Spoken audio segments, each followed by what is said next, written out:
ก็ราคาต่อ1คันรวมภาษีนำเข้าครับประมาณ 600,000 บาท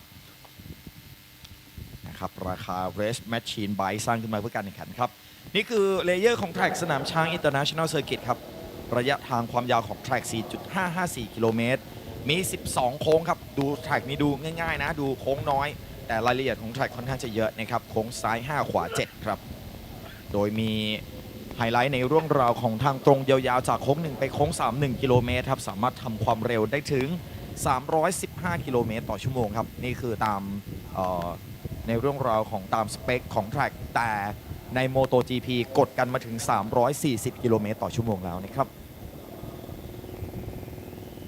นี่แหละครับอุณหภูมิที่สนามช้างครับ33 องศาเซลเซียสความเร็วลม 10 กิโลเมตรต่อชั่วโมงความชื้น 52% แทร็ก 41.8 องศาเซลเซียสครับ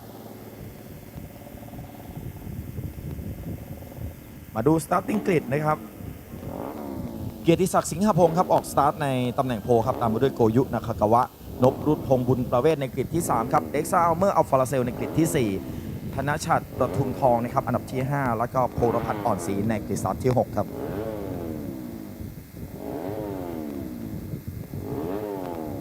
กริดสตาร์ทที่7แถวที่3นะครับเป็นเจ้าของวินเนอร์โพเดียมเมื่อวานครับสำหรับกฤษดาธนโชตินะครับตามมาด้วยพัชรกรทองเกิดหลวงครับแล้วก็ทางฝั่งของหมายเลข9ครับเตชินอินอับภัยกฤษดาที่10นะครับผมเป็นเตชินนะครับก็11นี่เป็นปัญจรูนนะครับตามมาด้วย12สำหรับพิชยันกูลอินจักรครับมาที่กฤษดาที่13นะครับสำหรับทางฝั่งของเหงียนตันอันปูครับมาด้วยเรฮิชนะครับแล้วก็ธนกิจประทุมทองครับ2กฤษสุดท้ายครับเป็นเหงียนบูปึงและก็สยาซันตราครับ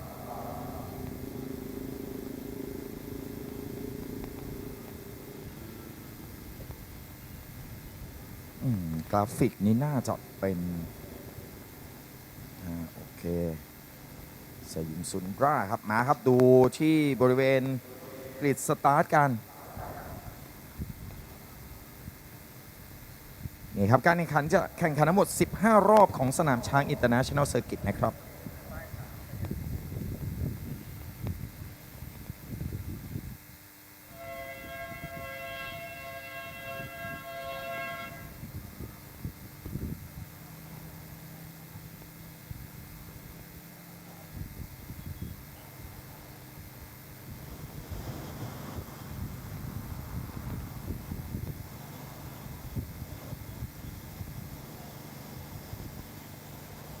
ก็สวัสดีคุณผู้ชมที่รับชมผ่านทางไลฟ์สตรีมมิ่งด้วยนะครับไลฟ์สตรีมมิ่งด้วยนะครับก็ตอนนี้เมื่อวานนี้ลงไปภาคที่บริเวณห้องที่แบบห้องผู้บรรยายวันนี้ได้ภาคในห้องที่แบบนั่งบรรยายเองอยู่แล้วครับได้เห็นบรรยากาศต่างๆด้วยนะครับก็สามารถเข้ามาชมกันได้ครับที่ Facebook Fanpage ของช้างเซอร์กิตบุรีรัมย์ครับหรือว่าจะไปเข้าไปชมที่ Facebook Fanpage ของ Asia Road Racing กันได้นะครับให้กำลังใจน้องๆครับนี่ผู้บริหารนะครับคุณอารักษ์พรประภาครับรองประธานกรรมการบริหารบริษัทไทยฮอนด้าจำกัดนะครับรวมไปถึงคุณจุธามาศอินปริงกานันท์ผู้จัดการทั่วไปส่วนงานกีฬายานยนต์และงานขับขี่ปลอดภัยบริษัทไทยฮอนด้าจำกัดก็เป็นกำลังใจให้กับน้องๆครับก่อนที่จะเข้าสู่บรรยากาศการแข่งขันครับ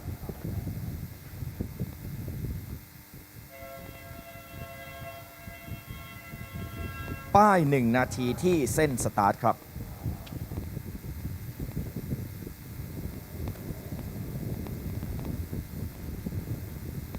พร้อมด้วยป้าย Start Engine สำหรับเมื่อวานนี้ในเรสแรกครับนักแข่งที่คว้าอันดับบนโพเดียมนะครับอันดับที่1ครับเป็นเจ้าหนูวัย15 ปีครับน้องไฮเป็กหมายเลข18ครับสำหรับกฤษดาธนโชตินะฮะคว้าวินเนอร์โพเดียมไปครองครับส่วนอันดับที่2เป็นของหมายเลข4ครับน้องไมค์คิววัย18 ปีครับเกียรติศักดิ์สิงหพงศ์และอันดับที่3ครับเป็นเจ้าหนูวัย15 ปีจากญี่ปุ่นครับโกยุนาคากาวะก็มีนักแข่งต่างชาติครับที่มาร่วมกันแข่งขันด้วยนะครับ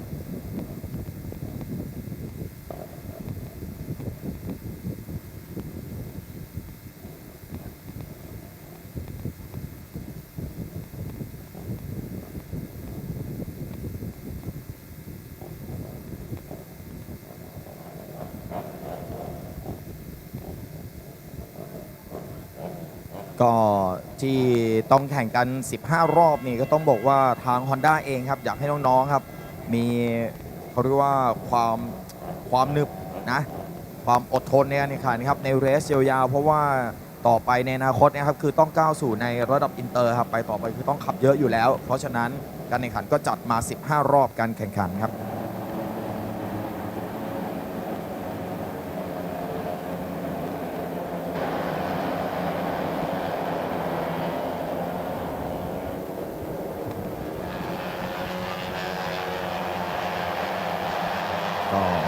เข้าสู่ในช่วงของการวอร์มอัพแลปครับสำหรับสนามช้าง International Circuit ครับกับระยะทาง 4.554 กิโลเมตรนะครับในสนามเองก็มีเนี่ยครับอย่างที่เราเห็นครับมันจะฝั่งขวามือในจอภาพนี่เป็นทางตรงลงเนินลงมาก่อนถึงโค้ง3ครับแล้วก็จะเป็นโค้งขวาโค้งยูเทิร์นตรงนี้จะเป็นโค้งขวากว้างๆครับแล้วมันจะดันเนินขึ้นไปครับคุณผู้ชมกับระยะทางเกือบ1 กิโลเมตรฮะนี่ครับดันเนินขึ้นมาตรงนี้คือแทร็กเนี่ยดูเหมือนง่ายครับแต่รายละเอียดของแทร็กเนี่ยค่อนข้างจะเยอะเลยทีเดียวนะฮะ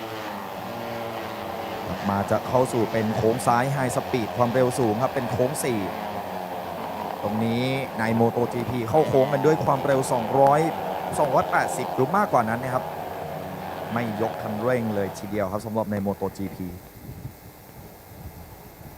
หลังจากโค้ง4ที่เป็นตรงนี้โค้งซ้ายไฮสปีดครับจะมีโค้ง5และ6เป็นโค้งซ้ายต่อเนื่องอีก2โค้งครับ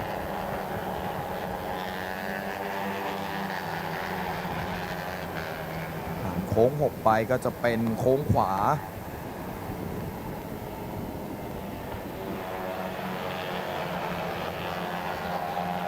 ครับโค้งขวาที่โค้ง7มันมีทางตรงก่อนถึงโค้ง8ด้วยจาก8มา9นี่ด้านข้างจะมีโรงแรมที่เป็นแคปซูลโฮเทลครับสำหรับ Big Box Hotel ใครที่อยากจะพักแล้วก็ชมบรรยากาศการแข่งขันจากในห้องพักก็สามารถไปนะที่นี่ได้นะครับเดี๋ยวแจ้งคุณผู้ชมนิดนึงนะครับในช่วงเวลา 11:20 นาทีครับจะเป็นกิจกรรมพิทวอล์กคุณผู้ชมที่อยู่บนแกรนด์สแตนด์ครับสามารถลงมาร่วมกิจกรรมได้โดยไม่มีค่าใช้จ่ายใดๆนะครับเดี๋ยวจะมีเจ้าหน้าที่นะครับออกมาก็ลงบันไดมาแล้วแจ้งเจ้าหน้าที่ได้เลยว่ามาร่วมกิจกรรมพิทวอล์กครับสำหรับใครที่อยู่บนแกรนด์สแตนด์คุณผู้ชมที่อยู่ทางบ้านครับอยากจะมาชมการแข่งขันครับวันนี้บอกเลยนี่แค่เรสแรกของวันนี้นะฮะยังมีการแข่งขันให้ชมอีก5รุ่นเลยเพราะฉะนั้นมาที่สนามช้าง International Circuit แล้วก็ซื้อบัตรเข้าชมกันได้ครับ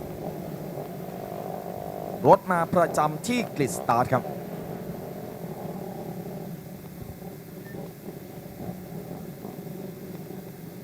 17 คันตาม Entry List ครับวันนี้มาดูกันว่าสำหรับน้องไฮสเปคครับน้องไฮสเปควัย 15 ปีเนี่ยจะสามารถยึดตำแหน่งวินเนอร์โพเดียมไว้ได้หรือเปล่าหรือว่าจะมีใครที่มาแบทเทิลแย่งชิงโพเดียมกัน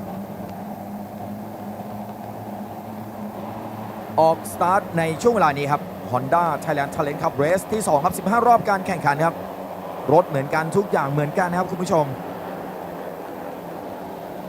มาครับออกมาตรงนี้เดี๋ยวมาดูกันครับว่าใครจะเป็นผู้นำรถเหมือนกันที่เราเห็นนะฮะน้องๆสวมทับ Racing Suit นั่นก็คือในเรื่องราวของ Airbag ครับเนื่องจากรถมีความเร็วนะฮะต่อรอบนี่วิ่งกันอยู่เพียงแค่คนที่เร็วสุดใน1 นาที 49ฮะไม่ถึง2 นาทีด้วยซ้ำมาตรงนี้ถึงโค้ง3โค้ง3ยูเทิร์นกว้างๆครับหมายเลข4ที่ขึ้นมาเป็นอันดับที่1ในตอนนี้ครับสำหรับเกียรติศักดิ์สิงห์พงศ์อันดับ2เป็นเร็กซ่าอัลเมอร์อัลฟาราเซลครับนักแข่งอินโดนีเซียนพรุษพงษ์บุญประเวศมาเป็นอันดับ3แต่ตรงนี้ถึงโค้ง4มาแล้วครับเร็กซ่าขาวโหดเจ้าประจำเป็นเร็กซ่าอัลเมอร์อัลฟาราเซลครับนักแข่งจากอินโดนีเซียแล้วก็มีหมายเลข15ครับตามมาอีกแล้วโกยุนาคากาวะเมื่อวานนี้จบในอันดับที่3นะครับโกยุนาคากาวะนักแข่งญี่ปุ่นครับเซกเตอร์แรกนี่เป็นเร็กซ่าแกเร็วมากครับแล้วก็เซกเตอร์2เร็วด้วยเช่นเดียวกันมาถึงตรงนี้เข้าสู่เซกเตอร์ที่3ครับผ่านหน้า Big Box Hotel มาโค้งขวามาแล้วก็จะมาพับซ้ายที่โค้ง9ครับพับขวาอีกทีที่โค้ง10 แล้วก็จะมาโค้ง11จะเป็นทางตรงครับตรงนี้เด็กซ่าอัลเมอร์อัลฟาเซลครับเกียรติศักดิ์สิงหพงษ์และก็โกยุนะครับนะครับกวะนี่ครับ3 คนมาครับผ่านสตาร์ทฟินิชมาเด็กซ่าอัลเมอร์อัลฟาเซลมาเป็นอันดับ1ครับเกียรติศักดิ์สิงหพงษ์อันดับ2โกยุนะครับกวะมาเป็นอันดับ3ครับ1 2 3ตรงนี้เมื่อวานนี้เกียรติศักดิ์สิงหพงษ์นะก็มีอันดับบนโพเดียมนะฮะโอ้เหมือนจะมีปัญหา1 คันครับหมายเลข17ไหมพัชรกรทองเกิดหลวงน้องกันรถมีปัญหาครับเจ้าหนูวัย12 ปีโอ้น่าเสียดายครับเซ็งเลยน้องขับดีครับสำหรับน้องกันมีไปขับในรุ่นอันเดอร์โบน150 ซีซีด้วยนะครับเนี่ยครับอนาคตต้องบอกว่าโอ้โหสดใสแน่นอนครับแบบนี้ฝีมือนี่ไม่ธรรมดาครับในการขับขี่แข่งขันมาดูกันต่อครับเกียรติศักดิ์สิงหพงษ์ครับมาเป็นผู้นำตอนนี้ตามมาด้วยนักแข่งจากอินโดนีเซียและญี่ปุ่นครับมีหมายเลข18มาร่วมแจมอีก1 คนครับสำหรับเจ้าของวินเนอร์โพเดียมเมื่อวานนี้ครับเจ้าหนูวัย15 ปีสำหรับกฤษดาธนโชติโอ้แบบนี้ก็ลุ้นกันสนุกนะครับมีโอกาสลุ้นโพเดียมอีก1 วันด้วยนะฮะเมื่อวานนี้สำหรับทางฝั่งของไมค์คิวครับเกียรติศักดิ์สิงหพงษ์ก็จบโพเดียมอันดับ2ครับเจ้าของวินเนอร์โพเดียมนี่เป็นกฤษดาธนโชตินะฮะ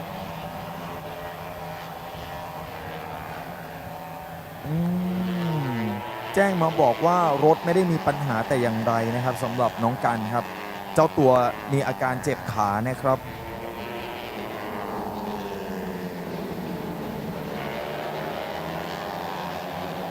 มาถึงตรงนี้ครับเกียรติศักดิ์สิงหพงษ์ครับขึ้นมาเป็นผู้นำอันดับ2เป็นโกยุนะครับกวะครับเด็กซ่าอัลเมอร์อัลฟาเซลมาเป็นอันดับ3เวลาที่เป็น Faster Lap ครับเร็วที่สุดในเรสเป็นกฤษดาธนโชติครับ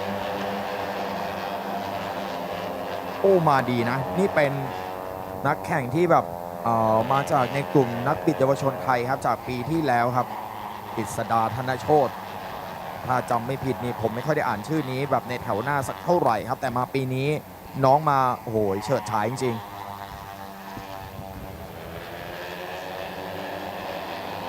ดูกันต่อครับคุณผู้ชมครับการแข่งขันตอนนี้เหลืออีก13 รอบ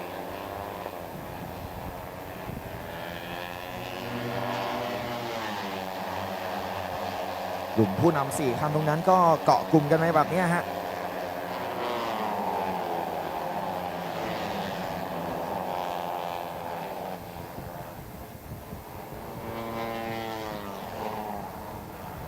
อันดับก็เปลี่ยนแปลงได้ตลอดเกือบทุกโค้งครับแต่พอถึงวันนี้เหมือนกับว่าจะดูสเตเบิลกว่าปกตินะฮะน้องๆปกตินี่ในแต่ละกรุ๊ปเนี่ยเขาจะมีในแต่ละโค้งอันดับเขาจะเปลี่ยนแปลงอยู่ตลอดเวลาแต่วันนี้1 2 3เนี่ยเหมือนกับแบบนะมากันดีครับแล้วก็มาอีกครั้งครับกฤษดาธนโชติครับโอ้โหทำไมขับดีอย่างนี้เนี่ยโอ้เดี๋ยวต้องไปถามโค้ชฟิล์มแล้วแหละว่าน้องคนนี้มายังไงครับ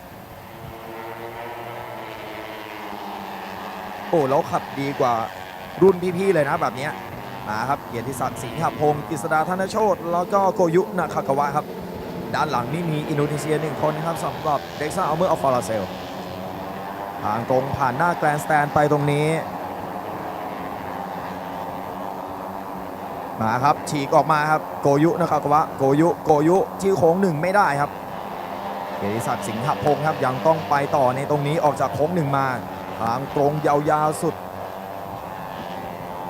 ดจากโค้ง1ต่อเนื่องโค้ง3ครับแยกรายกันออกมาตรงนี้ครับก่อนที่จะถึงโค้ง3เข้าสู่เลสซิ่งไลน์ครับโค้งขวายูเทิร์นกว้างๆโกยุนะครับว่าอยู่ไลน์นอกครับแต่กฤษดามีล้มไป1 คันครับหมายเลข8ครับผมนพรุตพงษ์บุญประเวศครับ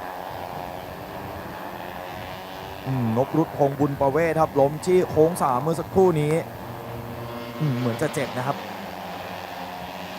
เดี๋ยวดูว่าล้มเองเหรอ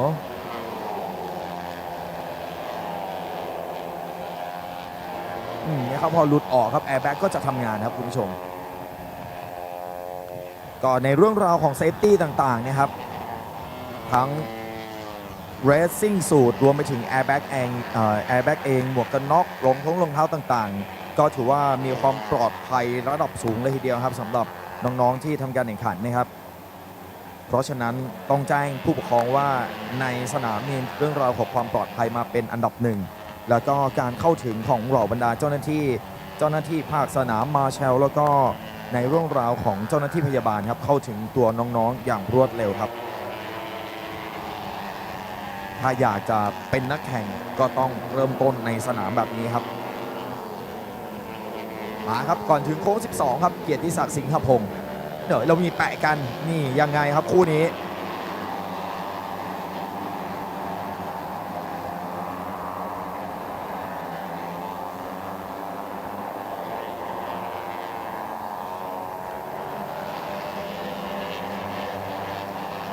เหลือการแข่งขันอีก11รอบครับ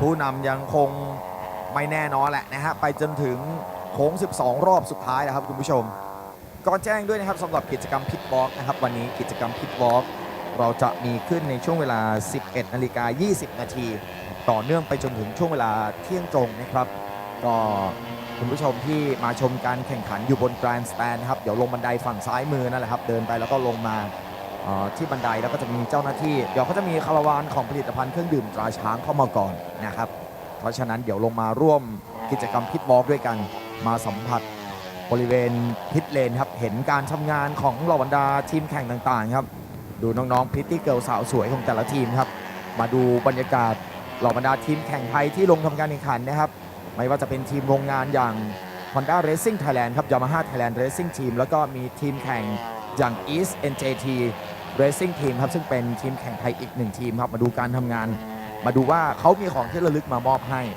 มาได้รับลายเซ็นพร้อมด้วยสติกเกอร์เบอร์แข่งของเหล่าบรรดานักแข่งด้วยนะครับเพราะฉะนั้น 11.20 หลังจากจบเรสนี้แหละนะครับเดี๋ยวลงมาร่วมกิจกรรมด้วยกันฟรีครับไม่มีค่าใช้จ่ายใดๆทั้งสิ้นส่วนคุณผู้ชมที่รับชมผ่านทางสตรีมมิ่งตอนนี้นะฮะก็มาที่สนามช้างอินเตอร์เนชั่นแนลเซอร์กิตครับวันนี้เหลืออีก5เรสการแข่งขันอยู่กันยาวๆสนุกแน่นอนครับ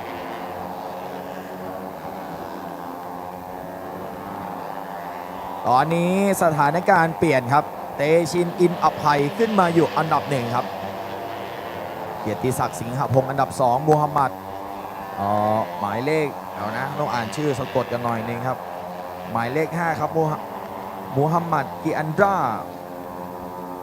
มาเป็นอันดับที่3ครับแล้วก็ขึ้นมาถึงที่2ด้วย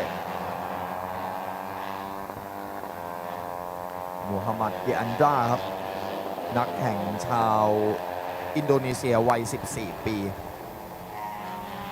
และตอนนี้เป็นเตชินอินอภัยครับมาอยู่อันดับที่1อายุ11 ปีเท่านั้นนะครับน้องไบรท์โอ้11 ปีขี่ได้ดีขนาดนี้เลยเหรอไม่รู้ว่าจังหวะแซงนี่ไปแซงมาจากไหนอะฮะเข้ามาอีกทีก็ขึ้นมาอยู่อันดับที่1แล้วก็สำหรับกลุ่มนี้ครับที่เราเห็นอยู่ในจอภาพ6 7 8คันเนี่ยอะไรก็เกิดขึ้นได้ครับมาด้วยการเกาะกลุ่มกันแบบนี้ในเรื่องราวของแอโรไดนามิกครับใช้หลักพลศาสตร์นะครับนี่ครับสลิปสตรีมครับดูติดกันเข้าไปแบบนี้ด้านหลังของเตชินอินอภัยเนี่ยนะครับด้านหลังน้องไบรท์มีหมายเลข13ครับเร็กซ่าอัลเมอร์อัลฟาลาเซลแล้วก็โกยุนาคากาวะครับ2นักแข่งจาก2ประเทศครับอินโดนีเซียและญี่ปุ่นตามมาอย่างติดๆครับ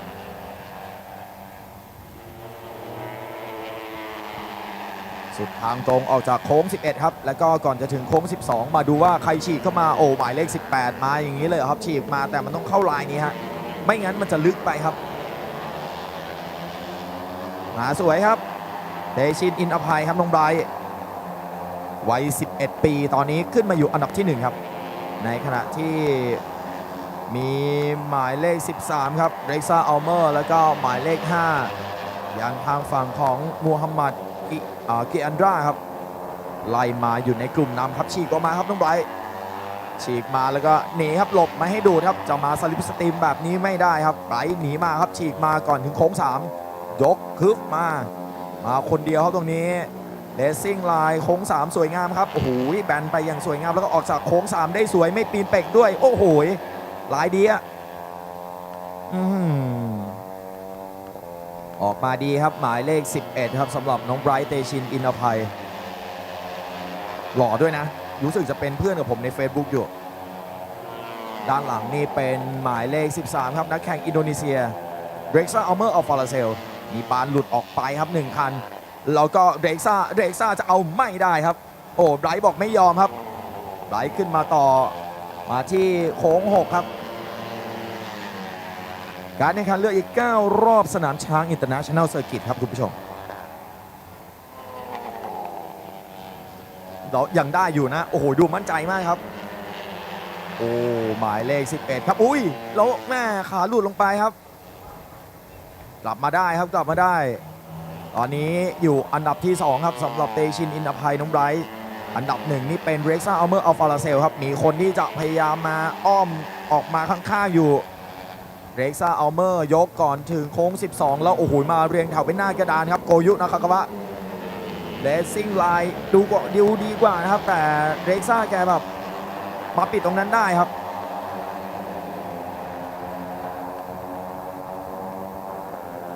อีก8รอบการแข่งขันครับผู้นำตอนนี้เป็นอินโดนีเซียครับเร็กซ่าอัลเมอร์อัลฟาลาเซลกล้องจับมาที่รถหมายเลข11เนี่ยครับนี่คือเจ้าหนูวัย11ปีครับเราดูจังหวะที่เข้าไปแล้วเนี่ยมันแปะกันแล้วขาน้องก็หลุดมาครับหลุดลงสู่พื้นแต่ก็สามารถขึ้นมาได้ฮะ7คันตรงนี้อะไรก็เกิดขึ้นได้ครับโค้ง3มีอีก1คันไว้ได้8คันนะครับกลุ่มนี้กลุ่ม8คันก็จะมีเร็กซ่าอัลเมอร์อัลฟาลาเซลครับโคยุนาคากาวะเกียรติศักดิ์สิงหพงศ์กฤษดาธนโชติครับมูฮัมหมัดกิอันดราครับตามมาด้วยเตชินอินอัพภัยรวมไปถึงธนชัดปทุมทองครับแล้วก็อีก1คนนั่นคือพลพัฒน์อ่อนศรีครับทั้ง8คันนี้อะไรก็เกิดขึ้นได้ครับเกาะกลุ่มกันมาแบบนี้โค้ง4ครับโค้งซ้ายไฮสปีดฮึบก่อนที่จะโค้งซ้ายต่อเนื่อง2โค้ง5และ6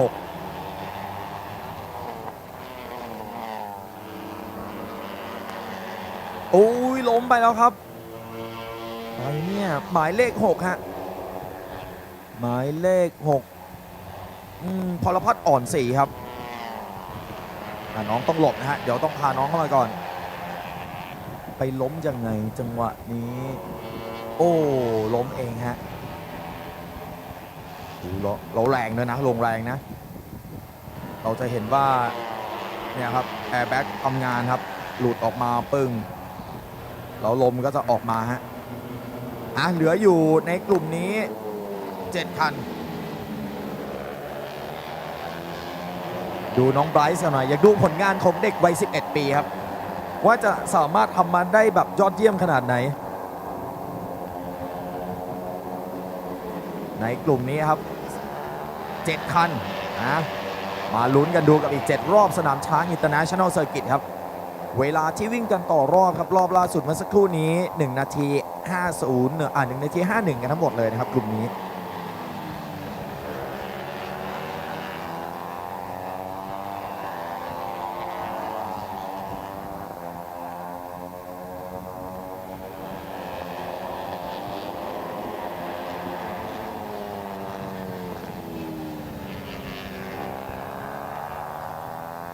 นี่คือเหล่าบรรดาอนาคตนะครับของเหล่าบรรดานักบิดไทยใครที่ชื่นชอบอยากให้ลูกหลานแบบมีในเรื่องราวของความสามารถการเป็นนักแข่งสร้างอาชีพประมาณนี้ครับก็ต้องขอขอบคุณทาง Honda ด้วยนะครับ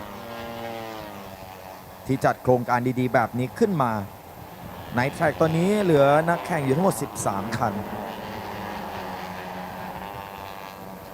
ลุ้นดูครับเจ้าของโพเดียมทั้ง3อันดับของเมื่อวานนี้ยังอยู่กันครบนะฮะทั้งกฤษดาธนโชติเกียรติศักดิ์สิงหพงศ์แล้วก็โกยุนาคากาวะยังอยู่ในกลุ่มนำด้วยกันทั้ง3คนครับฝากประชาสัมพันธ์อีกรอบหนึ่งนะครับสำหรับกิจกรรมพิทวอล์กครับกิจกรรมพิทวอล์กจะมีขึ้นในช่วงเวลา 11:20 นาทีนะครับคุณผู้ชมที่อยู่บนแกรนด์สแตนด์ครับสามารถมาร่วมกิจกรรมได้ครับง่ายๆเลยครับลงบันไดฝั่งซ้ายมือของตัวท่านครับหันหน้าเข้าในไทยครับแล้วก็เดินลงมาเดี๋ยวจะมีเจ้าหน้าที่ พาเข้าในโซนของกิจกรรมนะครับ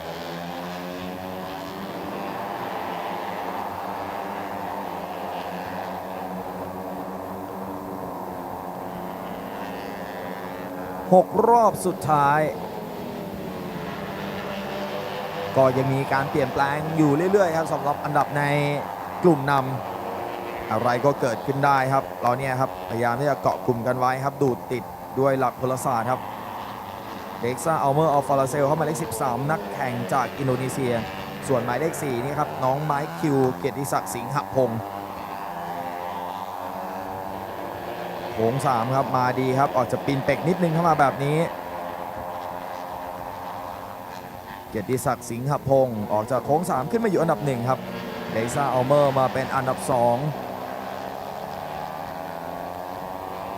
แล้วก็โกยุครับโกยุนะครับกวะขึ้นมาครับก่อนถึงโค้ง4และขึ้นมาอยู่อันดับ2ครับออกจากโค้ง4มาเด็กซ่าอัลเมอร์อัลฟาราเซลแล้วก็โกยุนะครับกวะโกยุได้ด้วยครับโค้ง5ปึ๊บมาต่อเนื่องไปโค้ง6ครับโกยุนะครับกวะในกลุ่มนี้มีเจ้าหนูที่อายุน้อยที่สุดครับ11 ปีนั่นคือน้องหมายเลข11นะครับเตชินอินอภัยน้องไบรซ์อายุเพียง11 ปีเท่านั้นเองครับแต่มาอยู่ในกลุ่มของพี่ๆเวลาในรอบล่าสุด1 นาที 50.872 นะครับแล้วก็faster lap ของน้อง1 นาที 49.918 นะครับในรอบที่5เร็วอยู่นะแล้วก็ท็อปสปีดในทางตรงครับน้องไบรซ์215 กิโลเมตรต่อชั่วโมงครับ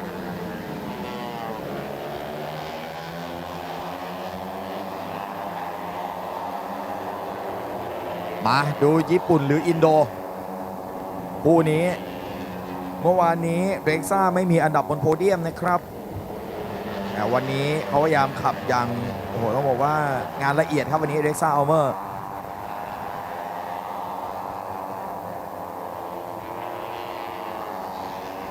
ทางตรงมายาวๆตรงนี้โกยุนะครับกวะและเร็กซ่าครับโกยุดูหมายเลข11มาแล้วครับดูเข้าโค้ง3ดีจริงๆนะครับสำหรับน้องไบรท์เนี่ยครับออกมาแบบนี้จะไม่ปีนเป็กครับออกจากโค้ง3มาดีแล้วก็ขึ้นมาอยู่อันดับ1ครับหลังจากออกจากโค้ง3มาเตชินอินอภัยครับนักแข่งวัย11 ปีดันคันเร่งมาก่อนถึงโค้ง4โค้ง4เป็นโค้งซ้ายไฮสปีดความเร็วสูงอาจจะยังไม่ละเอียดสักเท่าไหร่ครับมีดุกดิกอยู่แต่ก็โดยรวมก็ถือว่าโอเคครับควบคุมรถมาได้ดีแล้วก็โดนแซงไปครับที่โค้ง7ผู้นำขึ้นมาเป็นเจ้าของวินเนอร์โพเดียมเมื่อวานครับสำหรับกฤษดาธนโชติ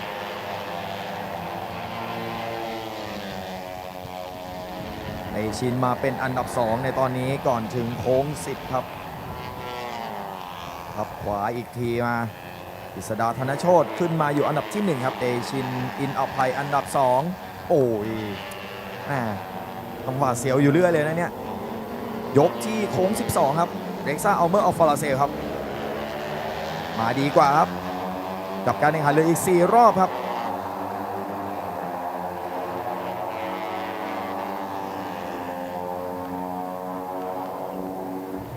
อินโดขึ้นมาอยู่อันดับที่1ครับสำหรับเด็กซ่าอัลเมอร์อัลฟาราเซลในกลุ่มนี้ยังมีโกยุนะครับกวะอยู่ด้วยนี่ครับดูการ4 รอบสุดท้าย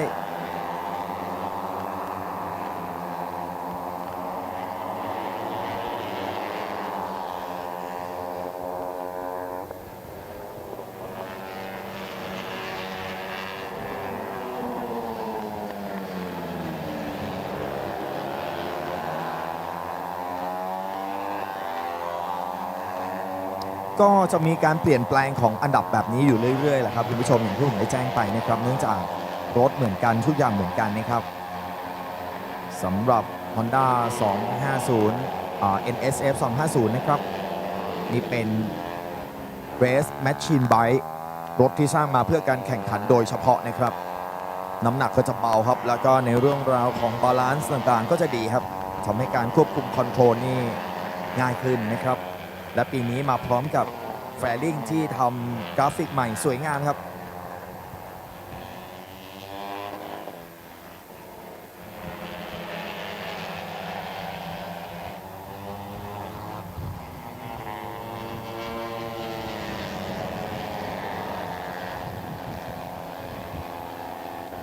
ความเร็วสูงสุดที่ทำได้นี่213 กิโลเมตรต่อชั่วโมงใช่หรือเปล่าอยู่นี่เป็น215ไปแล้วนะครับน้องๆขับกันในทางตรงนะครับมาอีก3รอบการแข่งขัน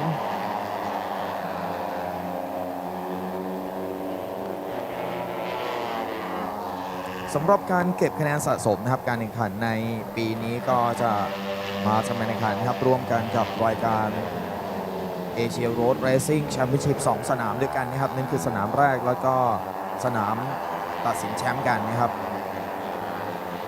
แข่งขันสนามละ2เรสปีนี้สำหรับรายการ Honda Thailand Talent Cup เนี่ยนะฮะก็แข่งขันกัน6 สนามด้วยกัน12เรสมากับเอเชียโรดเรซิ่ง2 สนามแล้วก็มากับทางฝั่งของรายการ ORBIC Superbike อีก4 สนามครับน้องๆได้ทำการแข่งขันในสนามแข่งระดับโลกครับที่ช้าง International Circuit พร้อมด้วยเหล่าบรรดาทีมโค้ชนำโดยโค้ชฟิล์มรัฐภาควิเลโรจน์ครับโค้ชดรีมสิทธิศักดิ์อ่อนเฉวียงและตอนนี้เจ้าของวินเนอร์โพเดียมครับมาดุเลยทีเดียวครับเมื่อวานนี้กฤษดาธนโชติครับรถหมายเลข18น้องไฮเป็กอายุ15 ปี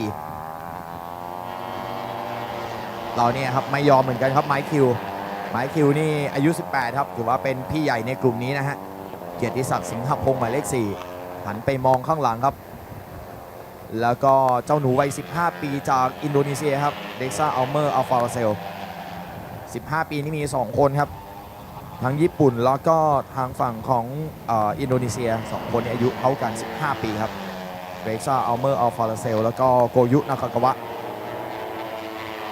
มีประสบการณ์ในสนามช้าง International Circuit ครับ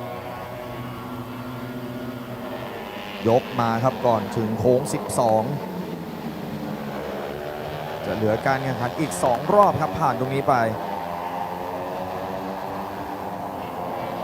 ในรอบนี้เรกซ่ามาเป็นอันดับ1ครับอันดับ2เป็นกฤษดาธนโชตินะครับเกียรติศักดิ์สิงหพงศ์อันดับ3ครับโกยุนาคากาวะอันดับ4มูฮัมหมัดกิอันดราครับมาเป็นอันดับที่5ครับเตชินอินอภัยอันดับ6แล้วก็ธนชัดประทุมทองมาเป็นอันดับที่7ครับ7 คันในกลุ่มผู้นำครับอยู่กันในอีก2 รอบสุดท้ายที่โค้ง3มาตรงนี้สำหรับการมอบรางวัลครับจะมีเพียงแค่3 อันดับบนโพเดียมเท่านั้นนะครับแต่คะแนนสะสมก็จะมีไปจนถึงอันดับที่15แหละนะครับเจ้าของวินเนอร์โพเดียมอันดับที่1ก็จะมี25 คะแนนครับอันดับ2 20อันดับ3 16อันดับ4 13อันดับ5 11แล้วก็ตั้งแต่อันดับที่6เป็นต้นไปก็จะมี10แล้วก็ไล่ลงไปอันดับละ1 คะแนนครับ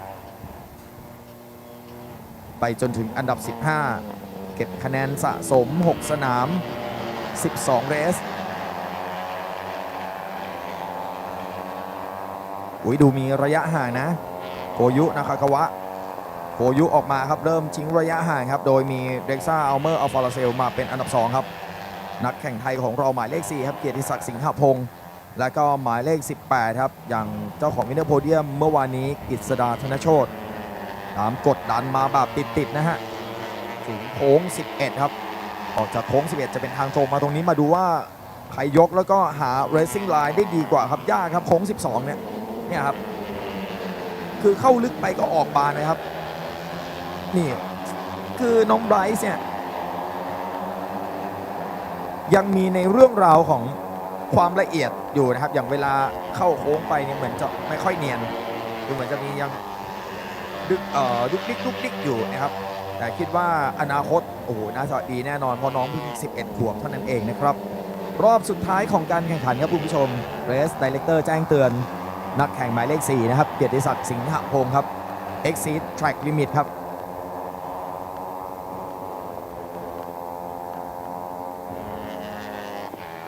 รอบสุดท้ายแล้วมาดูครับออกจากโค้ง3มาอันดับบนโพเดียม1 2 3จะเป็นใครกันบ้างเดี๋ยวสักครู่รู้เรื่องครับเมื่อวานนี้ในรอบสุดท้ายครับที่โค้ง12ก็มีนะมีเหตุเหมือนกันดูวันนี้จะเป็นอย่างไรฮะ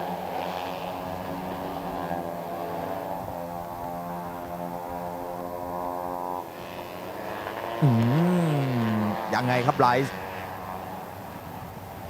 เมื่อวานนี้วินเนอร์โพเดียมนี้ผมก็เพิ่งจะได้ประกาศชื่อครั้งแรกครับคุณผู้ชมกฤษดาธนโชติจะไม่เคยได้ยินชื่อนี้สำหรับตำแหน่งวินเนอร์เลยนะฮะเมื่อวานนี้ก็สร้างปรากฏการณ์ใหม่ครับเรียกได้ว่าทำให้พี่ๆอึ้งกันไปเหมือนกันนะฮะมาดูวันนี้จะมีใครที่แบบเป็นชื่อใหม่ขึ้นมาให้ได้ประกาศบ้างหรือเปล่านะครับเหลือการแข่งขันในช่วง3โค้งสุดท้ายครับออกจากโค้ง11มาแล้วก็ดันคันเร่งมาครับยาวๆก่อนถึงโค้ง12เรียงหน้ากระดานกันมาแบบนี้ใครจะยกก่อนเลสซิ่งไลน์ใครจะเข้าก่อนเด็กซ่าอัลเมอร์เข้าไปก่อนแล้วโค้ง12แล้วก็จะมีคนเสียบไปตรงนี้มาดูเป็นโกยุนาคากาวะอันดับ1ครับโอ้โหโกยุนาคากาวะครับพังงาดคว้าวินเนอร์โพเดียมไปได้ครับในขณะที่เดรซ่าอัลเมอร์อัลฟาลาเซลมาเป็นอันดับ2ครับอันดับ3เป็นนักแข่งไทยนะฮะกฤษดาธนโชติครับอันดับที่4เป็นมูฮัมหมัดคีอันดรานะครับเตชินอินอภัยครับอยู่อันดับที่6แล้วก็อันดับ7เป็นธนชัดประทุมทอง8เป็นปัญจรูนนะครับ9เป็นเหงียนตันอันปู10เป็นพิชยังกูลอินจักโอ้โหทำได้ครับเจ้าหนูวัย15ปีจากญี่ปุ่นครับโกยุนาคากาวะสามารถคว้าวินเนอร์โพเดียมไปได้นะครับ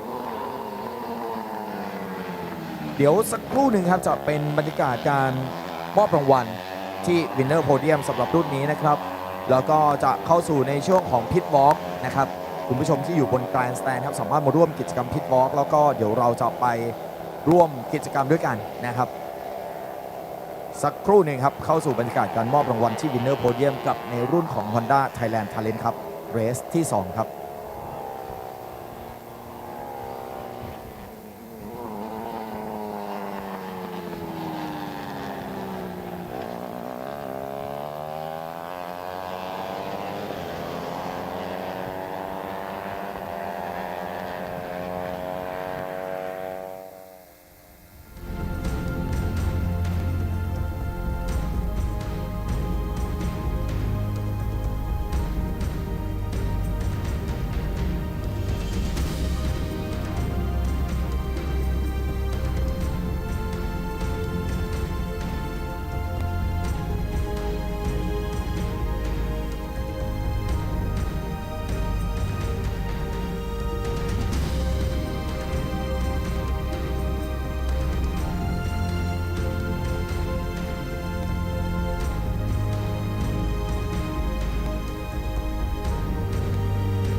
Ladies and gentlemen, we will start the podium ceremony for the Honda Talent Cup Race 2.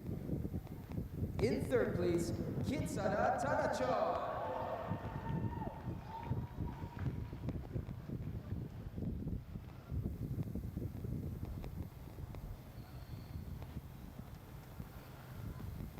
In second place, Dexa Amer Alfreza. And your race winner, Goyu Nakagawa.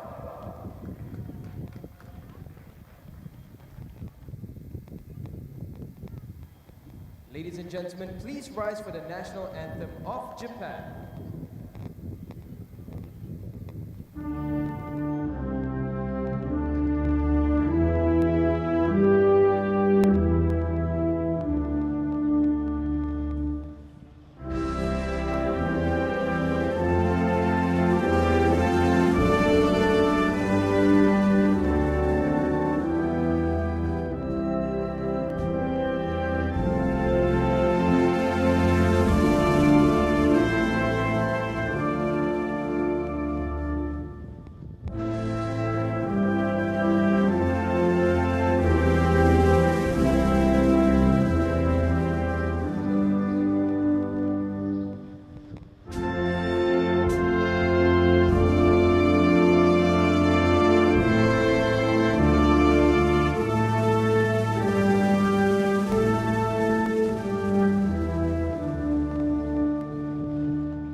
Now we would like to invite Mr. Alex Pomprapa, the Vice President of Thai Honda Company Ltd, to present the trophies to our race winners.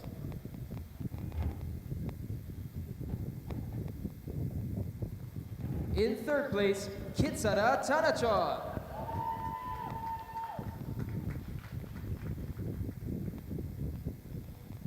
In second place, Dexa Amer Alfareza.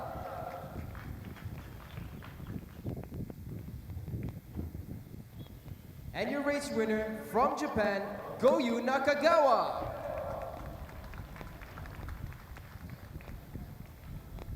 Now we'd like to invite Mr. Alex to take a photo with our race winners.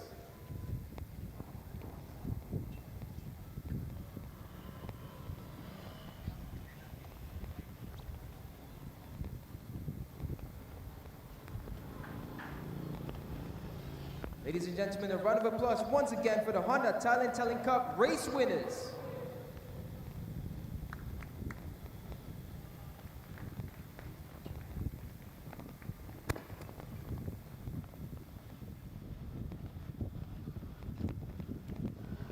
Big thank you once again to Mr. Alex Pomprapa for presenting the trophies to our race winners.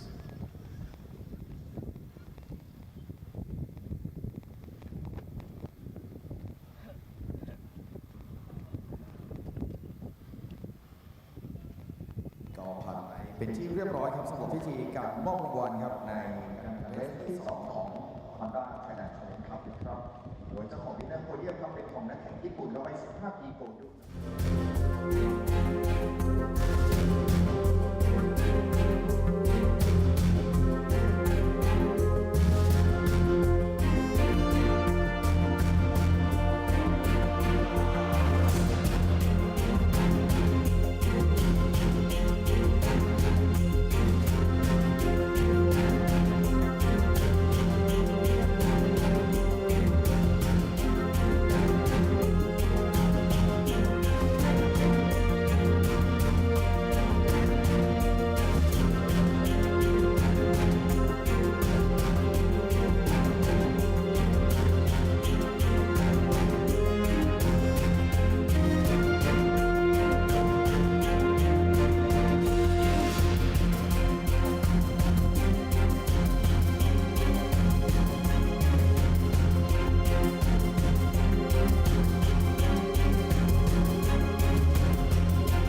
นี้ผมอยู่ระหว่างที่14 และ 15 ครับด้านหลังนี้ก็จะมีผู้บริหารนะครับรวมไปถึงเนี่ยครับตรงนี้ที่เราเห็นผู้บริหารจากเนี่ยครับทั้งจากสนามช้างอินเตอร์เนชั่นแนลเซอร์กิตครับจากไทยฮอนด้าครับยามาฮ่าครับโดยวันนี้ตรงกลางเลยนะครับคุณโชติชนกชิดชอบครับเดี๋ยวขอแนะนำเลยนะครับขยับมาฝั่งนี้ก็จะมีคุณอารักษ์พรประภานะครับรองประธานกรรมการบริหารบริษัทไทยฮอนด้าจำกัดและคุณตนัยสิริชาญวิทยารมณ์นะครับนี่ครับเข้าไปตรงนั้นนะครับนอกนั้นจะมีคุณจุฑามัตอินปริงการนันท์ผู้จัดการทั่วไปส่วนงานกีฬายานยนต์และขับขี่ปลอดภัยบริษัทไทยฮอนด้านะครับคุณณัฐชัยศรีโสวรรณานะครับหัวหน้าเจ้าหน้าที่บริหารกลุ่มงานวางแผนธุรกิจบริษัทไทยฮอนด้าครับส่วนในฝั่งของแล้วก็จะมีผู้บริหารท่านอื่นๆจากฮอนด้าด้วยนะครับส่วนยามาฮ่าครับวันนี้ก็มีคุณบัวทิพย์จันดำรงคุณนะครับรองผู้จัดการใหญ่ด้านวางแผนการค้าบริษัทไทยยามาฮ่ามอเตอร์จำกัดนะครับและยังมีคุณวีรพงษ์ธนกิจจานนท์นะครับผู้จัดการทั่วไปฝ่ายกีฬายานยนต์และ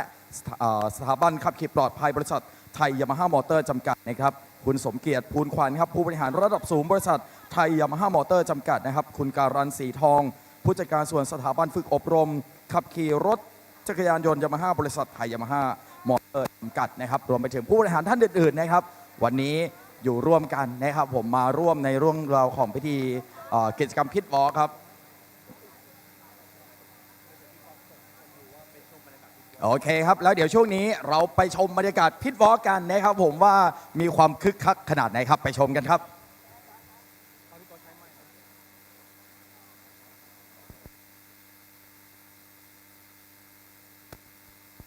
นี่ครับก็บรรยากาศอบอุ่นมีคุณเอ็กจากเน็กเซอร์ด้วยนะครับผมนี่ครับมาร่วมด้วยตรงนี้นะครับ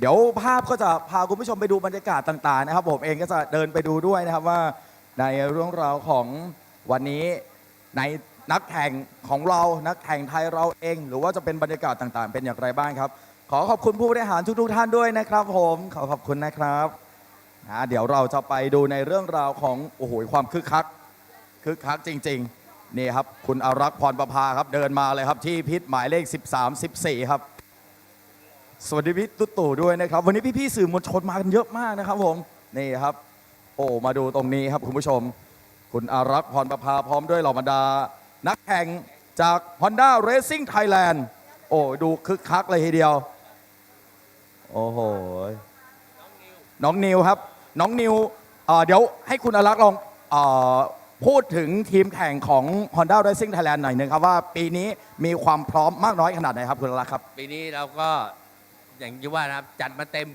คาราเบลเลยผมโดยเฉพาะชิปนักเรียนมวยป่ามอนของเรานี่นะครับว่าตั้งวันเต็มที่นิวนี่เปลี่ยนชื่อเป็นสิริมงคลแล้วเป็นปัญญาสอนเวลาดีเลยนะครับแล้วก็ยังมีทั้งกลุ่มของข้าวกล้องนะครับแล้วก็นิดแล้วก็มุกระดานะครับมาสอนน้องๆนะครับเรามาคราวนี้เราเต็มที่ครับเพื่อโฮมเลสของเราคราวนี้เราสู้เต็มที่ครับยังไงก็ขอให้พวกเราช่วยกันเชียร์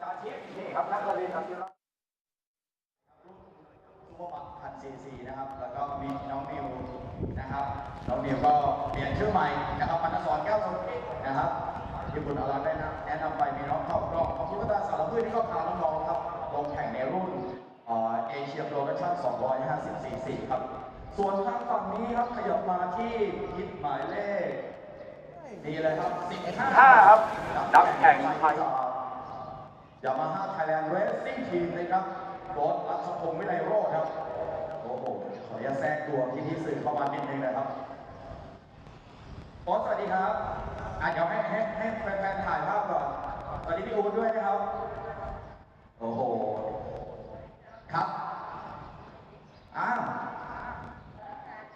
พนักงานโอ้เนี่ยครับมาช่วยนะมาเรียนเป็นกำลังใจให้กับนักแข่งนะครับแล้วก็มาดูชมการแข่งขันด้วยหลายคนเพิ่งมาครั้งแรกทุกคนเซอร์ไพรส์มากเลยวันนี้ก็ดูคึกคักเลยนะพี่อู๊ดนะครับเดี๋ยวขออนุญาตพูดคุยกับโค้ชนิดนึงครับผมก็โค้ชก็จะลงแข่งในรุ่นซูเปอร์สปอร์ต600 cc นี่เป็นแชมป์เก่าด้วย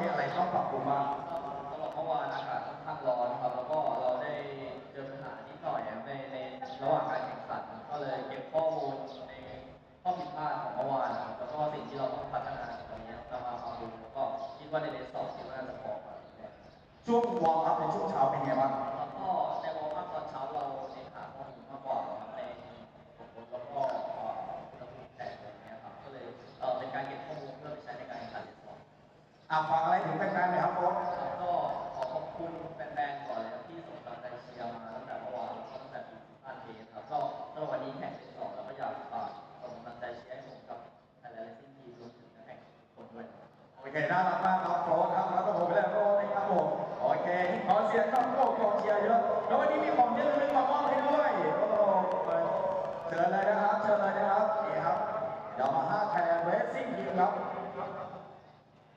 นี่ครับโอ้ยขอบคุณนะครับขอบคุณพี่โค้ชด้วยนะครับ น่ารักมากเลยนะครับเชิญได้เลยครับที่กินหมายเลข15ครับสำหรับนี่ครับยามาฮ่าไทยแลนด์เรซซิ่งทีมครับโค้ชนะครับรัชพงศ์วิเลโรจน์ครับวันนี้ในรุ่นซูเปอร์สปอร์ต600 cc ส่งกำลังใจเชียร์กันด้วยครับแล้วก็นักแข่งขันอีกหลายคนเลยทีเดียวนะครับนี่ครับสวัสดีพี่ชามด้วยนะครับพี่ชาติด้วยนะครับอ๋อ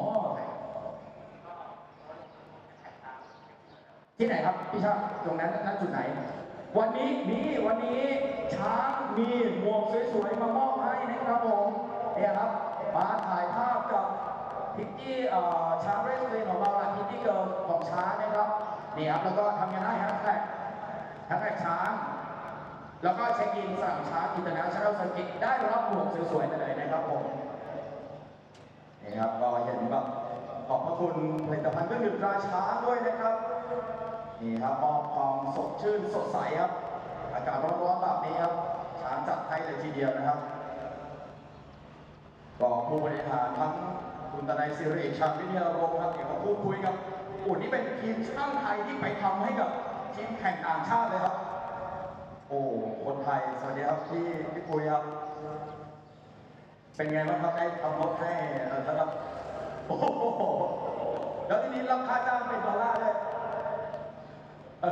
เป็นไงครับสำหรับการทำรถให้นักแข่งชาวออสเตรเลียเนาะชื่ออะไรนะนักแสดงต้องกระโดดลิ้นด้วยเมื่อวานทำไมรถถึงไปจอดอย่างนั้น อุปกรณ์นี้ได้มีปัญหานิดนึงครับ แล้วก็ทำให้ไม่จบการแข่งขันเลยรอบสุดท้ายรอบเดียววันนี้แก้ไขเรียบร้อยแล้วครับ วันนี้จะจบการแข่งขันแล้วก็เก็บคะแนนครับ จบนะ จบแน่นอนครับ อากาศร้อนมีส่วนไหม ไม่มีครับใช่ครับ โอเคครับเดี๋ยวรอเชียร์หมายเลข83นะครับผมก็ตอนนี้ก็อยู่ที่ไหนเนี่ยนักแข่งที่นักแข่งไม่อยู่โอเคครับผมโอเคนี่คือเป็นทีมช่างไทยของเราคุณโอ๊ตเห็นบรรยากาศตรงนี้เป็นไงบ้างครับวันนี้ ดีครับไม่เห็นบรรยากาศที่ขนาดอาจจะมีโควิดใช่ตอนนี้ผมว่าก็ด้วยสถานการณ์ที่ผ่อนคลายเราก็ได้เดินเล่นกินอิสระได้ใกล้ชิดกันมากขึ้นนะครับได้เห็นหน้าเป็นๆของน้องพิตตี้แล้วเขาหลอกเราไม่ได้แล้วนะ โอเคครับขอบคุณพี่โอ๊ตครับ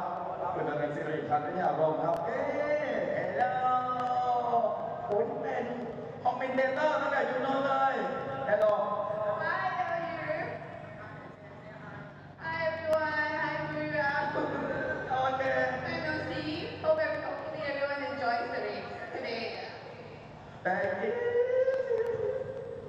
โอ้วันนี้เราคึกคักจริงๆจานเอวรมาลาหลวนโอ้สัมภาษณ์หน่อยพูดคุยจานเอหน่อยหนึ่งครับ คุณเป็นคนที่ทำให้แบบว่าคนไทยเรามีความสุขมากเมื่อวานนี้คุณจบเรสด้วยวินเนอร์โพเดียมได้ยินเสียงเพลงชาติไทยแล้วก็คุณทำให้เรสมันสนุกจานเอมันไม่เหมือนแต่ก่อนคุณขับหนีไปคนเดียวเลย วันนี้ยังไงในปีนี้มีการวางแผนการแข่งขันยังไงบ้างครับจานเอครับ ก็ปีนี้ทาง PBS ก็ยังเรียกว่ามีร่วมแข่งขันกับทางรายการเอเชียรถซิ่งครับก็ปีนี้ก็สนุกขึ้นนะครับสนุกขึ้น แล้วก็มีนักแข่งที่เป็นโมโตทูโมโตพีเราไปถึงออเจแปนมาแข่งก็คือทำให้เกมการแข่งขันมันเข้มข้นมากขึ้น แล้วก็รอบต่อรอบเวลาตอนนี้นี่เร็วกว่า AP 250นะครับแล้วก็ตอนนี้ก็ก้าวข้ามขีดจำกัดไปไกลแล้วนะครับแล้วก็มีทาร์เก็ตที่จะดีกว่านี้แล้วก็เชื่อว่าปีต่อๆไปนักแข่งที่มือเ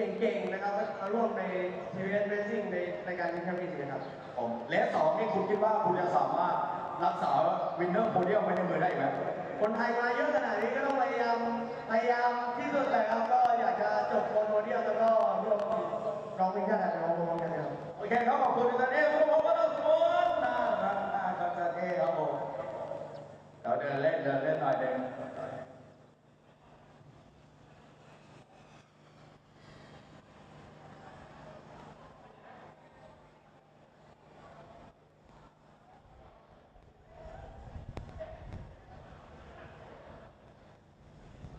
โอ้โหคือคักมาก เดี๋ยวยังมีทีมแข่งไทยอีกหนึ่งทีมนะครับผมกำลังเดินหาอยู่ทีม East NJT นะไม่รู้อยู่ฝั่งไหนอ๋อนี่ไงเจอแล้ว East NJT น้องเมษาหน้าร้อนเมษาหน้าสงกรานต์นะครับ โอ้วันนี้ East มีอะไรมาแจกมามอบให้บ้างเนี่ยครับมีไหนขอแทรกตัวมาดูนักแข่งสักคนหนึ่งได้ไหมพี่บอลจักรีเดี๋ยวผมขออนุญาตเข้าไปเดินเข้ามาหานิดนึงนะครับวันนี้ครับบอลจักรีส่งตัวอีสเอ็นเจวันนี้ความพร้อมเป็นยังไงครับพร้อมแต่ฝากครับก็ฝากเชียร์ผมด้วยนะครับในรุ่น AFP พันเบอร์91ครับครับผมพูดน้อยแต่เหมือนเดิมน้องครับก็นี่ครับชื่อวัชรินทร์ทุกคนฝากเชียร์ด้วยครับรุ่น250เบอร์25ครับ โอเคง่ายๆสั้นๆเอาไปหอมเยอะลึกๆให้กับเหล่าบรรดาแฟนๆนี่คืออีกหนึ่งทีมแข่งนะครับของไทยเรานี่คือ SHP ครับน่ารักมากนะครับโอ้บรรยากาศคึกคักมากครับเหมือนที่คุณโอ๊ตได้บอกไปครับว่าเราไม่ได้เห็นบรรยากาศแบบนี้มานานแล้วนี่ครับสำหรับใครที่อยากจะได้หมวกสวยๆนะครับหมวกสวยๆของผลิตภัณฑ์เครื่องดื่มราชาครับโอ้วันนี้พี่ๆสื่อมวลชนมาเยอะมากยินดีต้อนรับพี่ๆสื่อมวลชนทุกท่านด้วยนะครับนี่ครับโอ้ผลิตภัณฑ์เครื่องดื่มราชาก็มีหมวกสวยๆมามอบให้นะครับง่ายๆเลยถ่ายรูปกับพิตตี้เกิร์ลของชางนะครับโอ้สวัสดีครับเยสเลยได้เลยครับยินดีครับผมขอบคุณครับโอ้โหวันนี้ดีจังเลยนะครับผม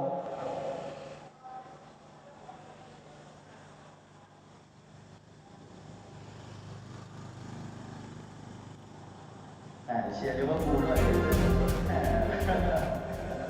ขอบคุณนะครับบรรยากาศดีครับวันนี้อ๋อนี่ไงน้องแชมป์เป็นนี่เองลืมน้องแชมป์ไปได้ไงวันเกิดใครเหรอวันนี้สวัสดีครับพี่แชมป์นะครับวันนี้ที่มีพลังกันครับผมก็ให้พูดถึงแล้วก็เป็นแบบวันนี้ก็อยากแจกเดินหมายเลข95ครับกับนักเตะมวยไทยต่างๆมวยไทยก็นักแข่งเชียร์แชมป์นักแข่งไทยได้ที่ไทยแลนด์ก็นักแข่งไทยทุกคนนะครับไปกันครับนักแข่งเชียร์ด้วยครับขอบคุณพี่แชมป์มาสวิทย์นิติวรารัตน์นะครับโอ้ยังเฉียบขาดเหมือนเดิมนี่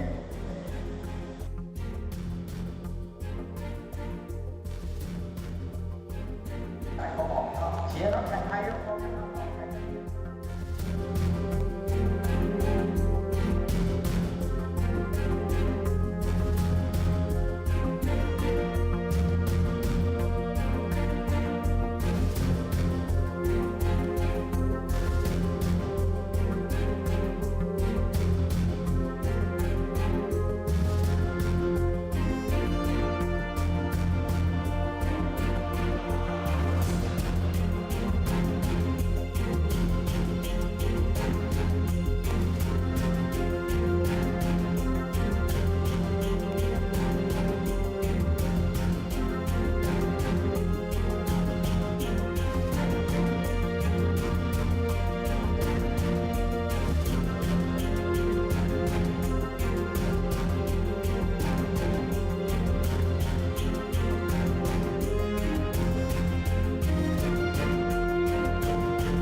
IDEMITSU engine oils are precisely formulated for meticulously engineered Japanese car engines. We are committed to delivering optimal performance. We fulfill this commitment through 5 ultra-protective benefits known as Quintec Guard. They unleash the peak performance of treasured cars. Drive anywhere with confidence. Feel the excitement in your heart. The highest quality engine oils in the history of IDEMITSU. IDEMITSU IRG5. Start like a rocket and ship like silk with super bike proven nano-tailored oil. Ultra protective Quintec Guard technology distills the wisdom of oil experts. 5 protective benefits in harmony unleash the peak performance of your engine. Nano Silky Tech ensures extra smooth upshifting at high RPM. Rocket starts, silky shifts. IDEMITSU IRG5. IDEMITSU IFG7. Flagship engine oil nano-tailored for high-precision engines. Enhance performance in 7 ways with super protective septic guard technology, the accumulated wisdom of oil experts. Anti-power loss nanotech keeps your engine performing at its peak for extended periods in harsh conditions. Beat the heat. IDEMITSU IFG7. IDEMITSU IRG7. Race-bred nano-tailored oil for enhanced acceleration and horsepower. Even in harsh conditions, the 7 protective benefits of septic guard technology keep your engine performing at its peak. Even a split-second advantage can change everything. Born to win. IDEMITSU IRG7.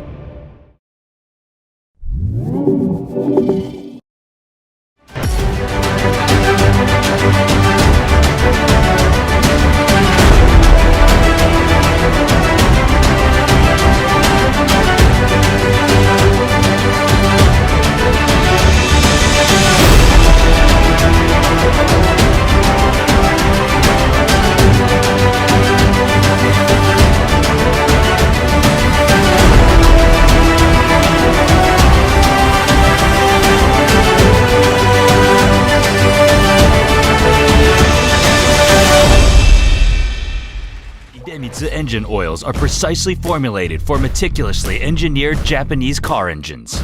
We are committed to delivering optimal performance. We fulfill this commitment through 5 ultra-protective benefits known as Quintec Guard. They unleash the peak performance of treasured cars. Drive anywhere with confidence. Feel the excitement in your heart. The highest quality engine oils in the history of IDEMITSU. IDEMITSU IRG5. Start like a rocket and ship like silk with super bike proven nano-tailored oil. Ultra protective Quintec Guard technology distills the wisdom of oil experts. 5 protective benefits in harmony unleash the peak performance of your engine. Nano Silky Tech ensures extra smooth upshifting at high RPM. Rocket starts, silky shifts. IDEMITSU IRG5. IDEMITSU IFG7. Flagship engine oil nano-tailored for high-precision engines. Enhance performance in 7 ways with super protective septic guard technology, the accumulated wisdom of oil experts. Anti-power loss nanotech keeps your engine performing at its peak for extended periods in harsh conditions. Beat the heat. IDEMITSU IFG7. IDEMITSU IRG7. Race-bred nano-tailored oil for enhanced acceleration and horsepower. Even in harsh conditions, the 7 protective benefits of septic guard technology keep your engine performing at its peak. Even a split-second advantage can change everything. Born to win. IDEMITSU IRG7.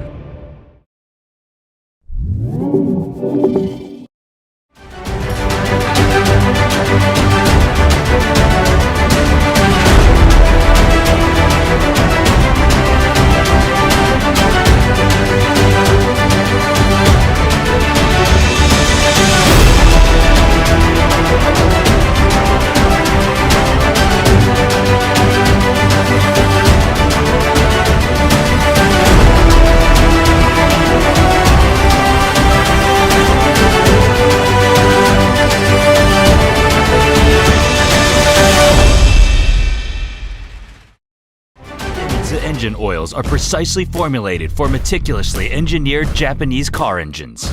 We are committed to delivering optimal performance. We fulfill this commitment through 5 ultra-protective benefits known as Quintec Guard. They unleash the peak performance of treasured cars. Drive anywhere with confidence. Feel the excitement in your heart. The highest quality engine oils in the history of IDEMITSU.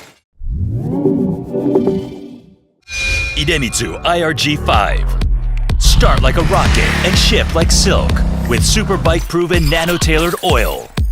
Ultra protective Quintec Guard technology distills the wisdom of oil experts. 5 protective benefits in harmony unleash the peak performance of your engine. Nano Silky Tech ensures extra smooth upshifting at high RPM. Rocket starts, silky shifts. IDEMITSU IRG5. IDEMITSU engine oils are precisely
IDEMITSU engine oils are precisely formulated for meticulously engineered Japanese car engines. We are committed to delivering optimal performance. We fulfill this commitment through 5 ultra-protective benefits known as Quintec Guard. They unleash the peak performance of treasured cars. Drive anywhere with confidence. Feel the excitement in your heart. The highest quality engine oils in the history of IDEMITSU. IDEMITSU IRG5. Start like a rocket and ship like silk with super bike proven nano-tailored oil. Ultra protective Quintec Guard technology distills the wisdom of oil experts. 5 protective benefits in harmony unleash the peak performance of your engine. Nano Silky Tech ensures extra smooth upshifting at high RPM. Rocket starts, silky shifts. IDEMITSU IRG5. IDEMITSU IFG7. Flagship engine oil nano-tailored for high-precision engines. Enhance performance in 7 ways with super protective septic guard technology, the accumulated wisdom of oil experts. Anti-power loss nanotech keeps your engine performing at its peak for extended periods in harsh conditions. Beat the heat. IDEMITSU IFG7. IDEMITSU IRG7. Race-bred nano-tailored oil for enhanced acceleration and horsepower. Even in harsh conditions, the 7 protective benefits of septic guard technology keep your engine performing at its peak. Even a split-second advantage can change everything. Born to win. IDEMITSU IRG7.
A very good afternoon wherever you are looking down upon us. We are at the Asian Road Racing Championships. It is a competition fit for a king, and we are coming to you live from the Chang International Circuit in Buriram. We are on the eastern fringes of Thailand. Des Corkill alongside Barry Russell for day 2 of round 1 of a 6-round series for the 2023 ARRC, and Buriram will be the host for the first and last races of the competition.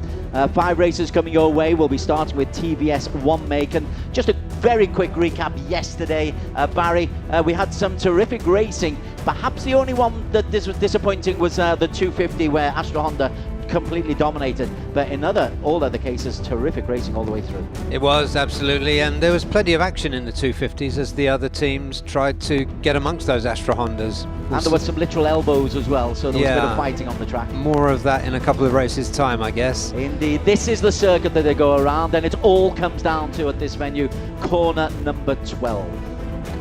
Enough said, Des. You can see fast sections, technical sections.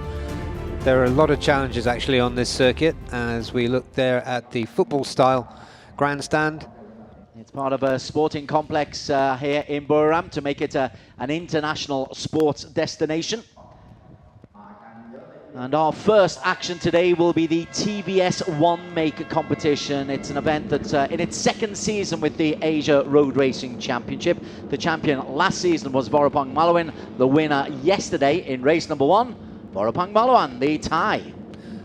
There's quite a lot more to the story just than that, I do believe, because this year Vorapong, who as regular watchers will know is the project leader as well as the defending champion, has deliberately brought in some really strong riders from other classes. Among them Piawat Patumyos, former AP250 leading light, Muzakir Mohammed, and Ramdan Rosley, of course, yeah. Ramdan has actually won podium positions on 600cc at this very course. There's the temperature, 36 degrees. We are in a bit of a heat wave here out in Buriram, and that's just the temperatures on the side of the track. On the circuit itself, it is sweltering hot out there. Yeah, the sun has been beating down on that tarmac for about 5 hours now. Okay, let's have a look at how they will line up for this particular race, the 2nd race of what is a 12-race season. And you mentioned Piawat, and Piawat was fastest in qualification. He wasn't able to make it tell in the race itself, but Piawat fastest. He's on the front row of the grid, alongside, as you say, Muzakir Mohammed, the Malaysian who came down from 250cc, and the champion himself, Vorapong Malawan.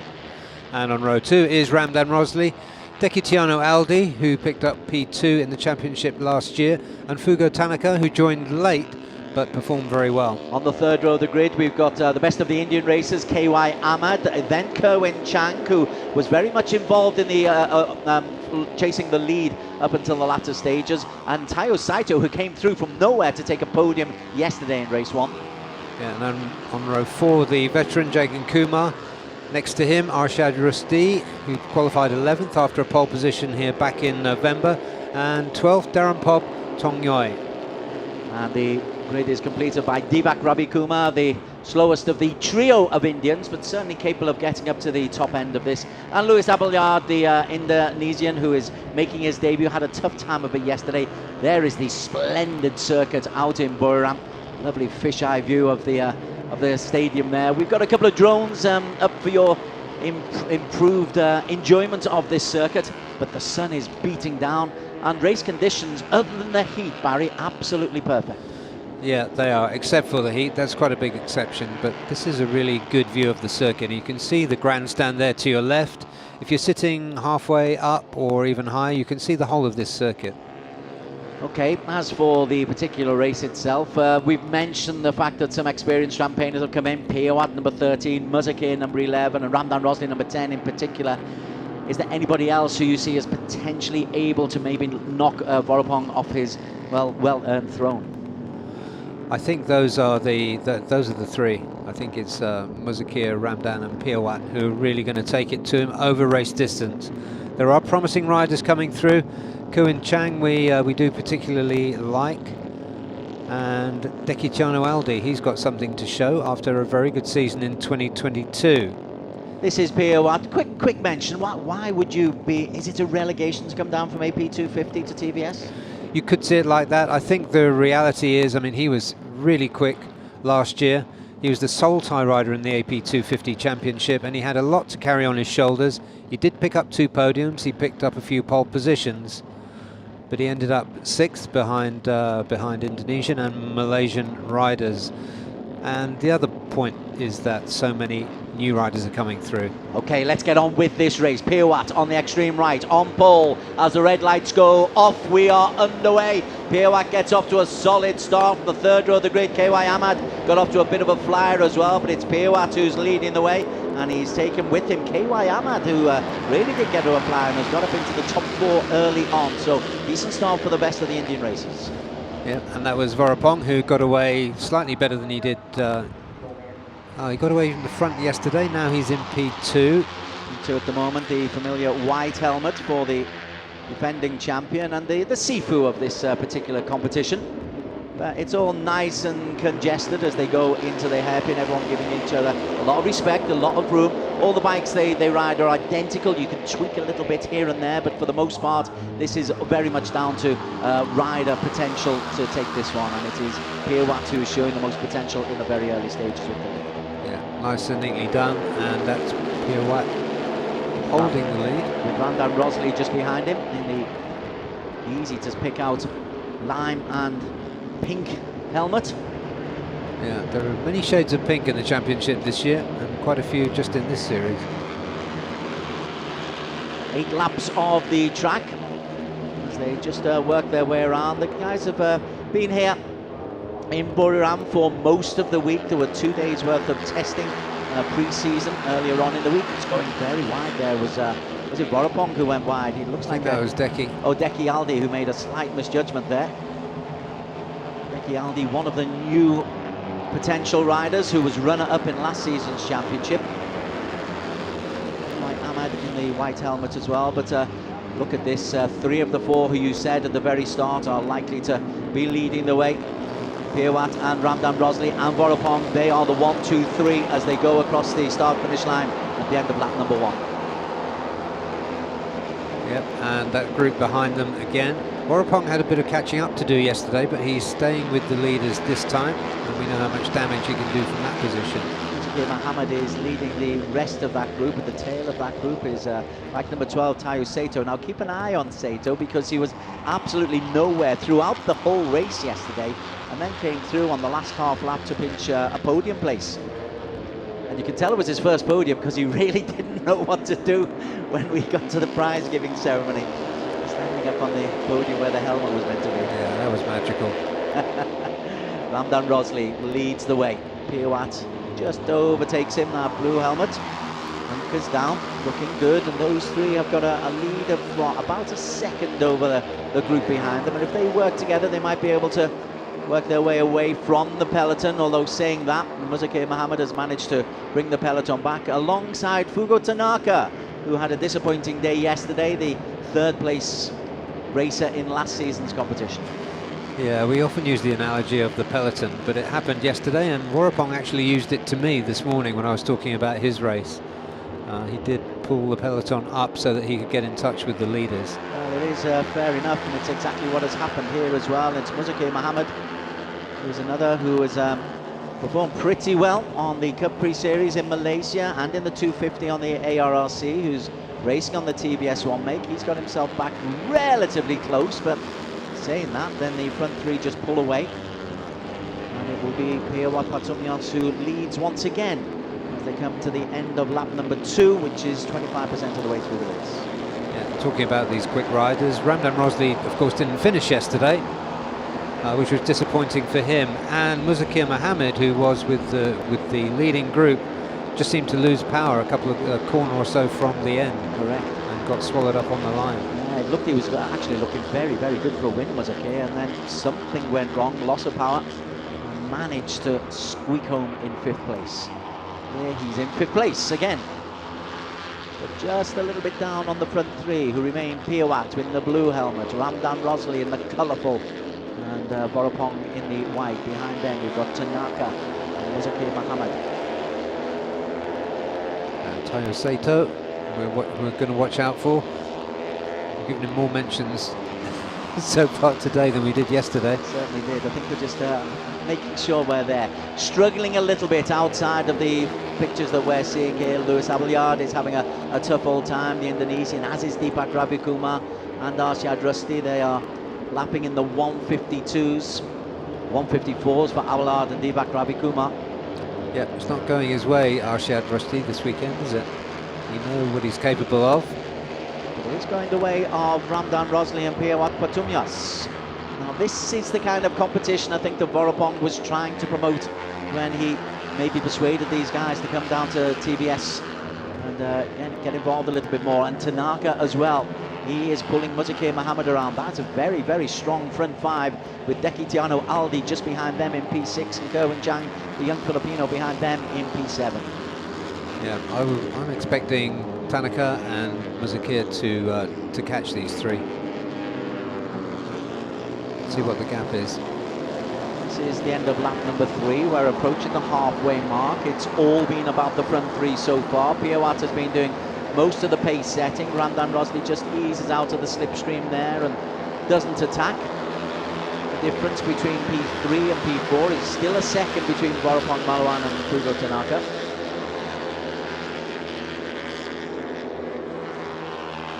So in that battle behind, there's that's starting to break up, isn't it? It is. Just a little bit. Jagan Kumar is desperately trying to get close to there, but yeah, there's effectively 4 separate groups of 3. Yeah, Dekitiano Aldi trying to catch up with Muzakir and Tanaka. So there's the first group of 3 going through the screens. The second group led by Muzakir is Tanaka and Dekitiano, and then you've got Saito, who is making a bit of a move, and Kerwin Chang, who'll be keeping an eye on him. Jagan Kumar and the local Darren Pop, and KY Ahmed, who had such a good start. He's dropped off the pace a little bit, as has Arshad Rusty. So Ramdan Rosley's moved in front of Piawat. So let's see if he's got anything with which he can break away. But of course, as we often say, there is nothing to choose between these bikes. There's a little bit of setup they can do at each race to suit the individual riders, but nothing between these three.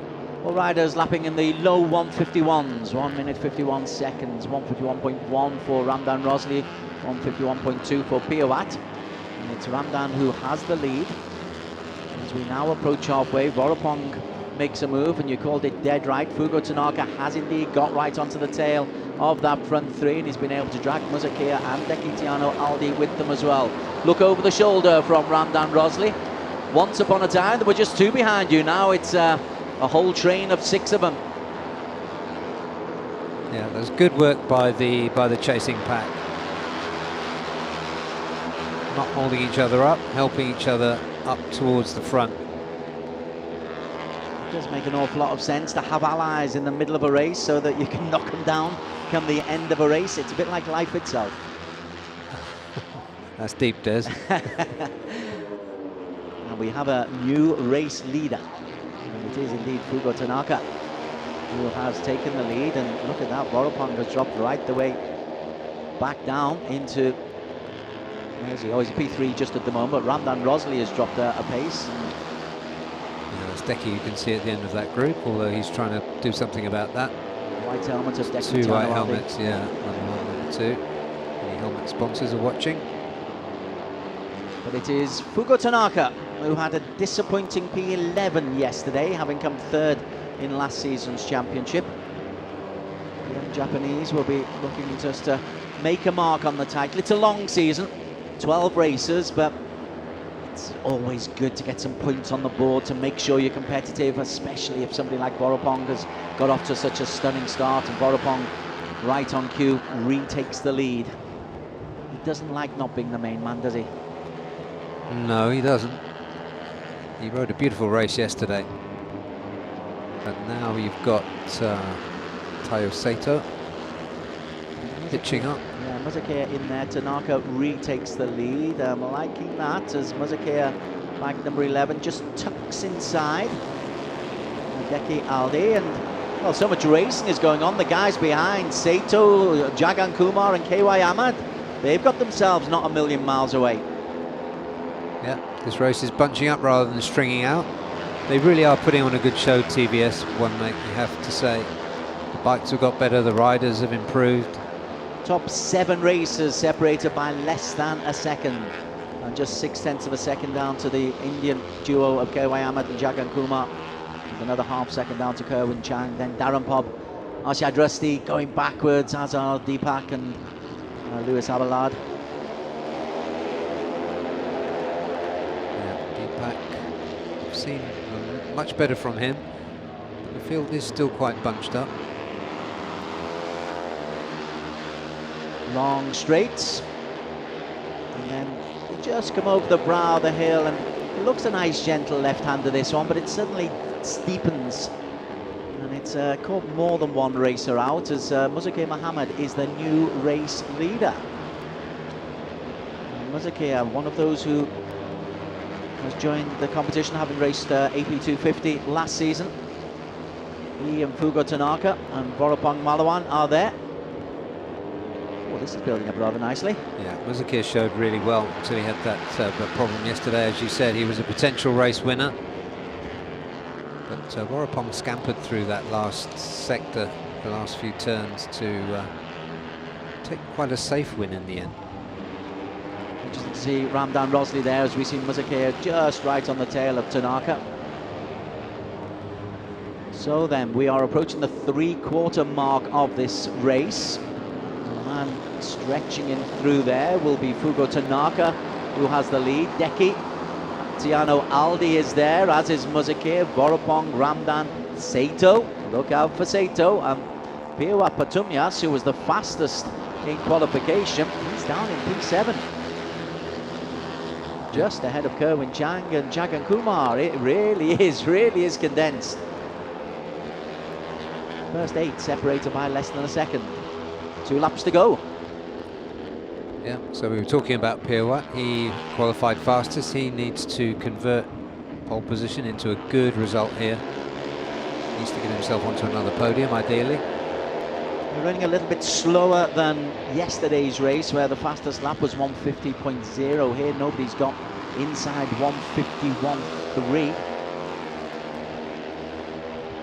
I do tell a little fib. There's a 156 there and a 152 from Fugo Tanaka. The last lap's my apologies, can't read. As Tanaka is the leader, it takes Muzakir Mohammed with him, and Deki Tiano Aldi also in there. This is bubbling up. We've got 1.5 laps to go and still plenty in contention. Ramdan Rosley trying to get on the shoulder. A bit of evasive action there from Kerwin Chang. Kerwin Chang we haven't mentioned too much yet, but he looks like one of the promising young riders who come through, wide. and somebody has gone. Was that Patumyas? Yeah, and there's some smoke coming out there. I'm not sure which bike it was. May well be Piwat, who has been going backwards. He's certainly not in the front group. We'll keep an eye on that one. But Piwat was struggling as we come into corner number 12. This is the final rehearsal that they will have for it. And Deki Tiano Aldi is the man who goes through. He goes a little bit wide. Tanaka's a little bit tighter. So if that is a rehearsal for the final lap, it will be Tanaka who would take it, because Tanaka has the lead. Yeah, Piwat is the man who dropped out. So disappointment for Piwat Patumyas. Fast in qualification, but out of race number 2. Vorapong slightly adrift there in P5 as they cross the line. Kerwin Chang is also another who's dropped out as well. In fact, Kerwin Chang is out of the racing completely. There he is on the side. Black helmet, frustration for the young Filipino. So Deki Tiano. So the 2 white helmets are young Deki from Indonesia and the experienced Vorapong from Thailand. As Vorapong goes on the inside, but Ramdan Rosley makes his move. Now, he may have just been keeping his powder dry for this last lap. Ramdan Rosley, used to racing the bigger bikes, the 600s.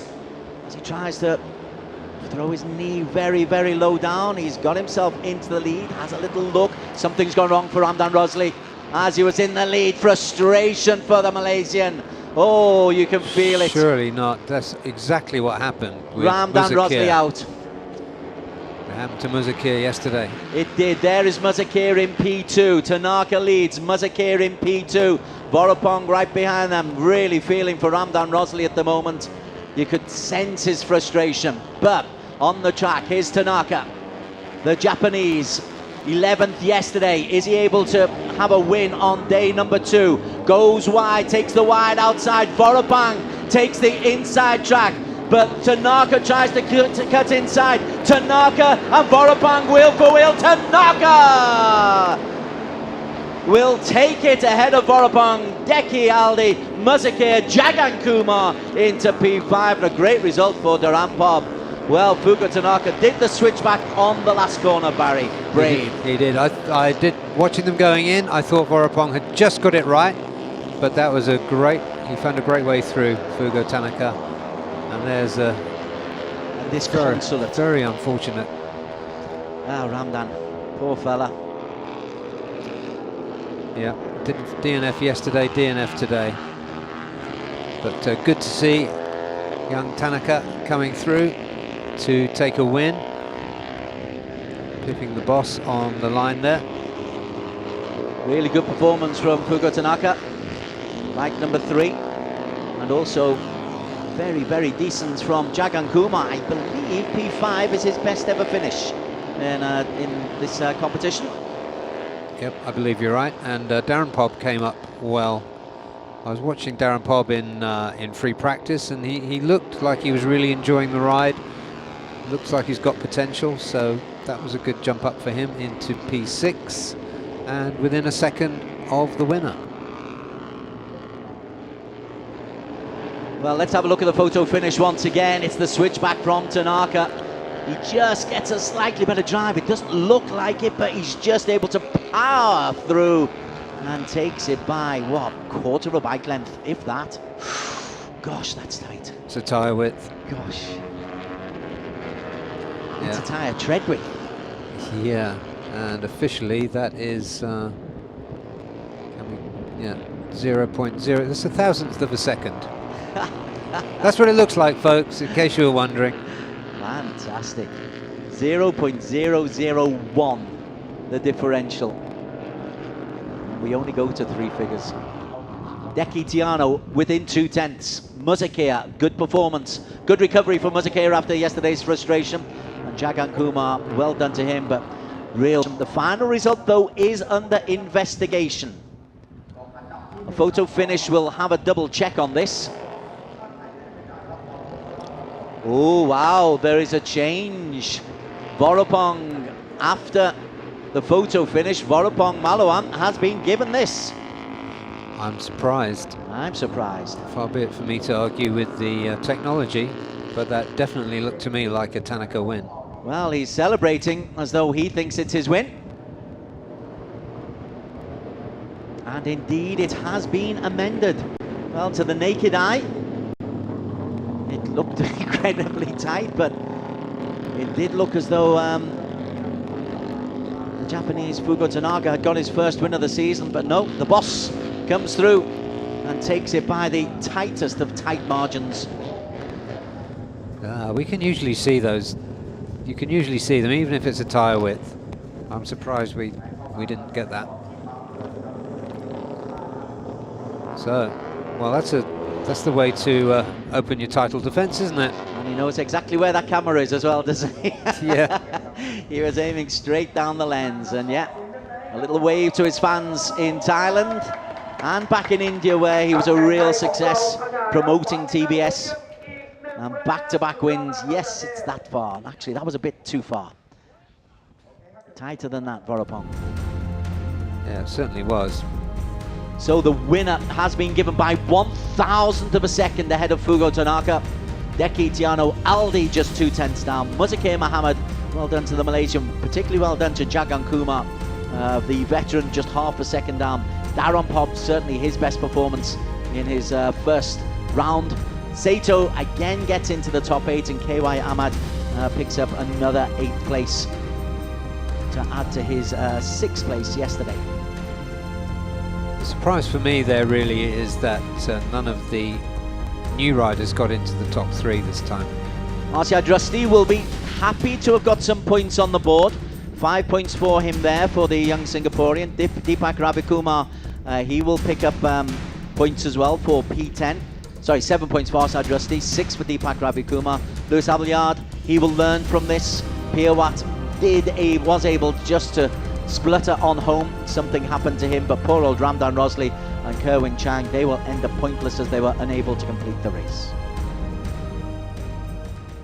Okay, I believe Daniel Bogas is down representing us on the Park Ferme, and let's hear what the winner has to say.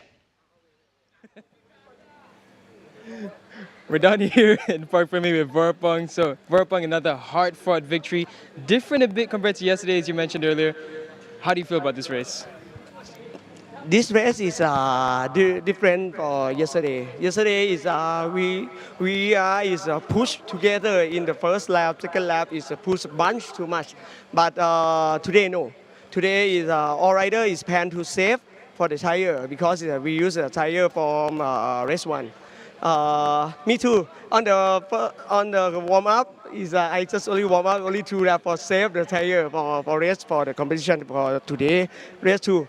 It's very happy, and in the finally I don't know is before I don't know for how to can fight to the win, but okay. On the half lap is I looking some rider is from Japan is coming for in the leader. Oh, for sure I have some idea in the last corner, and too I can. My dream come true. Thank you very much. Thank you very much for TVS staff. Is work so hard for the first round. Thank you for media. Thank you for organize. Hope to see you in Malaysia. Thank you so much, Buriram. Congrats on a double victory. Best of the highlights of race 2 of the season and the TVS Asia One Make Championship. Buriram Malawan starting in P3, having won race number 1 yesterday at Buriram. Well, he was second off the grid here because Piawat Putumyas, the fast tie, and Ramdan Rosley made it a really fast start for the front 3. And at one stage by Russell, those front 3 looked like they would romp away from it. They did. You can see it right at this point. There's a distinct leading 3. The riders behind in the second group worked like a cycling peloton and dragged themselves back up. I think we had up to 8 riders fighting for the lead at one stage later in the race. There we just see how they are beginning to work their way back in. Fugo Tanaka, who will be denied the win by the narrowest of tyre widths. In fact, it needed a photo finish result and a race investigation. But he was able to pull him, and Muzakir Muhammad, who had a decent P4 today, having raced well yesterday before struggling with a mechanical problem. But up at the front, Piawat was enjoying himself. Piawat would have a problem as well. But as you said, the 3 suddenly became 7 or 8. Yeah, and Piawat, perhaps he lost some power in the race because we saw him drop back and then stop. So could have been a mechanical problem for him.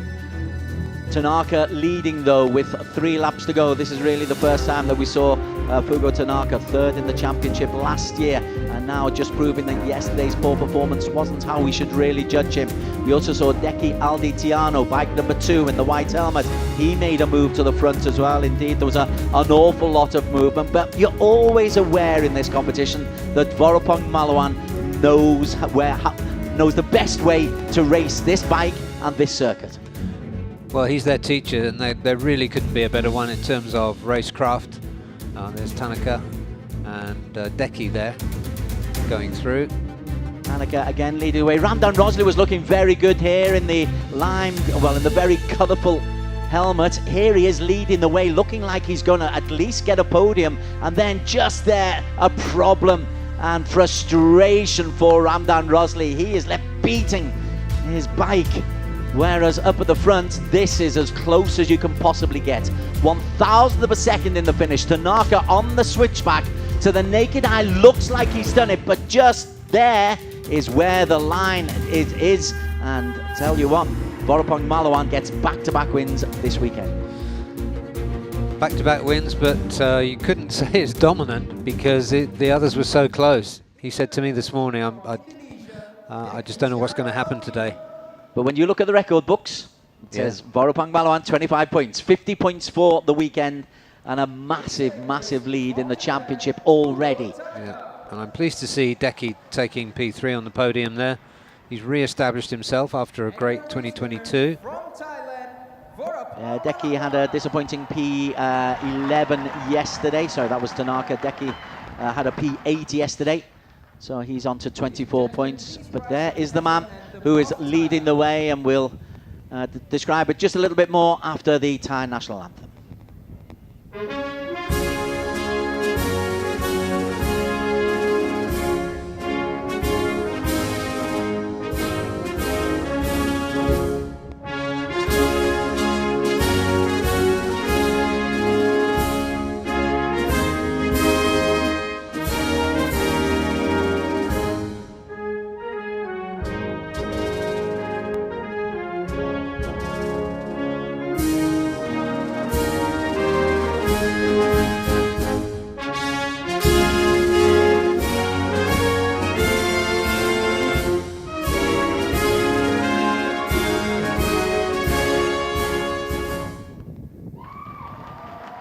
So back-to-back wins, 1,000th of a second. That's insane. Yeah, the angle caught us out. We thought it was Tanaka who got the win.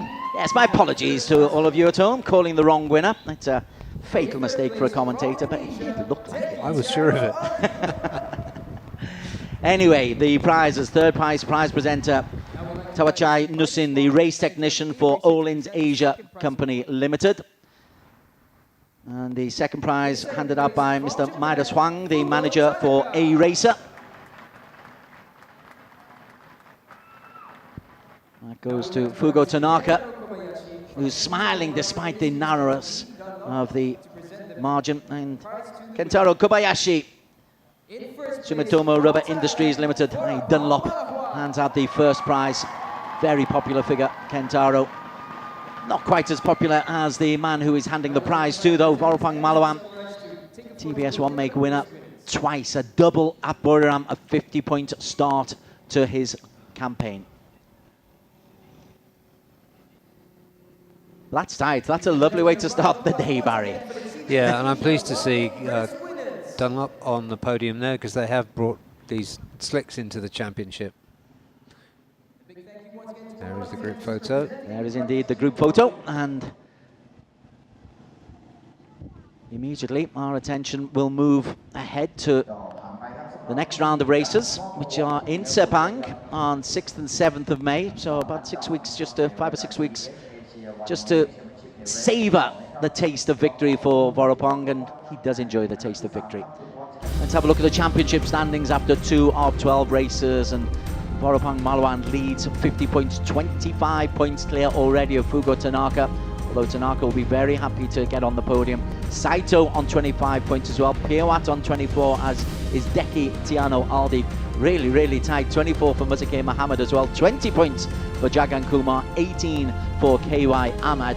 You take away Vorapang, and this is a highly, highly competitive championship.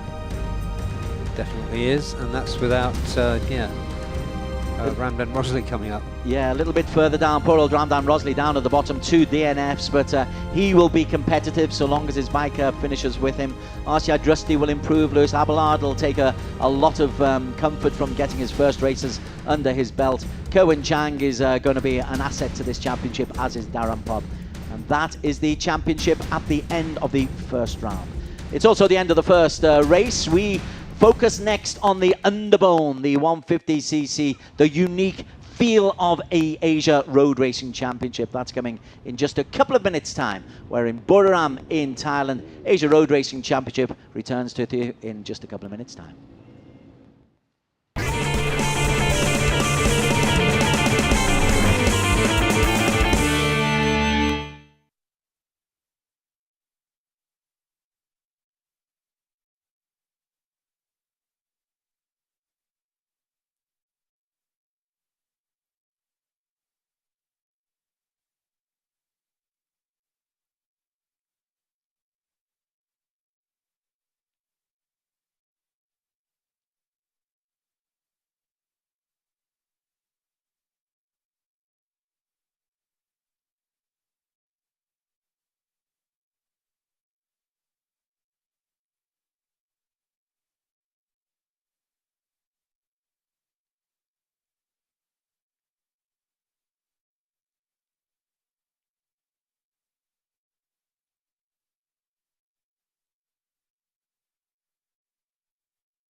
Very warm welcome back to Buriram. We are in Thailand, round one of the Asian Road Racing Championship. The Chang International Circuit is the venue.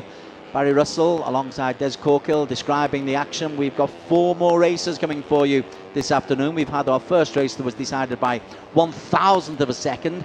Yesterday's was much further away. There were 100th of a second between the winner and second place in yesterday's Underbone 150cc. 36 degrees centigrade, so it is still sweltering hot out there. But the Underbone 150cc is where we focus our attention now. Let's have a look back at yesterday's race number 1 that eventually was won by Malaysia's Shafiq Rasul by the tightest of margins.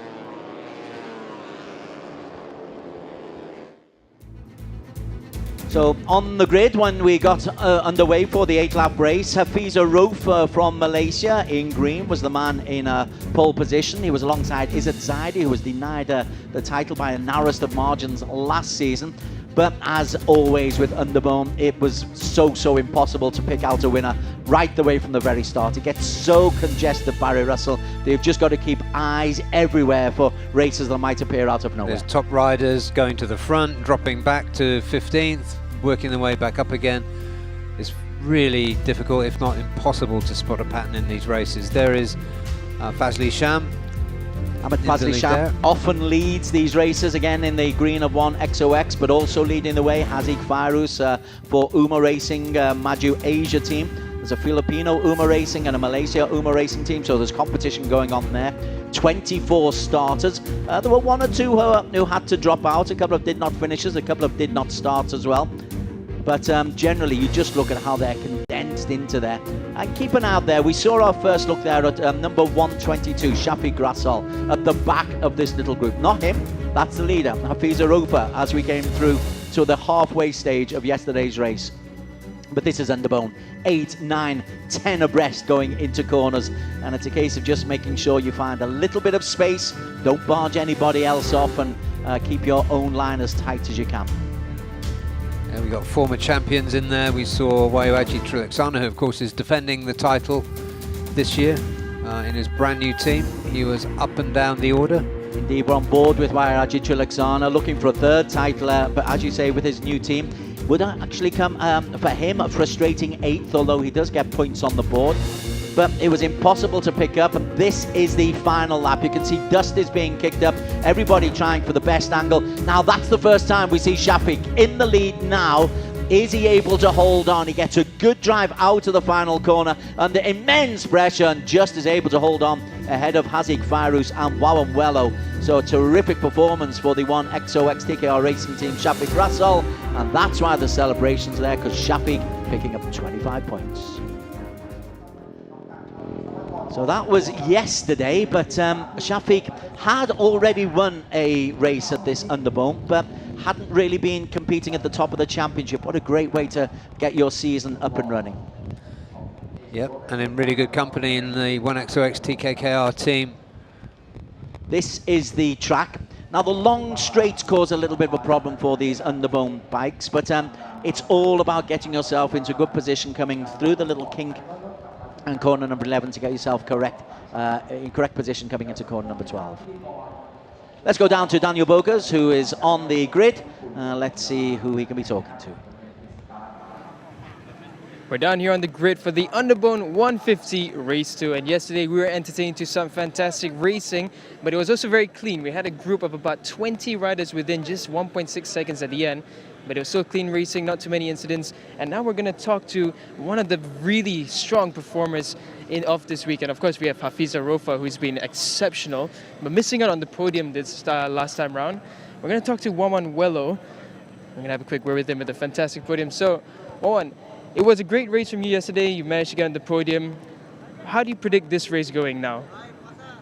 Dari hari prefektif saya udah lumayan bagus catatan waktu saya, dan saya pada race kemarin saya bisa podium 3, dan saya di race 2 ini saya akan bisa rebut kembali insyaallah.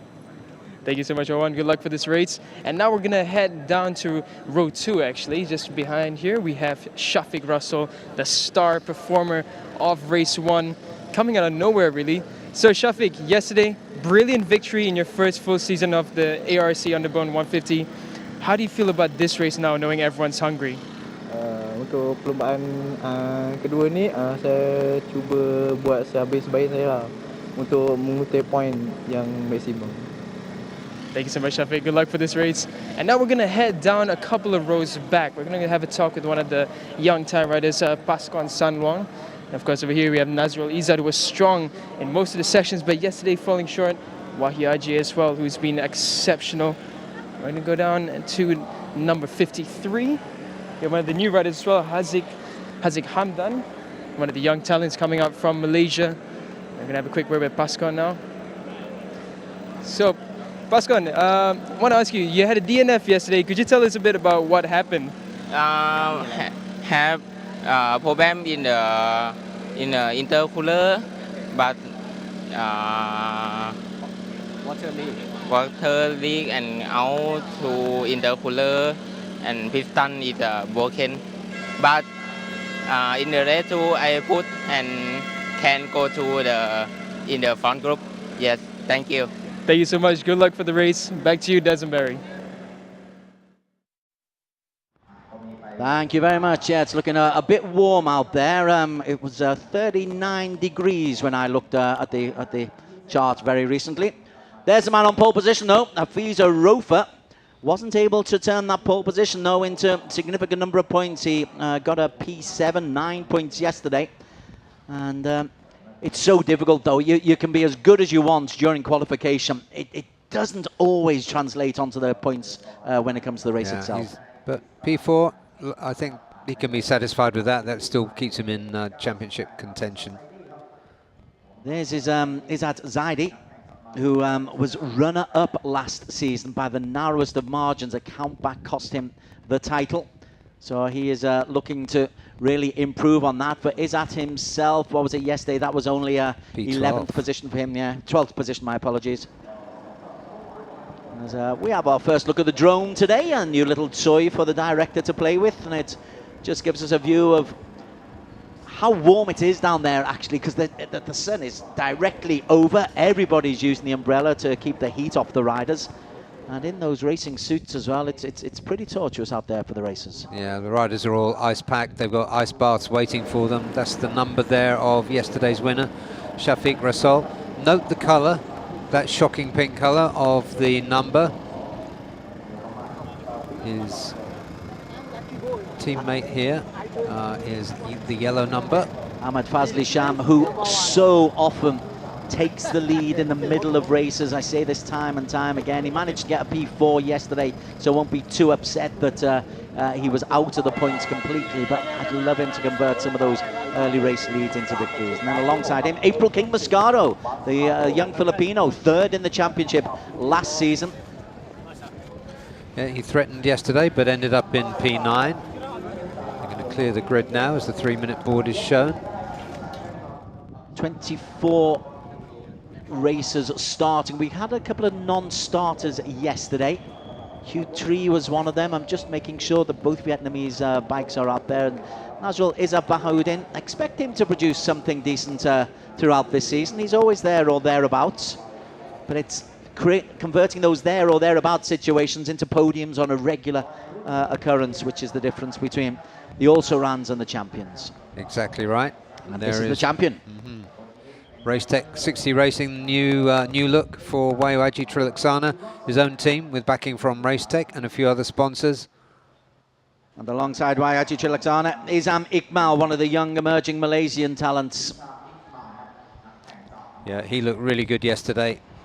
He's going to be a contender this year. Fell off the pace a little bit towards the end as everyone caught him up. SCK Honda, they've put a lot of faith in him. Everybody is now forced out into the respite of the shade. Poor old riders are left out there. The umbrellas stay out as much as they can. It was a really good pit walk at the venue just before the first of the race of the TVS One Make Series race. And a lot of smiles, a lot of happiness, a lot of confidence, a lot of enthusiasm. But it is the first round of the season. You expect it. It's as we get into the middle of the season, that's when the frowns begin to emerge. Yeah, although I find Sunday pit walks always got a little festival feel to it. It's nice. It is. You always take your daughter down, don't you? She gets some great photos. All right, so the 1 minute siren goes. How do we see this? Do we see improvement for Wayu Ajichulaksana and Izzat Zaidi? They were so consistent last year. Yeah, they were way off where they should have finished yesterday, so I think both those will be looking to improve.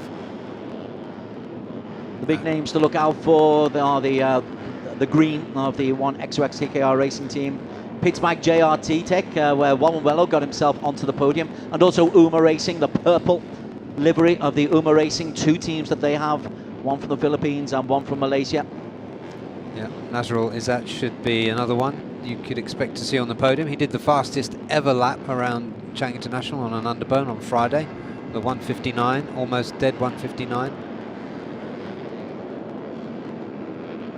But it's impossible to see a pattern or make a prediction. We learned that lesson a few seasons ago, didn't we? Indeed. Chang International Circuit is the venue. This is the formation lap, just to make sure everybody is ready. They warm up the tyres, they make sure that gears are working, that everything is right, helmet is good. And we will run through the starters in grid order. Hafiza Rufa on pole position, alongside Wamuwelo on pole in 3rd place yesterday. Izzat Zaidi, last season's runner-up. It's a strong front row. And row 2 led by yesterday's winner, Shafiq Rasol for 1XOX TKKR.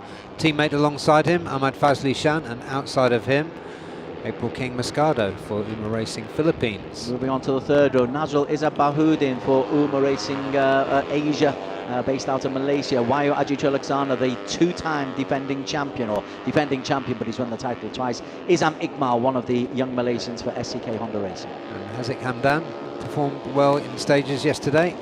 Sorry, after him, Haziq, Cheryl Sims and Akid Aziz. And then you've got Pascon Sanluang, Rinaldi Pradana, a young Indonesian, and Gupita Krishna himself, a 2-time champion. Yep, row 5 led by Pacharagon from Haziq Farouz and Dimas Juli Atmoko. Haziq Farouz came up into 2nd place yesterday. Dimas Juli didn't have the best of times. John Emerson Ngito in P19 ahead of Ahmed Fazrul Sham, as I'm just ahead of the graphic guys. John Emerson Ngito, P19, Ahmed Fazrul Sham, and Giancarlo Maurizio. I'm expecting more from the Filipinos today. Yeah, Nguyen Hue Tri, new Vietnamese rider to this series. Murabil Vitoni next to him in P23, and outside of him, Nguyen Antoine, familiar face and name in this series, P24. And the Vietnamese racers will be hoping that they can just get a decent number of points on the board. Watch out for the P16 on the grid. I did hear that Pacharagon sustained a leg injury in the Thailand Talent Cup yesterday. So let's just have a watch out for that. Double dipping. There's a lot of these riders, they give themselves a tough schedule. There is, in addition to the 5 races we have on the RRC, there are local races going on as well. So yeah, we'll keep an eye out on Pacharagon, bike number 32, who is starting way down.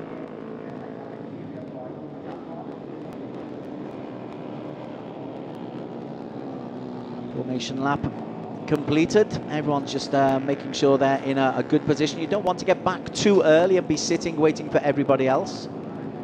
Yeah, especially in this heat. Could be looking also for Giancarlo Maurizio, Murabil Vitoni. They're due some good showings as well. I think there's a lot we're looking for. As soon as you start this conversation, it goes on and on. So there's good racers all over the place. Gupita Krishna, I mean, it's 2014, 2015 since he won his title, but he's always competitive. He's always in the mix. Yeah, another surprise. He dropped down to 13th at the end. A full second behind the winner. My word. Monstrous. Okay, we are just coming in. The Team One for All bike at the very, very back. Just waiting, as it's a long old wait for Hafiza and Wamuwelo and Izzat Zaidi on the front row. They're all in. Yeah, here comes Pascal, going to take his place.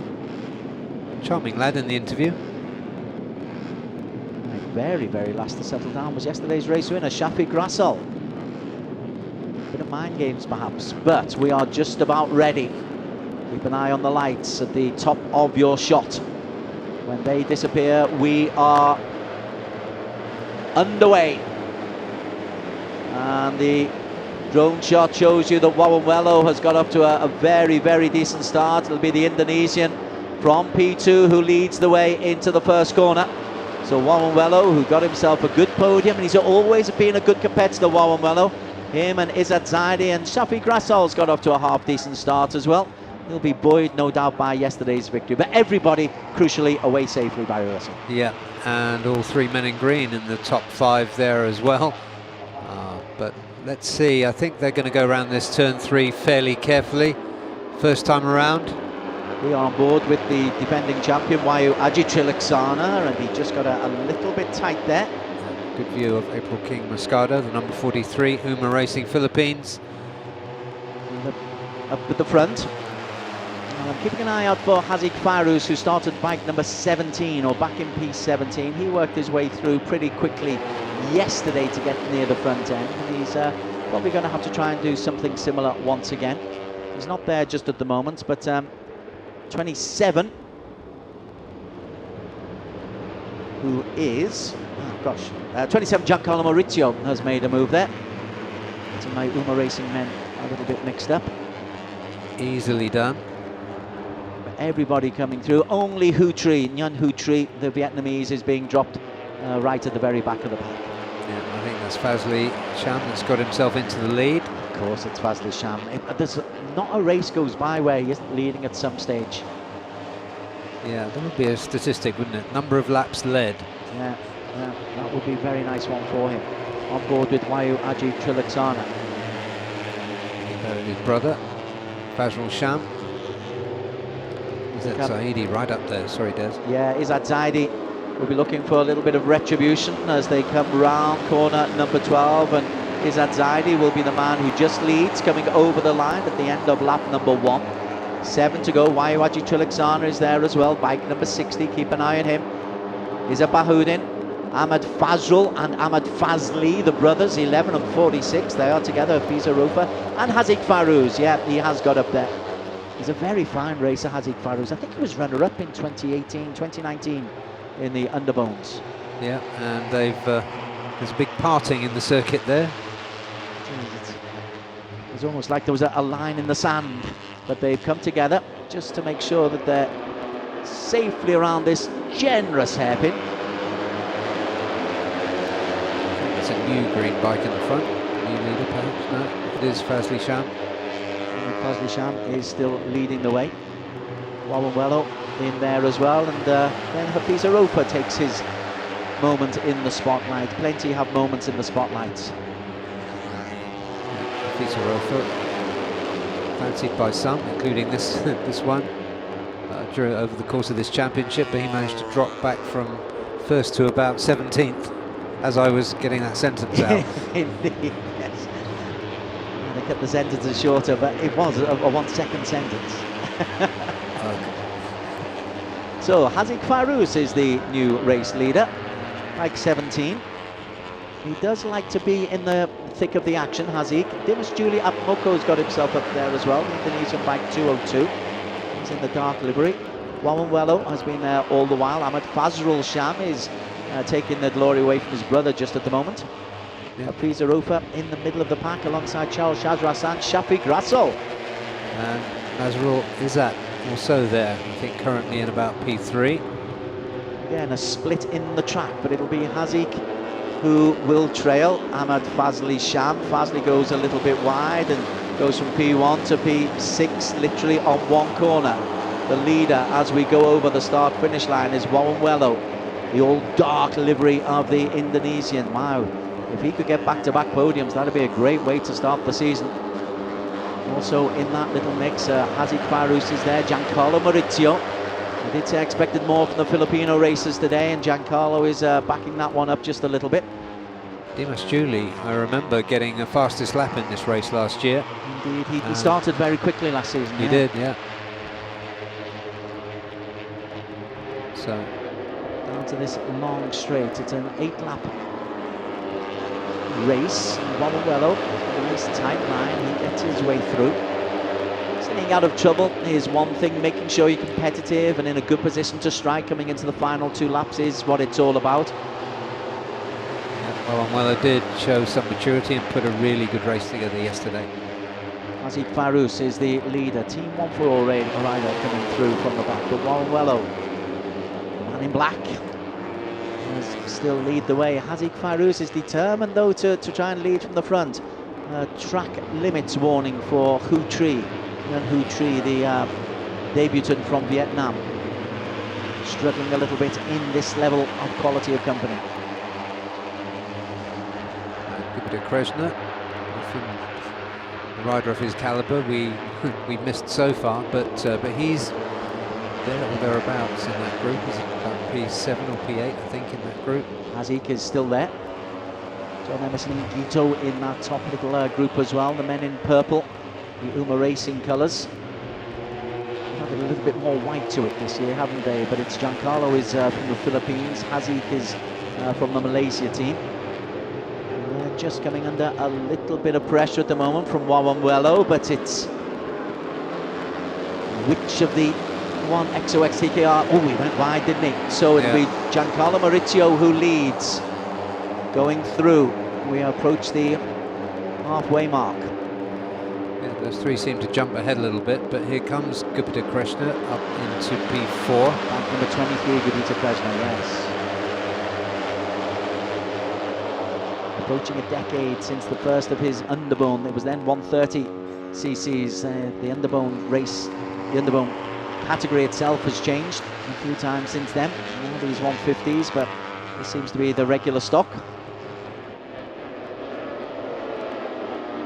Just look at 1, 2, 3, 4, 5, 6, and 8 going round the corner. It's a lovely wide corner. In any class, you can. There are a variety of good lines you can pick. Azik Farouz bobbles his way into the front. Yeah, must be a gap there somewhere. Oh, there it is. And then Ahmed Fazli Sham, of course, number 46. Always loves to be in the thick of the action. It's almost like he's you know, in athletics where you have your setter, your pace setter. It's almost that Ahmed Fazli Sham plays that role, but he doesn't mean to. He doesn't really want to. He'd love to get some points on the board, although to his credit, he got a P4 yesterday and 13 points. A bit of litter on the road. Fazli Sham leads from Warren. Peter Kreshner has managed to get up there as well, who's 38. Warren is 38, just going through on the right-hand side. There is only 1.5 seconds separating front to back of this group. Mayuaji Trilaksana is the man at the very back of the group. As Maurizio barges his way forward. This will be the halfway mark. 23, Gupita Kreshner gets Warren out the way, gets Ahmed Fazli Sham out the way, but Warren is just able to hold on to his line, then looks over his shoulder, looks over to his left-hand shoulder, on his right-hand shoulder, 4 bikes go past him. Yeah, Azik Farouz very aggressive on the approach to turn 12. That'll be interesting to watch out for. But it is Warren back at the front. He hasn't been far from there. Those watching in the Philippines, Giancarlo Maurizio, P6 and P7 for John Emerson and Guito. Mayuaji Trilaksana right at the very back, but we're only halfway through, and as you quite rightly said, Barry, it's 2.2 seconds separating P1 from P23. You can soon make up that time. Yeah, another rider just swept up to the front to come into turn 3 in first position, only to be swallowed up again, I suspect. Also keen to see where Shafiq Rassol is, because he caught us all cold yesterday. He's at the back of the group, just out of your shot, goes through the green livery. Ahmed Fazli Sham is still leading the way, the pace setter. Yeah, number 157, Murabil Vitoni, another rider we've been saying should do better here. He's muscled his way up towards the front of that group. Warren bike number 38 in the dark livery. So much jockeying for space, or what little space there is out there, as they come round that tight left, tight right-hander. It looks like Pascorn is working his way up towards the front of that group as well. The young Thai rider that Daniel interviewed on the grid. Pascon, you said he might be... Oh, no, it wasn't Pascon. He was suffering from the injury. Pacharagon, who's actually looking okay in the middle of the pack by number 32, Pacharagon. There's Haziq and Ahmed Fazli Sham and Wawanwello. They've been the names at the front. Wawanwello seems to have a problem or two. That's a couple of times he's just leaned over to fiddle with something on the handlebars. But it's not really impacting him too much, though he will be in P3 as they go over the line. P2 as they go over the line. Right then, 3 laps to go. Second race of round 1 of the Asian Road Racing Championship, Underbone 150cc. Ahmed Fazli Sham, is he for once going to be able to hold on? We see him so often up at the front. Yep, I called him for a podium rather recklessly yesterday, and he finished 4th. So many racers still in there. Fazli Sham is still leading the way. Haziq Farouz is still there. Wawanwello is still there. But this is where everybody is just kind of biding their time.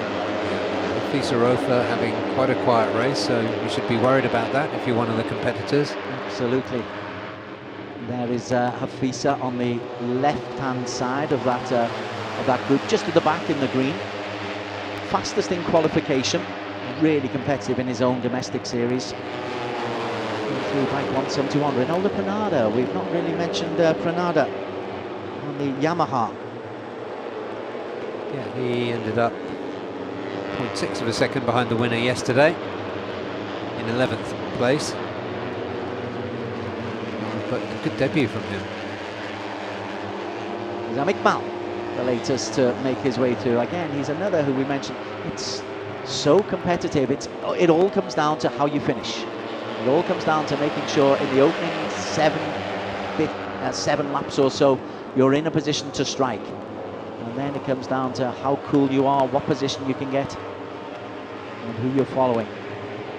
But this is the first time we've seen Izam Iqbal leading the way, and he's got Ronaldo Padama, so 2 newish names for us. As they come up to corner number 12, and this will be 2 laps to go when they get round here. It's Ahmed Fazli Sham once again.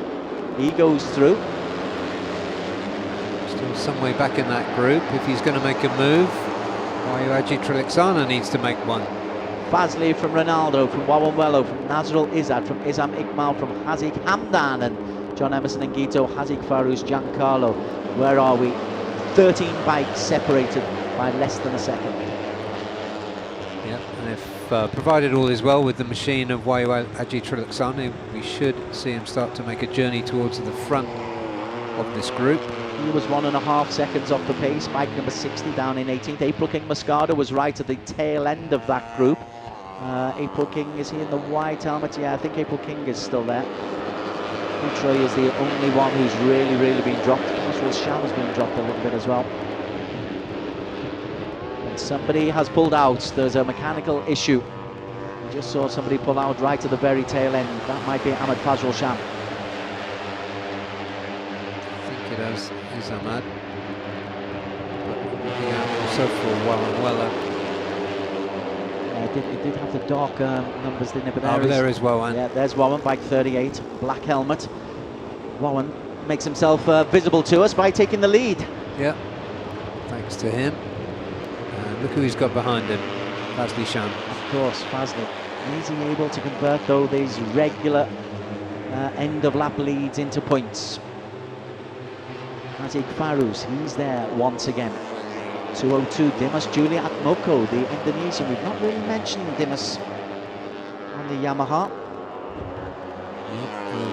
Yeah, noting his early march towards the front and his known speed around here. It would be good if he can get a good result as well.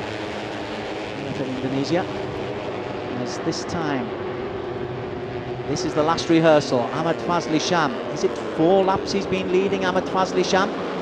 Out of the 7 as Wawanwello has just eased the side. 122, yesterday's winner. Push. Your teammate is leading the way. Ahmed Fazli Sham, right. Now it comes down to the real deal. Izzat Zaidi joins the front little group. Ahmed Fazli Sham is aware there's a whole clutch of riders behind him, including Izzat Zaidi and Wawanwello. Yeah, Yeah, Shafiq crossed the line in 14th. That doesn't mean he can't win from there. There he is, just behind 13th, yes. Wahiaji. Yes, so there's yesterday's winner, alongside last season's champion. And poor old Ahmad Fazli Sham has been gobbled up by a whole pack of riders as they come around the hairpin for the last time. Battling for your space, jockeying for position, keeping your speed good. Izzat Zaidi hits the front. Rofer, I think, is there. Just trying to look at the colours.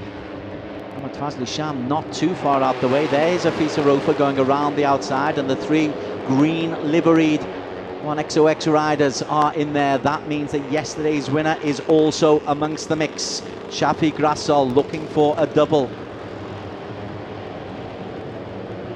Wallenwello is the man who's got the lead, though. Izzat Zaidi was in that little pack and in the midst of us. One of the Uma bikes, that might have been Nazrul, got elbowed back then, and one of the green, I think that's Fazli Sham, got muscled out. Yeah, he's going to have a low finish. Fazli Sham. Yeah, Afisa Rofer, sorry, Des, in second as they come through the final sector. Right now we're all down to this. 38, sorry, Wallenwello has got the lead. Hafisa Rofer not far behind him. Wallenwello, though, has he got enough? No, Wallenwello is just swallowed up by the pack. 5, 6 abreast as they come round. Hafisa Rofer has got real company. Hafisa, is he able to hold on? And yet it is going to be. There's a crash at the back. The victory goes to Hafisa Rofer from Izzat Zaidi. Wallenwello and Ronaldo Murabil is in there. And there was a bike was just clipped at the very, very back, but look at that, Hafisa Rofer. He was on pole position, struggled yesterday, but he timed it absolutely to perfection on race number 2 by Russell. Beautifully done. We've seen him do that before, maybe not here, but we've seen him do it at Sepang. Beautifully timed. That was perfection from Hafisa Rofer. He's a rider that personifies precision, and that was brilliant racecraft. Here is the last corner. Final result is under photo finish, and we've got one wrong already this week, but there was, it's one of the Uma Racing races. And he's so lucky that the riders have taken evasive action around him.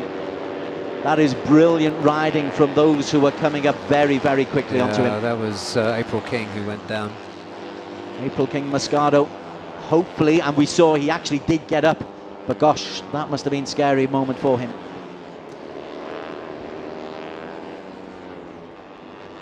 Let's have a look at the finish and see how Hafisa Rofer is just able to hold on. Wallenwello tries to come through from the outside. There's where April King just rides up the back of Haziq. Izzat Zaidi holds on to P2. Wallenwello gets ahead of Rinaldi Pradana, who picks up his best win of best performance of the season and 13 points. Yep, and I'm no mathematical expert, as you know, Des, but that could put Wallenwello at the top of the championship standings. On 32 points. Where did Shafiq Rassol come? P9, 7. So level on points with Wallenwello. Yeah. Beautifully done, Hafisa Rofer. Who's on 34 points. So Hafisa Rofer will be the new race leader, championship leader. But we'll work that one out in a second. A good championship damage limitation there from Izzat Zaidi. Actually, it was Giancarlo Maurizio who was taken out. He was the Filipino, the Uma Racing Philippines, who went out because April King Moscato, he's got himself a P8. Apologies for that. The race colours were right, but the racer was wrong. And let's just hope that Giancarlo, we saw him walk up. It could have been so much worse. Could have been, yep, but thanks to the other riders.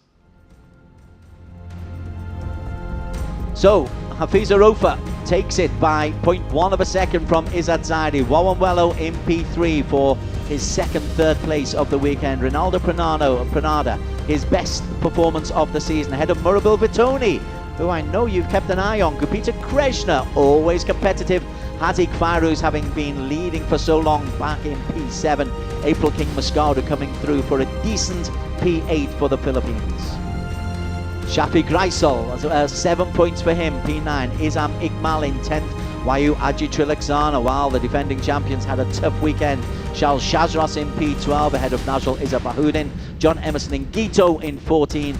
And the final point scorer is young Hazik Hamdan.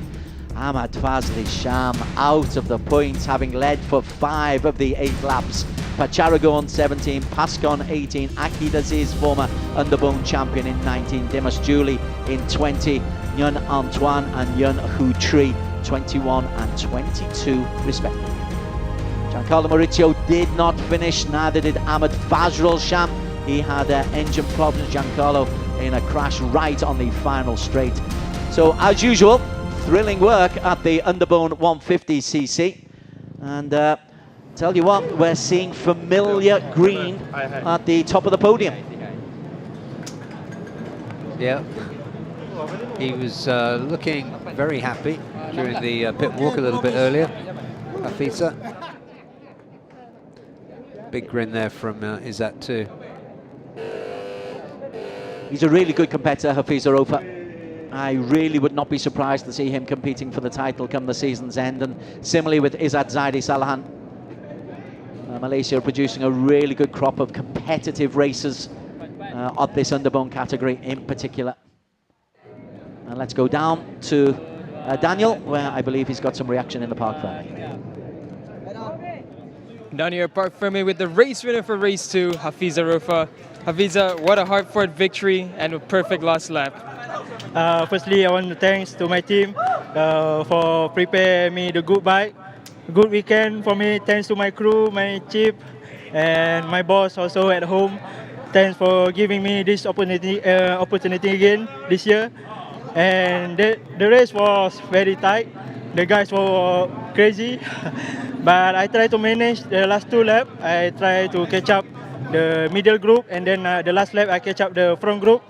And I try my best until the last lap, and P1 for me, alhamdulillah. Thank you so much, Hafiza. Congratulations. I tell you what, Barry Russell, when even the riders say it's crazy, it's crazy. It is, yeah. So P7 and a P1 for Hafisa Rofa.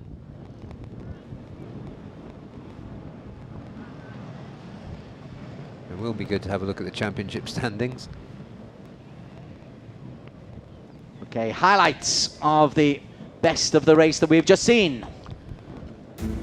Race 2 of the Underbone 150cc, a fabulous drone shot sees Wawan getting off to a really good start. He's going into the first corner, leading the way, but as usual, there's the men in green, as we've got to call them. That's a strong team from one XOXTKR racing team. They had a winner yesterday. They produced a winner today, but a different winner. But they will be really strong, Barry Russell. Yeah, all of those riders will pick up wins as we go. And showing early is Izzat Zaidi. This was a good race for him after finishing down the order yesterday in 12th. Really good for bike number 98, easy to pick out in the black racing suit and the sky blue colours. Yeah, Hazik Farouz made himself felt all the way through, didn't he? Both he and Ahmad Fazli Sham, they led for so long. They can see bike number 46 taking bike 17 with him, and those two were in the front pack for 7 of the first 8 laps. But I keep saying it's almost like a pace setting. They clearly want to do it. They clearly want to put themselves in that position, but they consistently get gobbled up. Although, to be fair to Hazik Farouz, he did get P2 yesterday. Yeah, he did. And Wawanwelo also stayed very close to the front. Wawanwelo there, bike number 38. Again, nice and easy to pick out as they go under the Chang International sign and head into the technical part. And it's all down to making sure you're in position coming into the last lap and a half. You make sure you're within a couple of seconds. Yesterday's winner gets the push, but it was his teammate Ahmad Fazli Sham. But Ahmad Fazli Sham would make a mistake that would cost him dearly. Izzat Zaidi in the middle of the pack alongside Wayu Aji Trilaksana. Wayu Aji, the defending champion, could only finish P11 here. And then we get down to the crazy moment. And the crazy moment is that when Hafiza Rofa is able just to lead going into the final corner, he has the pick of the lines. He takes a nice little tight line. Is he able to hold on is the big question. And the answer is on this occasion, yes. problem there for Giancarlo at the back of the screen. He has got up, but all the cheers are there for Hafiz Arofa for his first victory of the season. Yeah, I'm not sure that it wasn't Haziq Farouz that clipped him there.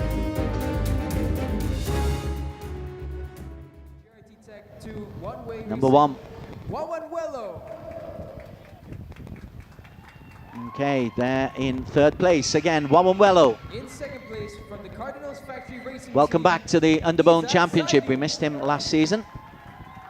Here's Zaidi back on the podium where he was so used to being last year. Here's Zaidi.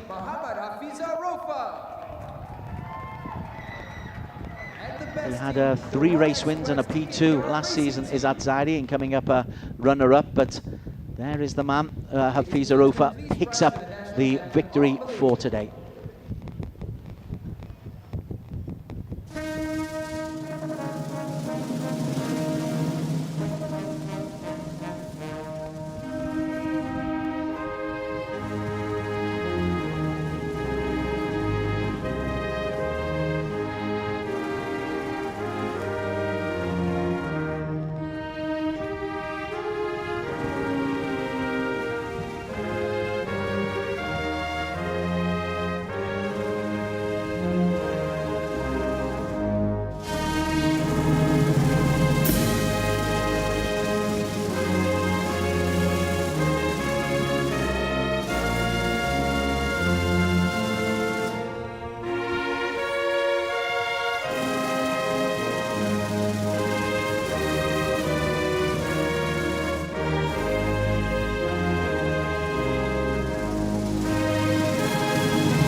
Negaraku for the 1-2 for Malaysia.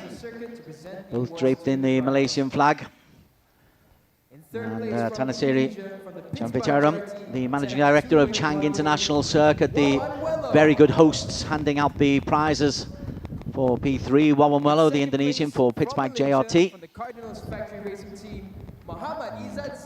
Second place prize to Izzat Zaidi for Cardinals Factory Racing Team. But this, I think, is the team to beat in Underbones. And Hafiz Arofa, one extra TKR Racing Team. They had a winner yesterday in Shafiq Rasul. They have got a winner today in Hafiz Arofa. Stefan Krapier, the FIM Asia president, will be presenting the team award to the team in green, although he's wearing black. One ex-Circle X TKR Racing Team based in Malaysia. Ladies and gentlemen, a round of applause one more time. I can tell you Shafiq Rasul has received a penalty for exceeding pit limits, so the 7 points that we thought he had will be reduced at the very least, and that will take him off the leaderboard that we are about to see. Yeah, he went far off on the green, actually, on the last corner. So, happiness for one of the team, not so thrilled for Shafiq Rasul. And here are the championship standings after 2 of 12 races in the season. We've got Shafiq Rasul, 32 points, so he lost a couple of points, sharing the lead with Wawanwelo.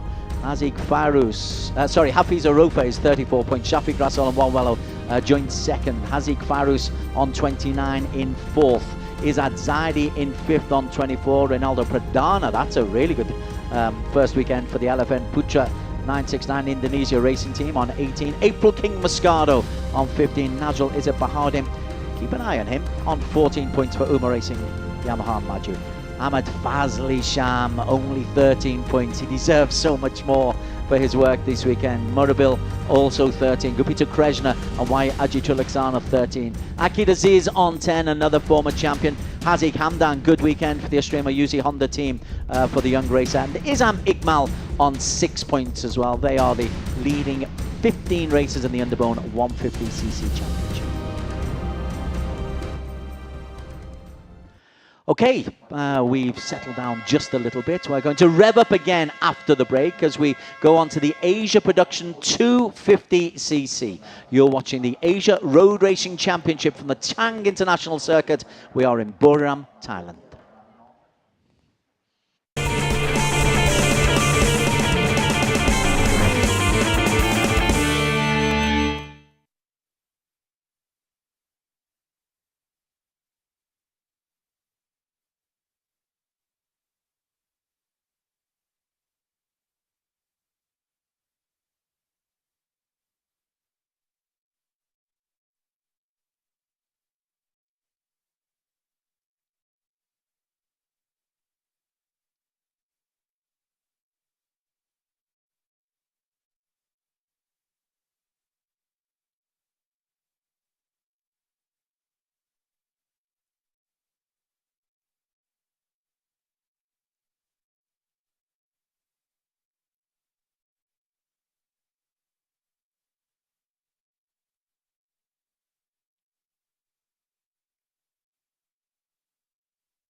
Round one of the Asia Road Racing Championships 2023 comes to you from the Chang International Circuit. We are in Thailand.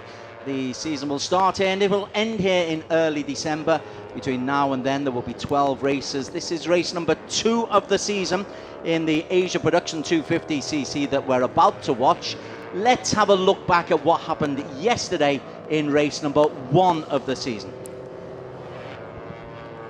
And this would be a triumphant day for Astra Honda Racing. Barry Russell alongside Des Corkill in the commentary box for today. And Barry, Astra Honda, after a very elbowy start there, which has some consequences, which we'll talk about for Veda Ega Pradama, this would be a runaway victory for Reza Danica Arons, the former champion. It was literally a perfect race for Reza. Lights to flag, and there he is. But there was a lot of action behind him as the mostly Thai riders tried to break up the dominance of these 3 Astra Hondas. Yeah, we saw Veda Ega Pratama, a young 15-year-old, get himself away nicely in P2, but the battle for P3 was physical. Herjan Atna Ferdhaus and Muklada Sarapech coming back onto the 250cc scene. The Thai very, very much wanting to elbow her way into the podium places, and it was literally a physical challenge that she and Herjan Atna had for that P3. Yep, a little. They got a little telling off for that. It was perhaps unnecessary. As you said, we'll touch on the other. There's one little touch there at very high speed. Yeah, it does get a little bit physical out there. Jakripat Puttasan from Thailand on the for Honda Racing Thailand. He was in the mix as well, as was the Motul sniper Mantek Kawasaki of Irfan Ardiansa. So this was the real battle because Reza Danica and Veda, they are so far away at this stage. We've almost given it up. But that's a real 3 abreast going down the start-finish line with 2 laps to go. What a cracking race that we had for P3. Yeah, you can see no love lost at all there between Herjan and Muklada. And this was a really impressive comeback for Irfan on the Motul Sniper team. But we've got to focus, I think, on the race winner, Reza Danica, once again, as we just focus on P3. But Reza Danica is somewhere in the distance, and the former champion for Astra Honda. It wasn't easy, because no race win is easy, but he made it look easy. Yeah, and here you can see 46, yeah. So the other two were clear, Reza Danica. Herjan Atner would be able just to hold on ahead of that gaggle of 5 racers chasing P3. And that would mean that as Reza Danica went on to take the victory, Astra Honda Racing in P1, Veda Ega Pratama, the 15-year-old who showed his elbows on the first opening lap, he was in P2, Astra Honda Racing. And Astra Honda Racing would win the battle for P3 as well, where I can just see Herjan on the little switchback inside, holds off McLaren, holds off the Kawasaki. So a perfect 1, 2, 3, 4 Astra Honda. Does not get much better than that. No wonder the celebrations were long and loud. That was a really nail-biting race for P3. However, there was a consequence. The little elbowing up the start mean that Veda Ega Pratama is going to have to do a ride-through penalty. Yeah, I think that's fair. There was some malice in the elbowing. It wasn't just one, it was two or three digs he had as they went down the home straight. Okay, let's go down onto that home straight where Daniel is waiting to talk to one or two of the riders. We're down here at the AP 250 grid for race 2, and this is going to be exciting. Once again, we have familiar red, black, and white of the Astra Hondas at the front, and we're going to talk to the race winner of yesterday, Reza Danica. So let's grab a quick word with him. So Reza, great performance from you and the team yesterday, but today it's a bit hotter than what we had. So do you think the team will work as good as you guys did yesterday? Yeah, for sure I will try. Like yesterday, I will try my maximum, my potential. I just focus. I hope I can back to winner again. Do you think tire wear is a big factor in this race coming up? Yeah, maybe about no use slick tire. I think more grip during especially like now, very hot condition. But I feel okay, really good. But I hope can. Thank you so much, Reza. Good luck for the race coming up. And now we're gonna head down to row 2 with a very familiar name, none other than Muklada, number 44. So let's grab a quick word with Muklada. So Muklada, it was a race full of fireworks yesterday, but slightly hotter conditions. How do you feel going into this race? Yeah, yesterday and today very hot is circuit, but yesterday I think that so fun to race, but I think this race I will do it, and I do my best. Thank you so much, Muklada. Great to see you back. And now we're going to head down to row 4. Actually, we're going to head to P10. And it's another familiar name in this category. It's Aiki Iyoshi. So Aiki, this time, he seemed to struggle a little bit in race 1, but we know that the quality that Aiki has. So let's grab a quick word with him. So Aiki, it was a bit of a tough race for you yesterday, but again, it's a second chance here. How do you feel going up against the likes of Astra Hondas and such? Yeah, yesterday race 1 is so fast lap in the front, so crash, portion down, and no good result. But today race 2 is more pushing and more improve. I'll do my best. Thank you. I want to ask, do you miss Andy right now? Andy? Yeah, Andy is crazy rider, but now 600cc. Yeah, definitely. Can't wait to see what you're going to do this later. Good luck to you.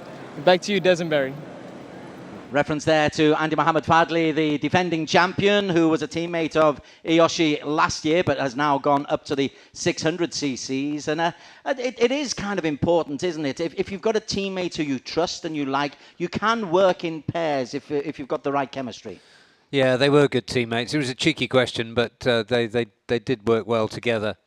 Okay, let's look at one of the men who, with McLaren, got a little bit of a telling off from race control yesterday. Herjan Atner Ferdas, he's actually on pole position. They were 1, 2, 3 on the grid, Astra Honda, and 1, 2, 3. And this is Veda Aya, who's in P3, my apologies. I can neither read nor see. Bike number 46, there's Herjan Atner. There's the man I thought we were going to. He's the man who's on pole position. And he's looking quite restful, but he had a bit of a telling off from race control for those little battles that he had with McLaren. Things that McLaren said were great fun. I think, yeah, if there was ever any doubt that McLaren likes a scrap, then I think you can put that to bed now. Jack Rapata on P4 on the second row of the grid. Honda Racing Talent, he was there or thereabouts. I know you have high hopes for him being able to break into that Astra Honda 123. Yeah, finished P7 yesterday, but lots of promise. McLaren, enough said. Yeah, McLaren, and then Irfan Ardiansa, who has moved back down to 250s, has changed teams. He's on the Kawasaki. He was genuinely competitive as well, Irfan. He got himself a P5 yesterday in 11 points. Yeah, that was a really good debut for him. New team, new class, new manufacturer. And then on to the third row of the grid, we've got Warrit Tong Napulkun, who are from the EEST NJT racing team. And Warrit, what did he do? He got himself into the top 6 yesterday. He was in that little battle for P3 all the way through. Yeah, I have some good news there. The team boss corrected me that the pronunciation is East. Okay, thank you. Which is helpful. It is helpful. Tanat now, he dropped out. Again, he's one. You're very, very knowledgeable about the Thai races. You're based here, you live here. Tanat came off, but I think you're expecting decent things from Tanat this season as well. Yeah, Honda Racing Thailand don't put any rider in that isn't absolutely top quality. It's so competitive. They've got a big pool of talent coming through. So to make it this far, you can assume that he's got great potential. And we're going a little bit further down. Wahyu Nugroho from Yamaha Racing Indonesia. Yamaha not really competitive at the front of the grid at this stage yet. Ferozi is the best of the Yamahas. He's in P9. This is Wahyu Nugroho, the Indonesian, a 152.7 in qualification. But they'll improve as the season goes on because they've got a strong team behind them. There is Ferozi, who is, as I said, on P9.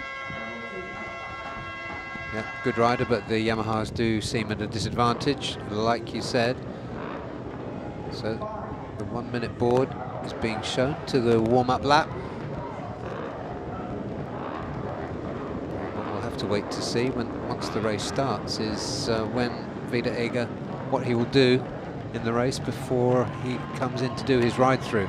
That will have been discussed. Yeah, I suppose the obvious thing is to take it as early as you can and then try to lap your way back into contention. It's a 10-lap race. Or to help your teammates get away before you pull in. Who knows? Astra Honda will have a plan, they always do.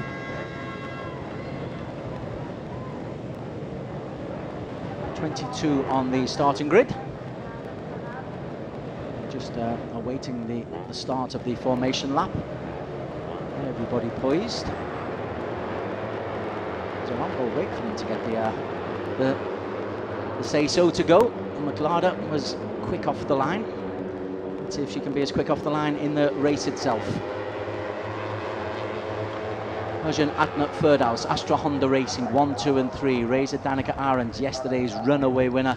Vida Ega Pratama, who's got that ride-through penalty on the front row of the grid. Yeah, row 2 led by Jack Putisan. Mukhladar next to him and Irfan Ardiansia. New look on the Motul Sniper machine. Warrit from the East NJT Racing team in P7 ahead of Tanat Lawang Pleo from Honda Racing Thailand and Ferozi for Yamaha Racing Indonesia on the third row. Aiki Yoshi in P10 on row 4. Next to him, Ilan Hakimi, and outside of him, Wahyu Nugroho. Moving on to the fifth row, and Khao Vietnam from Honda Racing Vietnam. Year on year, he gets better and better. 8 points yesterday. Irfan Haikal, young Malaysian for IDEMITSU FIM Honda Racing team, alongside Setu Raji for the Victor Racing MLT Yamaha team. And Watcher in Tup Timon for East NJT Racing team. Next to him, Kevin Sama Quintal, and outside of him, Nguyen Duc Tan. And the final two rows. Yu Chun Mei for Motul Sniper Mantec on the Kawasaki Ninja, alongside Chihiro Ishii from SDG Hard Pro. Mohsin Paramban, who crashed out certainly in practice yesterday for Honda Racing India. And alone on row 8, Lee Rui-Young from East NJT Racing Team. 4 women out on the circuit. 1 a genuine competitor for a podium place. The other 3 I think will be trying to improve their best lap times and trying to get into the points, setting your own personal goals. But Miglada first came to our attention when she won the Asia Dream Cup back in 2015, 8 years ago. Was it 15? Gosh. She's made a real career for herself, rode on the Japan Series last season. And she's bagged a couple of Suzuka 4-hour wins as well on 600s.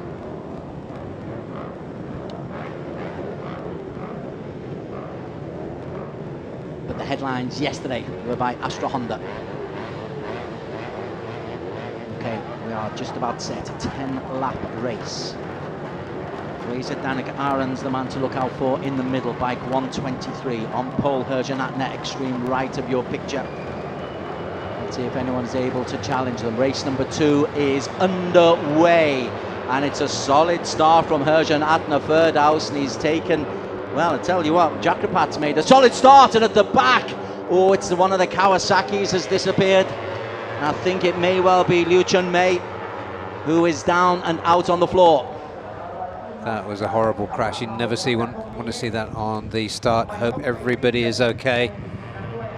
Right, we'll get you an update on that as soon as we possibly can. In the meantime, the race goes on as some dirt is kicked up. A non-starter for Idlan Hakimi. No start for Idlan Hakimi. That's the news. And okay, so a number of the bikes are there. And let's have a look at the start once again. Towards the back is where we're looking for the incident.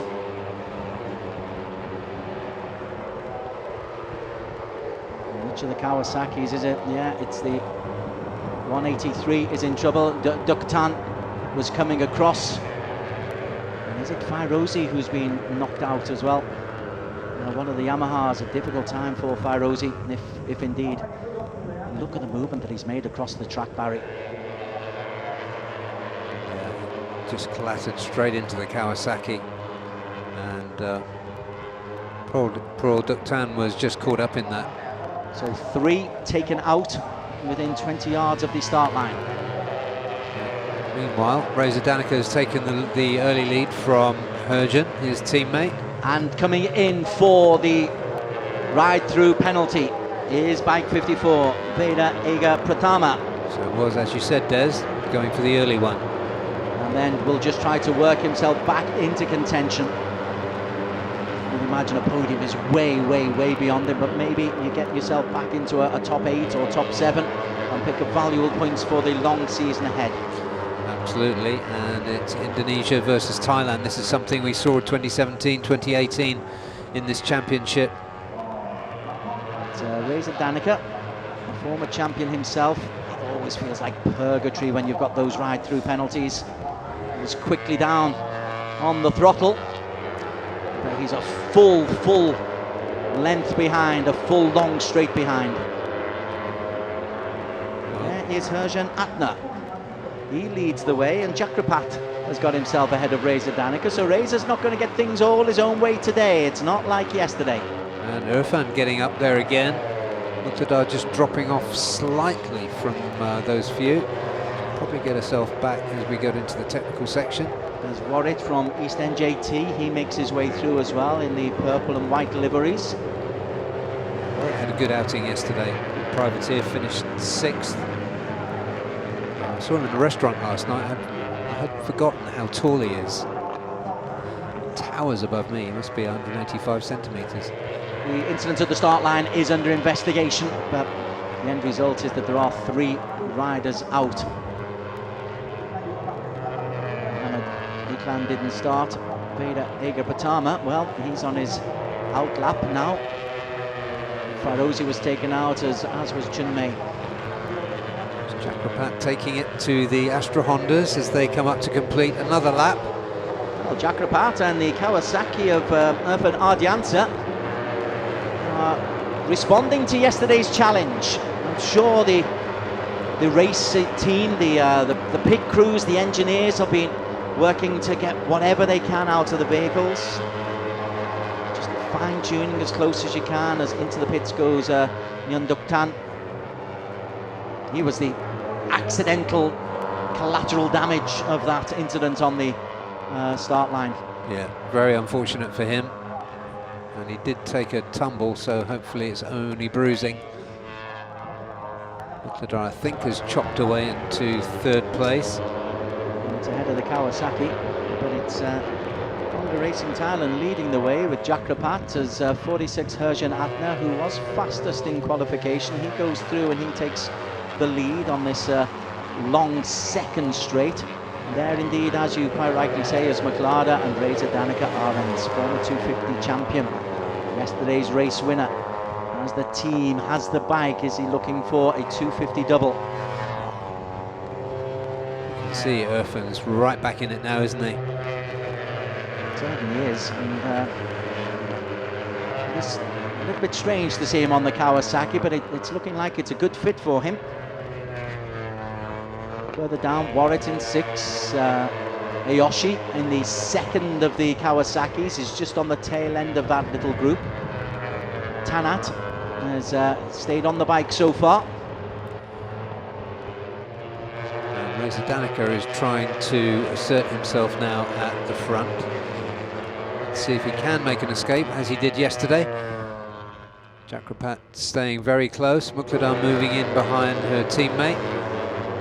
Irfan with them too. So, lead for the first time for Reza Danica Arends. A last lap 1:51.3, a full second faster than Jakrapat.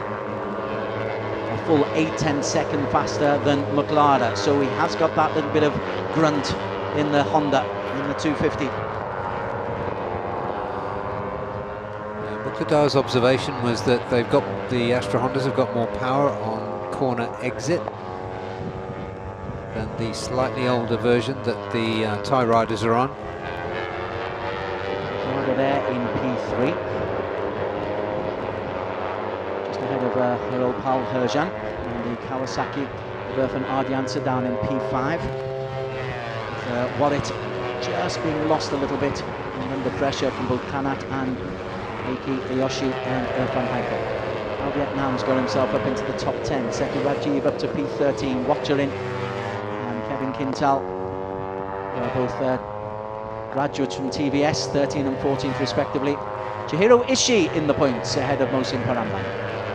Veda has got himself back into P17. We'll need to keep a look on bike number 54 in just a little while, just to see what kind of progress he's making. But for now, our focus is on the battle for P4, in which Irfan Ardiansa has got the better of Herjan Atna Firdaus. Yeah, and good shout, Des. Veda Egger has the fastest lap of the race so far. He makes his way through. He'll need a few of them, won't he? He will. 151.3, 6 hundredths faster than Reza Danica, who is the race leader. As we come through, it'll be 6 laps to go. So it's Muktadar going to take the fight to Reza Danica if she can. Reza Danica has got a lead of 0.3 of a second over Maklada. Warwick there has dropped back somewhat. He's now behind Tanat in 8th place.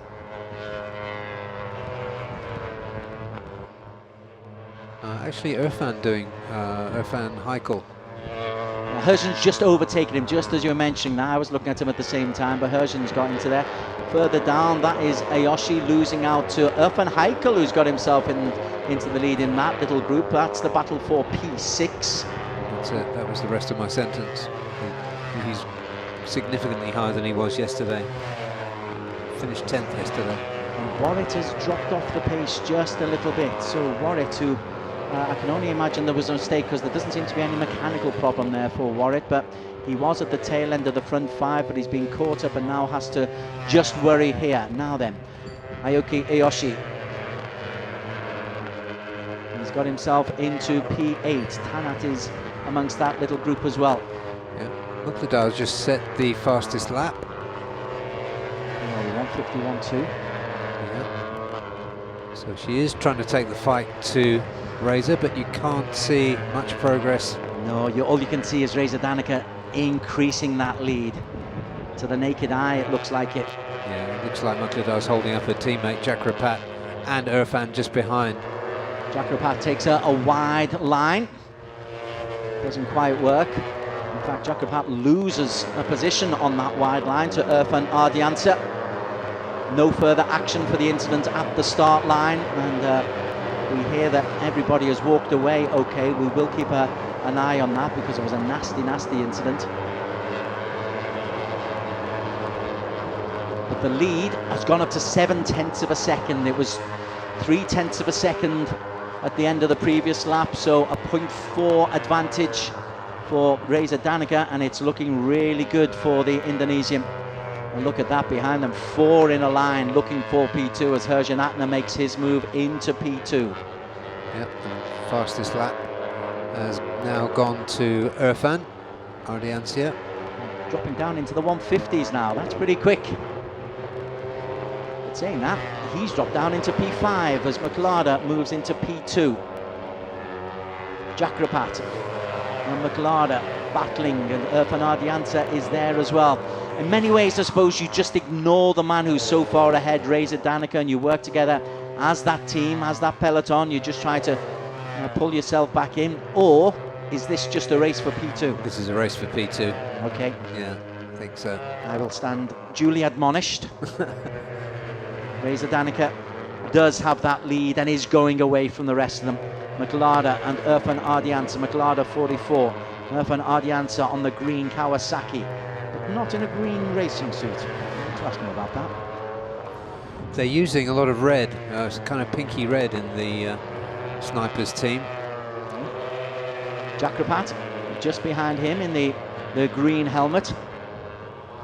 What kind of progress is Veda Ega making as we approach the halfway stage? Oh, look at that. He has raced away to increase his lead to 1.7 seconds. It was 0.7, so he's taken a second off there, a 150.9 on that lap for Reza Danica. Right, Ben, this is the let's having a look at Veda Rega. Is he there? So exit Yamaha, not sure which one that was. So many things going on at different parts of the track. The race leader goes through and out of your picture. Chakrapat leads Irfan on the Kawasaki. Maklada is in that chasing group as well. In fact, Maklada is the woman in P2. Chakrapat just sticks his nose out in front, and chasing them is Herjan Atna. He's not having things his own way, bike number 46. He may have been fastest in qualification, but he's not been able to reproduce that pace in the race. No, and Irfan is there all the way as well. Be interesting to see now that they just got ahead of Muklada, what happens through this technical section, whether she's able to hold on or whether they've got more pace than she has. I can tell you, out of the shot, bike number 54, Veda, has moved up to P14 and posted the fastest lap of the race, a 150.743. So with 4 laps remaining, plenty more points he could pick up along the way. What's he got? He's a few seconds down. He's 5 seconds down on Kevin Quintal and Satu Rajiv, 6 seconds down on Watcherin. So a place in the top 10 is a possibility. This is the battle for P2 as, wow, for the first time, Herjan Atna goes through. Nice little move, kept his nerve, did Herjan Atna, and it'll be a Astra Honda 1-2. Bike number 80 disappears. Setu Rajiv's night is over. Victor Racing, sad to say, no points for Setu Rajiv today.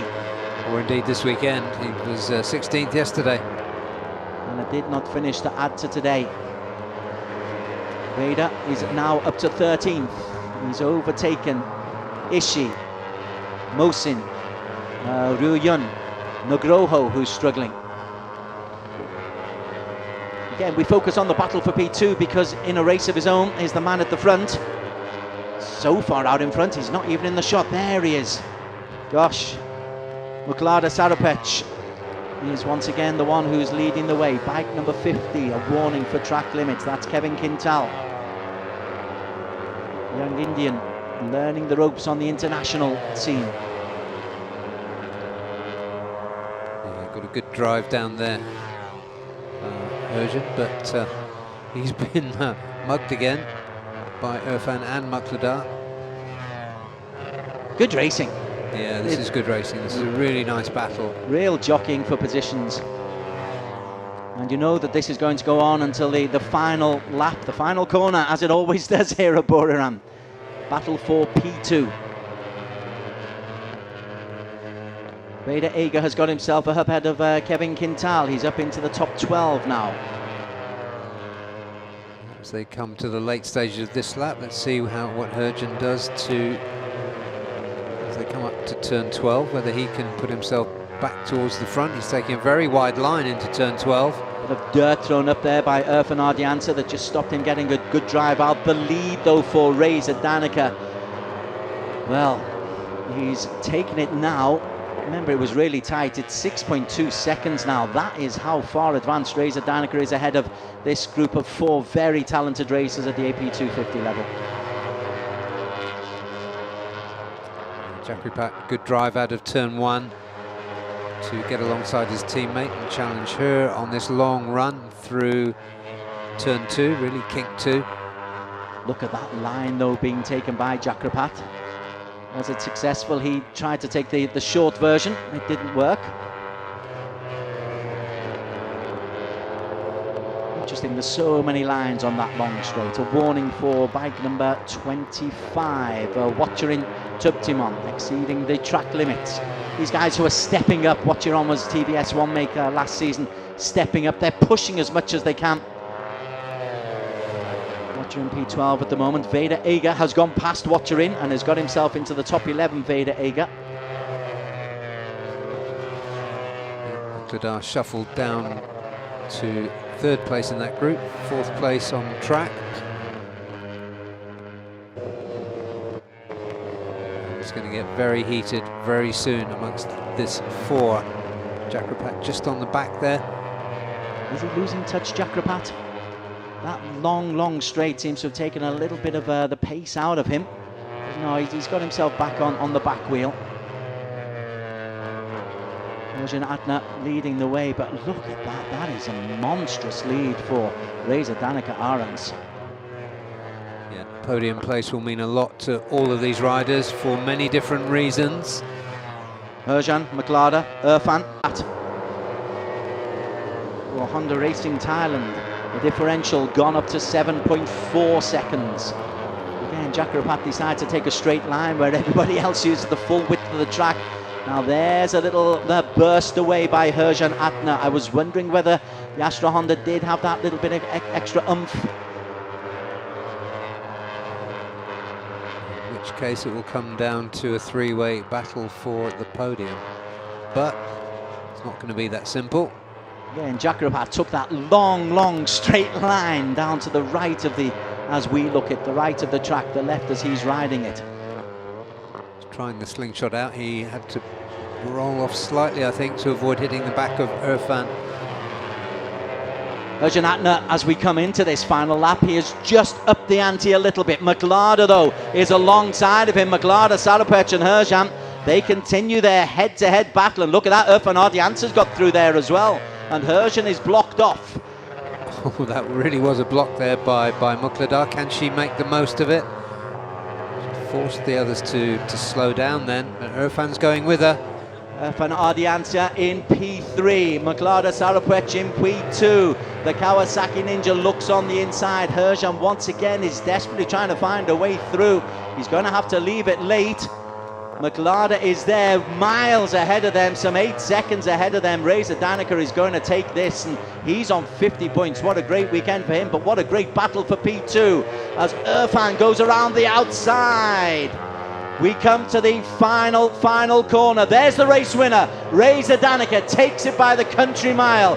Now then, on to the final corner. And the Kawasaki is forced wide. Herjan Atner is forced off the track. And McLaren will come 3. Jakrapat 2.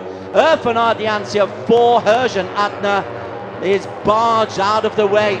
Cal Vietnam comes through to a P5.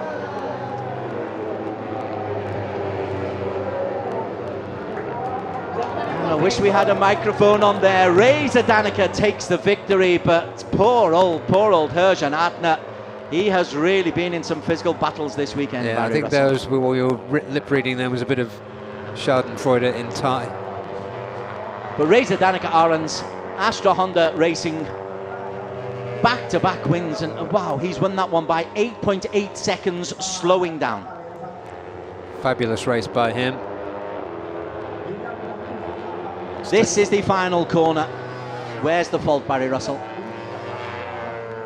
Well, luckily, it's not one of the tyres that clattered Herjan. They were through clean. It was a tangle with Irfan. Is that what you call a racing incident? Can Irfan do anything to avoid clattering into Herjan? Reza Danica was halfway round his lap of honour by the time that was going on. Yeah, I think, well, for me, yes, that was a racing incident. They are going to take a look at it, but I think that is a bit of a classic turn 12 at Chang International Circuit incident. But yeah, this rider needs his moment in the sun for sure. Perfect weekend. I think this rider is going to get a lot of moments in the sun. Veda Ega Pratama was able to recover from a ride-through penalty to finish 10th, which is very respectable. Cal Vietnam, how about that? I need to look back through the records, but I do believe that for Cal Vietnam, that P5 is his best ever result. Yeah, we were so focused on that front group, but I did speak to him this morning, and he was disappointed to finish 8th. He said he had a tangle earlier in the race, which took him down. But I'm pretty sure you're right, Des. That I think that's his best finish in AP 250s. As for Jakrapat, well, that's a really handsome P2. Obviously our focus is on 1, 2, 3, Reza Danica. I think our focus is going to remain on Reza Danica, barring some kind of mechanical catastrophe or personal catastrophe, because he's looking such good nick.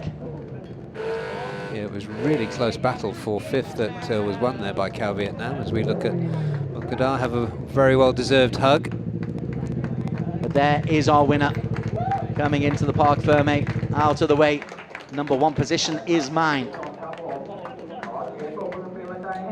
Herjan Atner, did he get up and finish? I don't think he did, so Herjan Atner is a DNF.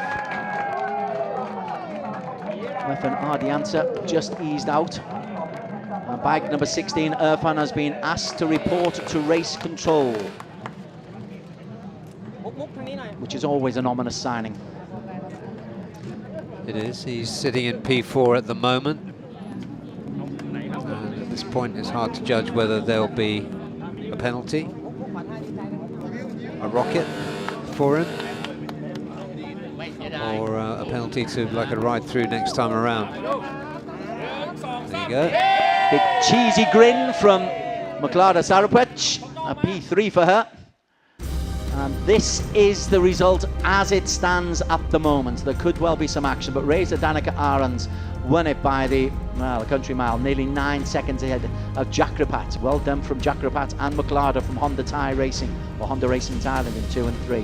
Irfan Ardiancia, who might be in trouble, on the Kawasaki in 4. Cal Vietnam, Honda Racing Vietnam in P5, just easing out Aoshi in 6. Irfan Heiko for IDEMITSU Bunsu Honda in 7, ahead of Warrit of East NJT Racing. Tanat stayed on the bike for Honda Racing Thailand in P9. Veda Ega a top 10, having had that ride-through penalty. Watcher in 11. Kevin Quintal will pick up points for Honda Racing India in 12. Ishii for SDG Hark Pro in 13, ahead of Mohsin Parambam for Honda Racing India. So points for both him and Quintal. And Lee Ruyun, she completed the course for East 126 down. Idlan Hakimi did not stir. Tarjan Akna was pushed off on the last corner. Nugroho did not finish. Setu Rajiv did not finish. Duktan, Ferozi and Liu Chun Mei didn't even get to the first corner. Okay, Daniel is down in the Parc Ferme trying to make some sense of what we've just seen. We're down here at Parc Ferme with the magnificent Maklada. What a great comeback onto the podium, and what a battle that was. Yeah, I'm very happy come back for ARC, but I joined to 250, but I flew to the podium for this year, 2023. Yeah, I'm so proud and I'm excited. But I check in the rider, many rider, and I think for the shake the last corner. Yeah, I think to put in overtake in the last corner, I think sure podium, but it's okay. No, I confident for my buy or the team. Finally, thank you for my team, Thai Honda. Thank you my sponsor. Thank you my family. Thank you for my friend Thailand. Thank you very much. Thank you so much, Maklada. Congratulations once again. And now in second place, Jakipat Putusan. So what a race that was, and you rode that last lap perfectly, right to the last corner. Tell us about it.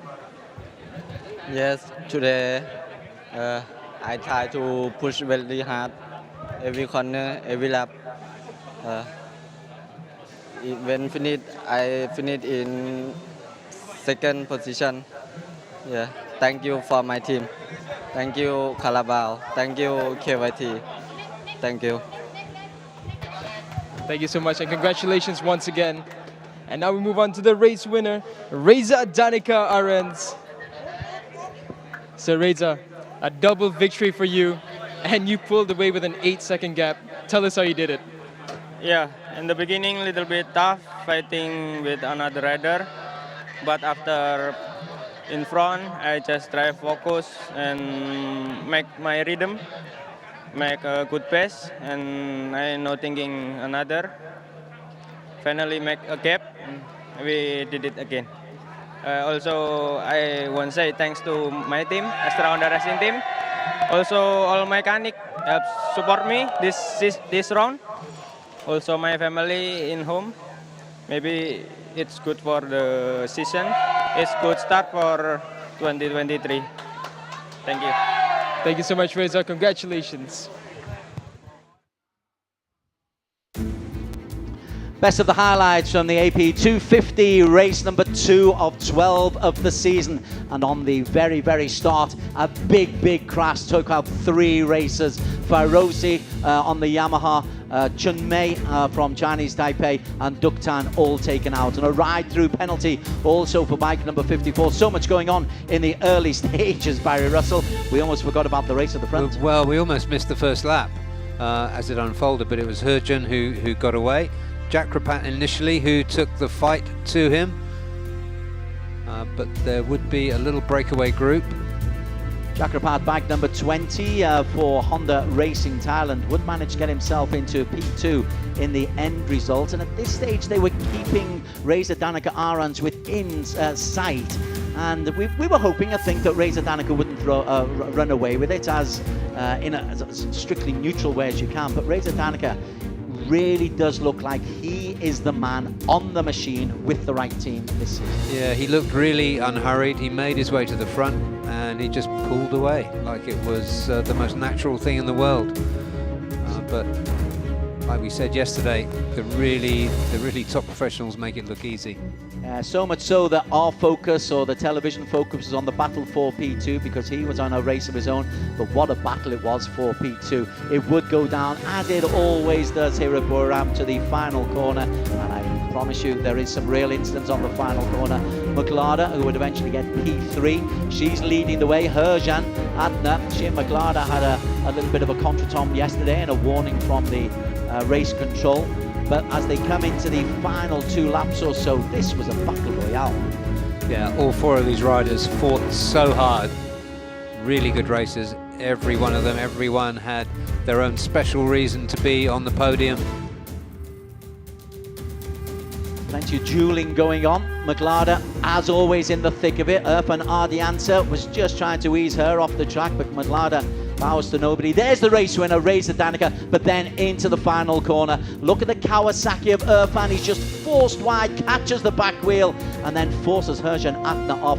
Irfan finishes to come in P4. Reza Danica wins it, but a P2 and P3 for Honda Racing Thailand. That is why they are happy. But Reza Danica Arons makes it 2 wins out of 2. Third place from the Thailand Honda Racing team, Maklada Sarapuaj.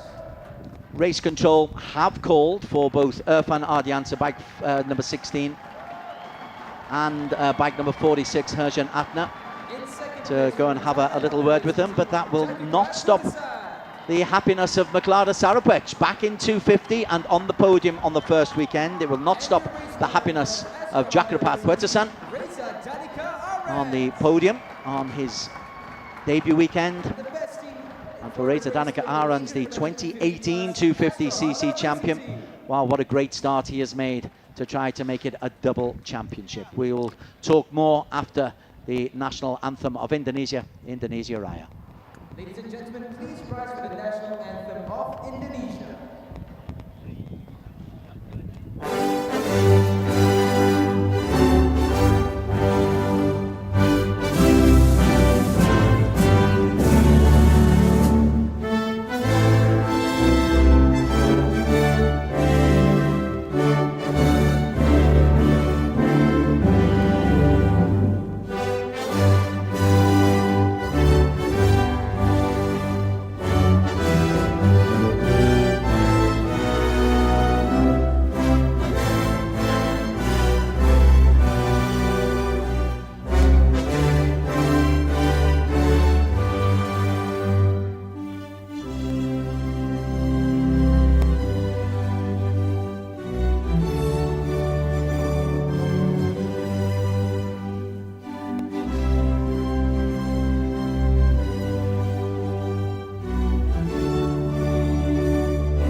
I suspect we might be hearing that anthem quite a few times this season in the AP 250 category. Presentation, Masanori Enomoto, the Managing Director of IDEMITSU Lube Asia Pacific. And thanks as always to the sponsors, particularly IDEMITSU, who have been supporting us for quite a number of years on the Asian Road Racing Championship, the championship which has been going since 1996. So approaching its 30th year. Jakrapat, good performance. That'll really boost his confidence, Barry. Yeah, fantastic to get a podium first weekend and to beat his illustrious teammate.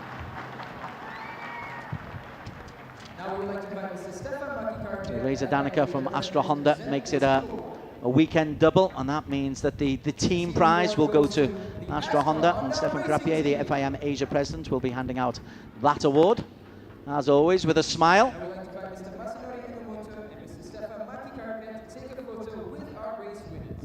And a contented look on the team representative from Astra Honda.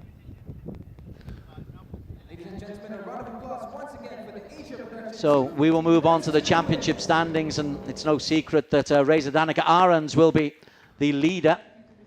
My calculations, it's a 21-point lead over the Honda Racing Thailand duo. But let's get the official confirmation. First weekend, it is a long season. A good start is very useful. The standings as they are at the moment after 2 of 12 races, 50 points, a perfect 50 for Reza Danica Arons, the 2018 champion. Jakrapata Maklada level on 29. Veda Ega Pratama, even with the ride through, 26 points for him. Irfan Ardiansa 24. Cal Vietnam, how about that? 19 points for the Vietnamese. Warit for East NJT Racing on 18, and Ayoshi on 17. I'm sure the Kawasaki of Ayoshi will improve as the season progresses.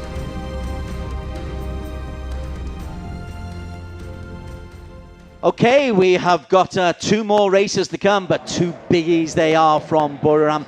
The Superbikes are the finale at the end of the weekend. Coming up after the break, the Super Sports 600cc race number 2. We are at Buriram in the east of Thailand. It's the Asia Road Racing Championship. We'll be back with you in just a couple of minutes' time.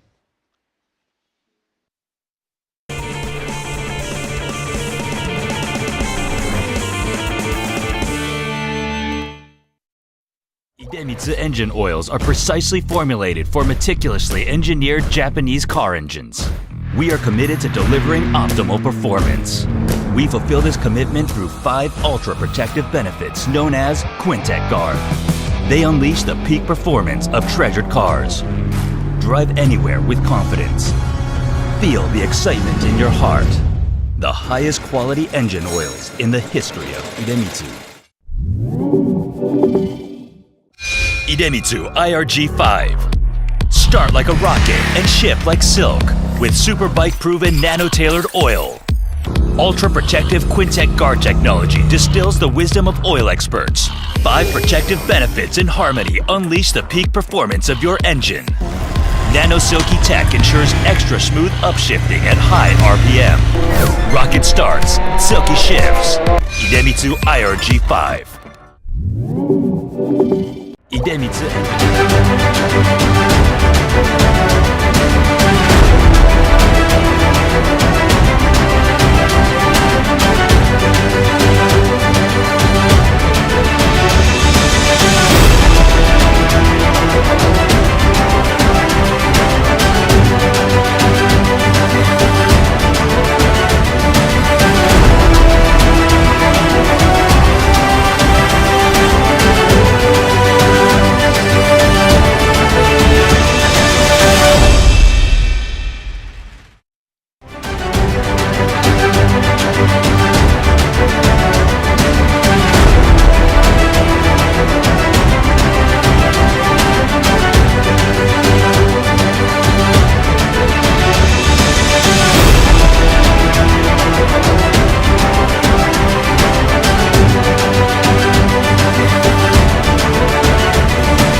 Very warm and cheery welcome back to the Asian Road Racing Championship, brought to you in association with IDEMITSU. We are 2 races from completing our weekend's entertainment, but 2 cracking races they are. We've got the 1000cc Superbikes to come after the next race, which is the Super Sports 600cc. Race number 2 just about to get underway. Firstly, though, let's remind you what happened in race number 1 yesterday. Kyril Idampawi on pole for Boonshu Honda Racing Team, but it was the man alongside him, Chip Nakarin, who got off to the best start and led into the first corner. This would be a pretty good battle with Chip Nakarin and Kyril Idampawi under pressure, also from the BMW behind them of Keita Abe. Barry Russell been analysing this weekend's racing, and let's focus on Kyril Idampawi. He's been on the circuit, well, we've known him since 2014. He's been racing internationally, didn't have a great comeback year last year, but this year looks the real deal. Everything's come together for him this year. Absolutely, he's been dominant through the pre-season test and through free practice, and despite a lot of things going wrong for him in qualifying, he qualified on pole. Early showing there in race 1 was Soichiro Minimamoto, who was up there, just starting to drop back as we look now behind Helmi, behind Ratapong. Yeah, Ratapong is a former 600 champion. Helmi Asman is an underbone champion as well at ARRC. So this is a really high-class field, and Kyril Idampawi rather raced away from them. Not easily. It wasn't a runaway 10-second victory, but heat 50 up to 600cc. He was leading a second group. But the story effectively was about Kyril Idampawi and the way he was able to run away from Nakarin and Mohammed Helmi Asman. Yep, and just looking there, we've got Gary Salim and we've got Keita Abe just leading Ratapong, and sure who that. Galanghender was in there as well. Right. Yeah. And excuse me, we're just talking about high quality races, and on this occasion, Chip Nakarin is able to get the better of Kip coming into the final lap. Now, this is the one time where we thought maybe Karol Idampawi has not got it right, but despite being under pressure, he timed his fight back to absolute perfection. He took the correct line going into the final corner, and as Chip Nakarin just can't hold on to the brakes as they go round the notorious corner 12, Kip comes through on the inside, and in the end, it's quite comfortable as he drives away beautifully off the 12th corner. Yeah, you could see the frustration from Chip there. He knew he'd made a mistake.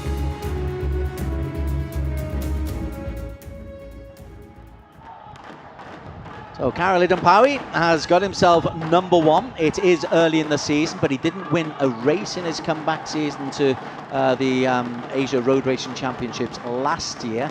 And he knows his way around this circuit, but that corner number 12, as we've seen on so many occasions, it's all about how you approach that 12th corner.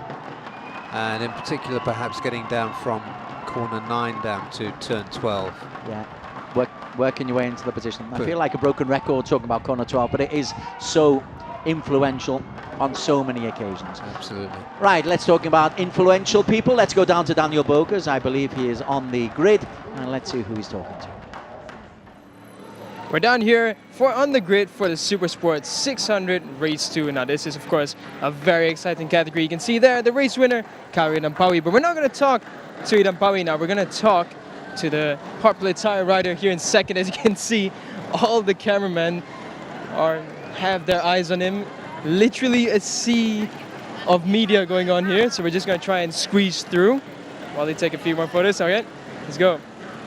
So Chip, it was quite an exciting race yesterday. You had a great battle with Kip on your side there. Do you think you can overcome him this time? Yeah, I think today will be better because yesterday is learning a lot for win today. Do you think with the weather, do you think the tires are gonna start slipping faster? Yeah, I think today hot like same yesterday. I feel I will be controlled. Cool. Thank you so much. Good luck for the race. And now we're gonna head backwards a bit. We're gonna go to row 3. We're gonna talk to one of the Japanese riders. We're gonna go here on the left. It's right down at the back. Now that's Azrai Hakim Anwar from the Bunsu Honda Racing Team. So Azrai, as we know, a very fast rider, but just fell short yesterday. It's really unfortunate for the likes of Azrai. But now we're gonna talk to Soichiro. So let's try squeeze and grab a quick word with him from on this side. So Soichiro, it was a good race for you yesterday from P9 to P6. How do you feel going into this race with this weather? Yes, yesterday race, so start is okay, but after half a race, I back the position, and yes, we had a braking, more braking setting. Then this morning we improved bike setting and rider also. Maybe this race 2 can try to push top. Yes. Thank you so much. Good luck to that. And now we're gonna head just one row back to a familiar name and a familiar face, Gary Salib. So Gary, you started in P11 but finished P5, so it's a great race for you in that sense. Back to Super Sport 600, how are you feeling now? Yes, feeling coming better because in the test we are still difficult, but now coming better, and maybe in the race 2 I will fight in the top group. Do you think there's a bit less pressure not starting at the front, or is it less pressure starting at the back? No, normally I want to start in the front, but we have mistake in the qualifying, but we can catch the top group. Thank you so much, Gary. Good luck for the race. Back to you, Dazenberry. Thanks very much, Daniel. Very interesting. Chip Nakarin, incredibly confident. It's very unusual to hear a racer say things like that, isn't it? Yeah, and he's normally quite low-key. He doesn't often talk himself up, Chip, so that would be very interesting to watch. Wow, okay, so here is Karol Idampawi, who's He is looking the business. We knew him as a young racer. He disappeared over abroad, and now he's looking like he's maturing into the racer we expected him to be. Yeah, he is very much so. He's definitely the man to beat. Alongside him, Chip Nakarin with the surrounded by photographers, and then Helmi Asman, who he's rather gone under the radar in the early stages of this season. So unfortunate to miss out on the title last year for Buriram Honda. He's on the front row of the grid. He got himself a P3 yesterday. With everything else going on, we've kind of ignored him. Yeah, and he was just a smidge, less than 0.4 off the win yesterday. So he was very much in contention. But I like Kito Abe's performance yesterday as well. Yeah, he got himself a top 4 place on the Yamaha for One XOXTKR racing team. There's a very Italian look about the two Japanese racers, isn't there? It's maybe a look that they're trying to cultivate. Alongside them, another former champion, Ratapong Willaroth. 2018 when he won the 600cc championship, but he's been off the pace in each of the last 2 seasons that we've been able to race, COVID permitting, and didn't look exactly on the pace yesterday either. No, he threatened early on and then faded. He's a rider with great pace who came off yesterday with the help of another rider, I do believe. Yeah, there were 2 of them went off at the same incident. So Azroy Hakim Amwa, almost twins, him and Helmi Asman, they're always together. Alongside him is Panason for Honda Racing Thailand, the second of the Honda Racing Thailand team. Chip Nakarin on the front row, Panason on the 3rd row in P7. Alongside them, Galang Handra, who alongside Minamoto went to the V46 Academy back in 2018. Yeah, so we know his quality. Been good to see it on track, good to see him threatening. Bike 21, Adananto Putra, stepping up from the 250s to the 600s, which isn't always as natural as it might seem. There is a lot more grunt in the 600s and a lot more, it's a different bike to control completely. Very much so, but he looks like he's enjoying it to me. Gary Salim, Daniel spoke to. Yeah, Gary Salim is another former champion at 250cc, but he's stepped up. And then alongside them, you've got Ahmed Afif Amran, who is another who stepped up from 150s. We used to see him in the underbone category, but now he's stepping up onto the 600s. He was a DNF yesterday, as was Azroy Hakim, as was Panason, as was Andy Mohammed Fadli, another who's stepping up from 250, the 250 champion, the 2-time 250 champion. And he'll be looking to put yesterday completely behind him. Yeah, part of the learning process, you have to say. And on the back of the grid there, the Chinese rider, number 222, very distinctive on that Victor Racing MLT Yamaha. Xiao Juntong for Victor Racing. Good to see them on the grid. It's tough for the privateers, though. They're up against much bigger budgets, and so they squeeze together what they possibly can, get the most that they possibly can out of their riders and out of their bikes. But we're not anticipating Xia Juncheng to be competing at the top. No, he's been making progress, which is fair. This is not a big sport in China, but perhaps it will be. We'll be visiting there, of course, in October. So a relatively small grid indeed. We'll be going to Malaysia next. We're going to be going to Mandalika in Indonesia. Very exciting. First time for the RRC. We'll be going to Zhuhai in China and returning back to Buriram after a trip to Sugo in Japan, which is one of the many highlights of the Asian Road Racing Championships 2023. Hope you can join us on our journeys. 1 minute board. It may only be a 14 rider grid, but it's a high quality 14 rider grid. Yeah, fantastic quality here as we've just talked through it, really. Got 5 champions on there. It's getting hotter. It's getting hotter, and there's no wind. Humidity of 31 degrees. Gosh. There's a few clouds, but they're not going to cool the track down much. It's not all glamour, motor racing. It's blisteringly hot. Glad to be in the commentary box. But then again, I'm sure the riders will compare that to the rain that sometimes we get at Buriram that can really cause chaos. But that, I'm sure, will play its part later on in the season. The season runs right the way through until December, where we are back here in Buriram for the 11th and 12th races, the 6th round of the season, in Sepang in Malaysia in early May, before we start our global travels. Right, formation lap, and then we will run through the riders once again. Karel Idenpawe, though, on the right of the picture, he is on pole position. He is the man who took yesterday's race win. Hondas just seem to have the edge over the Yamahas in the early stages of this season. It was Yamaha 1, 2, 3 yesterday. Yeah, the advantage definitely with Hondas, as the results show. Let's go through the starting grid. Karel Idenpawe from Bunchu Honda Racing on P1, alongside Chip Nakarin from Honda Racing Thailand in P2. Helmi Asman, last season's runner-up Bunchu Honda Racing Team. Yeah, fourth on the grid, and leading row 2, Kito Abe for 1XOX TKKR. Next to him, Ratapong Willarot, who will be looking for an improvement over yesterday's P7, and Azroy Hakim Anuawa, who will be looking to complete the race.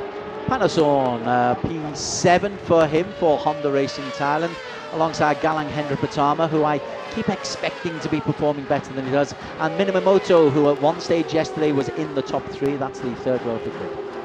Yeah, promising and happy-looking newcomer Adananta Putra in P10, leading row 4 from Gary Salim, and Afif Amran, another newcomer. Yamaha Gen Blue Racing teammate of Minamoto, and on the final row of the grid, Yamaha Racing Indonesia's Andy Muhammad Fadli. It's been a difficult transition for him, and Shah Juntong from Victor Racing MLT Yamaha. So they are the 14.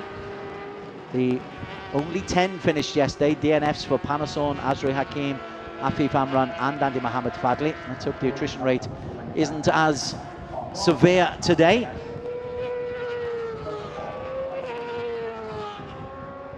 There are 5 champions of one kind or another from the ARRC in this. Karel Idenpawe going back to the Asia Dream Cup. Remember that, when he was a kid with Dreams back in 2014.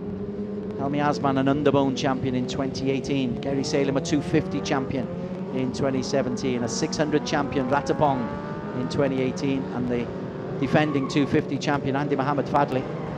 Double 250 champion indeed. And I do remember Afif Amran running away with a huge victory in underburns, which is almost impossible. Yeah, that's right, yes. That was he won it back here at Buriram, by the country mile. Okay, that was then, this is now.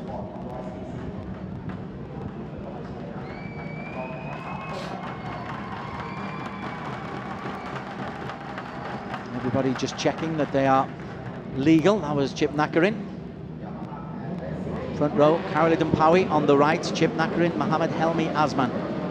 When the red lights, Chip Nakarin is looking very, very fidgety. Lights go out, we are underway, but Chip Nakarin has got off to a decent start. In fact, it's a very, very decent start. And same as yesterday, he will be leading going into the first corner. He was really fidgety on the line there, though, wasn't he, Barry? He was, and intriguingly confident on the line in his interview with Daniel. It's Karel Idenpawe, though, who's gone at the same pace as Chip Nakarin as they come into the hairpin for the very first time, and it is Nakarin who leads for Honda Racing Thailand, going round the corner, and the blue Ratapong Willarot Yamaha. Yeah, he was good off the line. So is Kito Abe, who's currently in 4th, but Ratapong's got ahead of him now. Not so good, Helmi Asman, who's dropped a couple of places. Yeah, once again, another good start for Soichiro. Down at the back, Shah Juntong is right at the tail. In fact, he's already been dropped quite a bit. That just proves, I mean, Shah Juntong, he's come in, he's a more than a decent rider, but in this company, he is just blitzed away. Absolutely. Well, you just ran through the championship collection of these this grid. It's quite something, but there's a little break at the front there from these two, led by Kip from Chip at the moment. Makes it easier. Kip, Chip, Chip, Kip. And Abe 3rd. 3 letters in that one, 2 syllables, makes it difficult. Ratapong in 4th. Soichiro Minamoto has got himself up into P5. In fact, Soichiro Minamoto is looking to get up into P4 as they go into the corner. Ratapong has gone backwards. Yeah, Azroy trying to make up a few places as they came into turn 12. 2/10 of a second between 1 and 2, a full second between 1 and 3. Abe and Minamoto, the two Japanese, are going to have to work hard. Galanghendra's got off to a decent start. The Indonesian for Yamaha Racing Indonesia.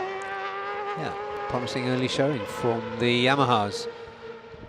But not as promising as the two Hondas, blitzing away out the front. 1.1 second clear of Minamoto. That's just on the first lap from a standing start. Yeah, Kip determined to continue his amazing run of form, and Chip Nakarin determined not to let him get away with it. Well, he's been strong all week, hasn't he, in practice when they had the testing earlier on Tuesday and Wednesday, and then in practice on Friday, in qualifying, winning the race yesterday. It's almost been the perfect week for Karoli Dumpawi. Yes, it has.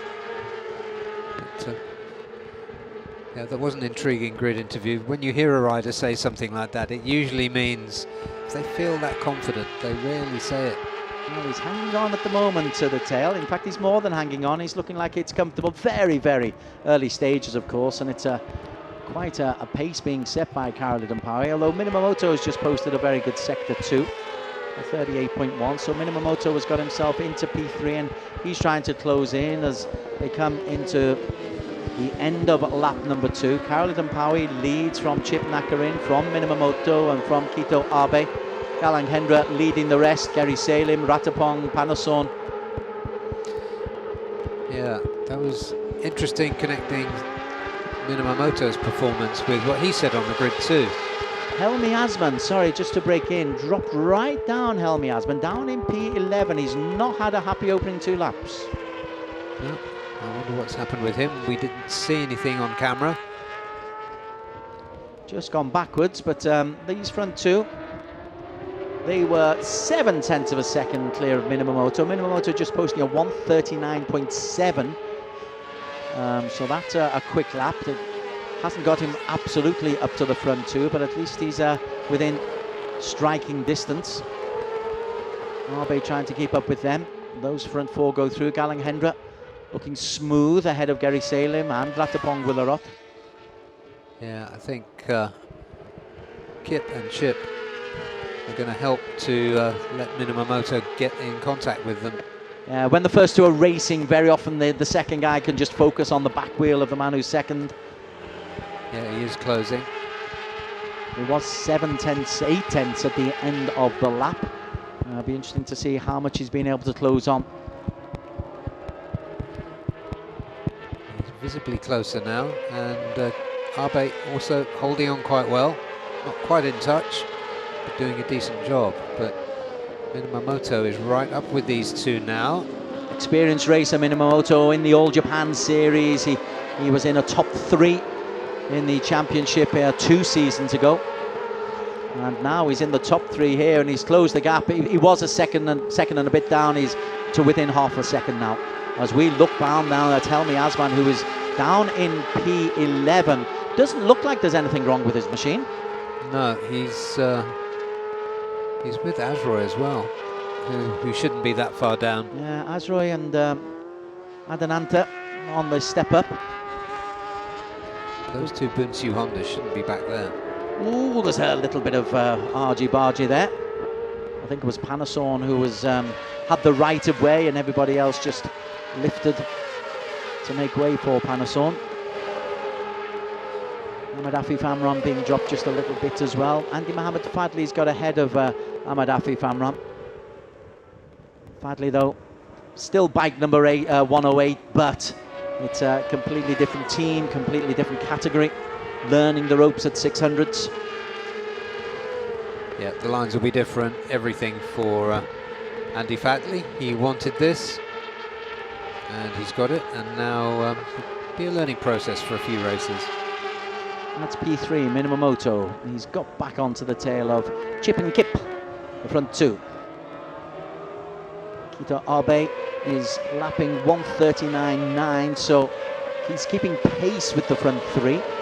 They're not being able to close up Kito Abe as they come through to the tail end of what will be lap number 4. 8 laps to go after this. Yeah, behind them you've got a fair old battle there between Ratapong and Gary. Now then, Karolidan Paui has just been able to establish a little bit of a lead. He's got 0.3 of a second over Chip Nakarin. They were really, really close, but Karolidan Paui has been able to pull that one away. Minamoto is having a look down the inside. Didn't quite work there. Maybe he'll just try for a tighter line than the Thai, Chip Nakarin. But this is looking ominous for everybody else, because Karolidan Paui is clearly just hammering down on the throttle and is moving away as he comes into the technical part of the course. This left-hander, it's almost a blind left-hander. You've got to get yourself down low, and Minamoto seemed to overshoot it just a bit there.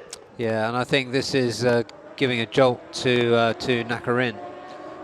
I think he was a little distracted by the sound of the Yamaha behind him.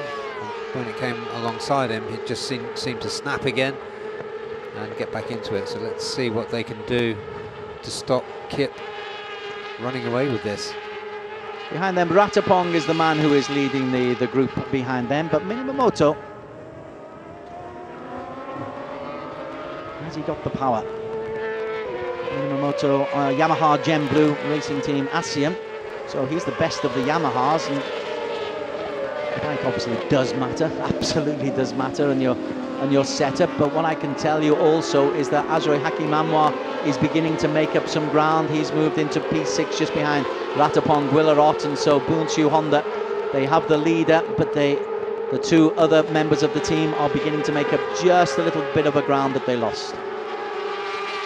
Owen Endra has gone right the way back. Bike number 99, he's had a woeful lap, a 1:43 lap. Yeah, I do think that Kito Abe in P4 has got his compatriot in his sights. He's on the second of the Yamahas as Ratapong is just forced to stand up to enable the Boonshu Honda of Azure Hakimanwa to go through. And then Ratapong is under real pressure from Panasonic and from Gary Salem, and Ratapong once again, how frustrating for him. He knows he's good enough to win the championship so long as he's got the right machinery. But here he finds himself in a big battle with a group where virtually anything can happen. And he finished way back in 7th yesterday. Virtually anything does happen, doesn't it? You're right about Abe. He's closed in a little bit on Minamoto. And Helmi Asman is trying to force his way through. He's recovered after a very, very poor opening couple of laps. Might have left him too much to do to get onto a podium, but he'll try to maximise the number of points that he's got. Helmi Asman on the podium yesterday in third place, behind the two who are leading the way at the moment. There is Helmi Asman, comes through, gets in ahead of Ratapong, who's had a dreadful lap. He's gone from P5 to P8 to Ratapong Willerot. Yeah, I think he's got Andy Fadley just breathing down his neck. Ratapong. That's good. Andy Mohammed Fadley is making a decent fist of it today. He just posted a 1:40.2 lap, which is just 3/10 down on Karolidan Paui, who is still leading the way. We are just around halfway. Kito Abe, who you've mentioned, won XOXTKR Racing Team, the Japanese. He's closing in on Minamoto, and I know you do like Abe. Yeah, he looked pretty convincing yesterday. He made a good debut in Sugo, but we didn't see too much of him after that. But this new season, new Abe perhaps. We know the quality of Minamoto. They are 3 and 4 at the moment, but Minamoto and Abe, they're beginning just to lose a little bit of time and space on Chip Nakarin, who is closing that gap. That's a good recovery from Chip Nakarin as we focus on 3 and 4. Minamoto for Yamaha Gem Blue and the green of Kito Abe. That's the battle of the Yamahas. The green livery of 1XOX TKR Racing. And this, of course, is the part of the race where tyre wear will come into it. So who's managing their tyres better, who can ride better on worn tyres. Both are looking pretty smooth though, as there's a bit of a slide there from Karolidan Paui. But accelerates away, has got a 4/10 of a second lead over P2 and a 1.5 second lead over Minamoto. Behind them, Azroy Hakim Anwar, 4.2 seconds down. There's a lot of work for Azroy Hakim to do in the 5 remaining laps. Yeah, I think Azroy will get his head down and try to do it. I don't think he's going to worry too much about Panasson and Ratapong behind him. I think he's just going to head down and go for it. Something has happened to Galangahendra Pratama. He has dropped down below Shah Juntong. Could well be out of the race, Galangahendra. I didn't see anyone come off. It might be mechanical issues for the Indonesian. And Gary Salim in the pits. Indeed. So Indonesia not enjoying their time here. Well, I'm sure they're enjoying it, but not enjoying their time on the track. Yeah, I just wonder if Ratapong is going to try to go with Azroy. 2 groups of 2 at the front. Kyle Idampawi leads Chip Nakarin. Minamoto ahead of Abe. It's been like this for the last 4 laps or so. There are coming into just 4 laps remaining.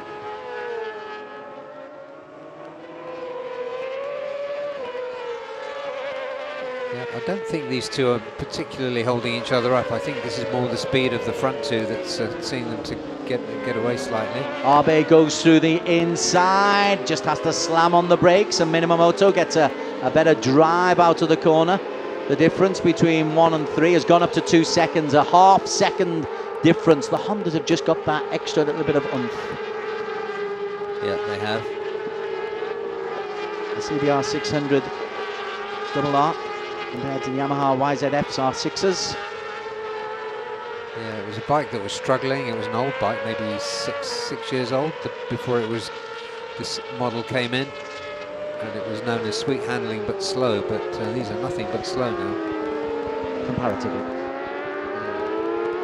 Behind them, Azroy Hakim Anwar is closing on these two. That'll be interesting. Ratapong is just about staying with them, as is Panasson. Tell you, Andy Mohammed Fadli's got ahead of Helmi Azman and Adananta and Afif Amram. Gary Salim was in the pits, is now on his outlap, but is in P13 at the moment, so we'll try and pick up some points as Chip Nakarin again stays close.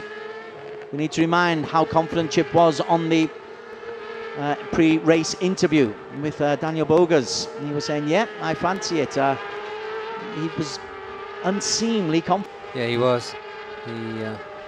He would say he lost to his own mistake yesterday. On the final corner. Yeah. Yeah. But that is important to get the final corner right. Yeah. Khalid Mpawe leads the way, as he has for much of the last 4 laps. When they come round, it'll be 3 laps to go. Just over 16 kilometers to race. Helmi's got back in front of Andy Fadley. Further back, that's an intriguing one to watch, because I believe this is Andy Fadley making his way in the class. They're strung out, but good racers individually, 2-man racers for P1 and for P3. A good battle for P5, where Ratapong is just beginning to lose out to Azroy Hakim Anwar. Oh, the clouds. Oh, they happen quickly. No, there couldn't be rain ahead of this, could there?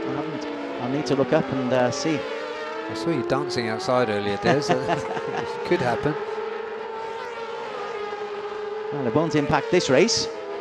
But Chip Nakarin is really right now on the tail end of Karel Idampawi, and he's been very, very strong in his comeback.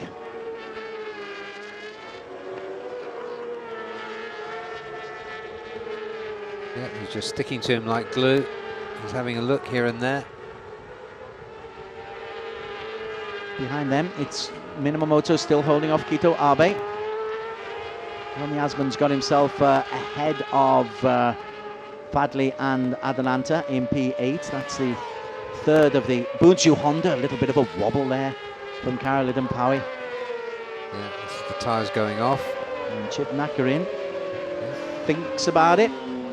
Here's the rehearsal there. Can he ride out, or is he just conserving the back tyres for one final flat out effort. The differential 0.2 of a second. Saying that, Karol Idenpawa is not looking like he's making any mistakes whatsoever. No, he's not. He's had a few wobbles, but you'd expect those as the tyres go off. Pretty faultless race, considering the pressure he's been under right from the off. Again, Nakarin looks down the inside. Nakarin will have ridden this track multiple times to give him an advantage, as he has a little look down, a little momentary lapse of concentration, and you lose 10 yards. And look at that as they come down the main straight. Karol Idenpawa might just have a little bit of a leeway there, but no, Nakarin's been able to close it back down. Yeah, good corner speed from Nakarin through that blisteringly fast turn 4. So if Chip's going to do it, he's going to do it from about this point, where they flick right. And he'll try to string a perfect set of corners together. And then launch himself out of turn 11, if he can get the drive from there, so that Kip won't be able to respond. I don't think he's going to do it this time though. Kip's very much in control. Well, he's only got one more chance to do it, and again, Karol Idenpawa has not made any mistakes as far as you can see. This time Chip goes on the inside, and Karol Idenpawa leaves his braking a little bit later. Make sure he has a nice tight line. Okay, that's the final rehearsal. We're into the final lap. It's been 0.2 of a second on each of the last 4 laps. It's down to 1.66. So we have got a sprint for the line, a 5-kilometer sprint. And we've been very involved in watching this, but the battle between Soichiro and Abe for P2, for P3 is equally close. Right, Chip Nakarin, is this the time to make a move? No. But he's got a nice drive out, but saying that, so has Karol Idenpawa. Nice little line from Kip, the Malaysian and the Thai. Both on the Honda 600, CBR 600s. Now then, through the inside, Nakarin has now got the lead. He's made his move. Has he gone too early? He led on the last lap yesterday against Karol Idenpawa and reckoned that he lost the race rather than Kip winning it. Now then, it's up to Karol Idenpawa to respond.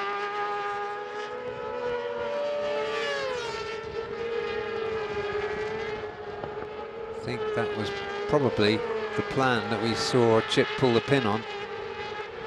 And he's been able to just get a little bit of leeway ahead of Karol Idenpawa. As they come round this left-hander, now then it's coming down to the final corner once again for the second successive race. Corner number 12 will decide the destination of the Supersport 600. Chip Nakarin takes it nice and tight. Karol Idenpawa tries to drive through. This time, Nakarin holds on for the victory. Ahead of Karol Idenpawa, Minamoto in P3, Abe in 4. His confidence was utterly justified. And it'll go through the roof now. He was a man with a plan. The plan's worked. Look at the team. Celebration there. Yeah, there is dancing. That's what they wanted. This is Chip's first victory in Supersport 600 ARRC. Brilliant job from him. And it really was a plan that he executed. Also a first podium for Soichiro Minamoto on the Yamaha for Yamaha Gem Blue Racing. So a good weekend for him, but a really good weekend, and I suspect a really good battle in store for the rest of the season. Chip Nakarin and Karol Idenpawa. Chip and Kip giving us a real show, leaving it late but timing it to absolute perfection. Last lap overtake and then able to hold on right the way through to the end. Actually from the entry to turn 3, I think he got the right drive out, slipstream, took it, and then managed to stay ahead. Strung together a very good sector 3 so that Kip just couldn't quite make it. Honda Racing Thailand, Chip Nakarin takes this by 0.1 of a second from Karol Idenpawa on the Boonshu Honda. Minamoto holding off Kito Abe, Yamaha Gem Blue Racing ahead of one XOXTKR Racing Team. The Yamaha versus Yamaha, 0.2 of a second between them. Azroi Hakim Anwar picking up 11 points for P5. Panasonic 10 for 6. Ratapong 9 for 7. Adananto Putra 8 for 8 points, 9 seconds adrift of the winner. Further down, Helmi Azman. That's not a good weekend for Helmi. A P3 yesterday, but only 7 points today. Gives him 23 points for the weekend. Aini Muhammad Fadli, after a DNF yesterday, will be happy to get his first championship points for Yamaha Racing Indonesia. Ahmad Afif Amran for Yamaha Gem Blue, finding the step up a little bit difficult. Shah Juntong, P12, because Gary Salim and Galand Hendra neither completed the race, although Gary has completed a couple of laps now. Well, it was a two-man shootout. Pistols at dawn. Yeah, in some way a repeat of yesterday, but Helmi Azman wasn't in the mix and there was nobody to challenge, nobody from behind to challenge them. Tyre pressure's being checked there. Let's get a bit bobbly. Very difficult to manage tyre pressures when it's this hot. Good weekend for Kito Abe, let's mention him. 2 P4s for him. So that's a very nice introduction to your first full season. Kyle Idampawi was all smiles yesterday, not looking so thrilled to bits today, as you would expect. But the weekend's work, P1, P2, not so bad, but of course it's been equalled by his Thai rival. Good job by Minamoto. It's a really good job by Minamoto, because he was under pressure for as long as Kyle Idampawi was, except Minamoto wasn't overtaken. Yeah, I'm pleased for the team too, because Gen Blue have come into this class newly, and there is Chip giving Helmi a little push back. Both extremely nice guys, those two.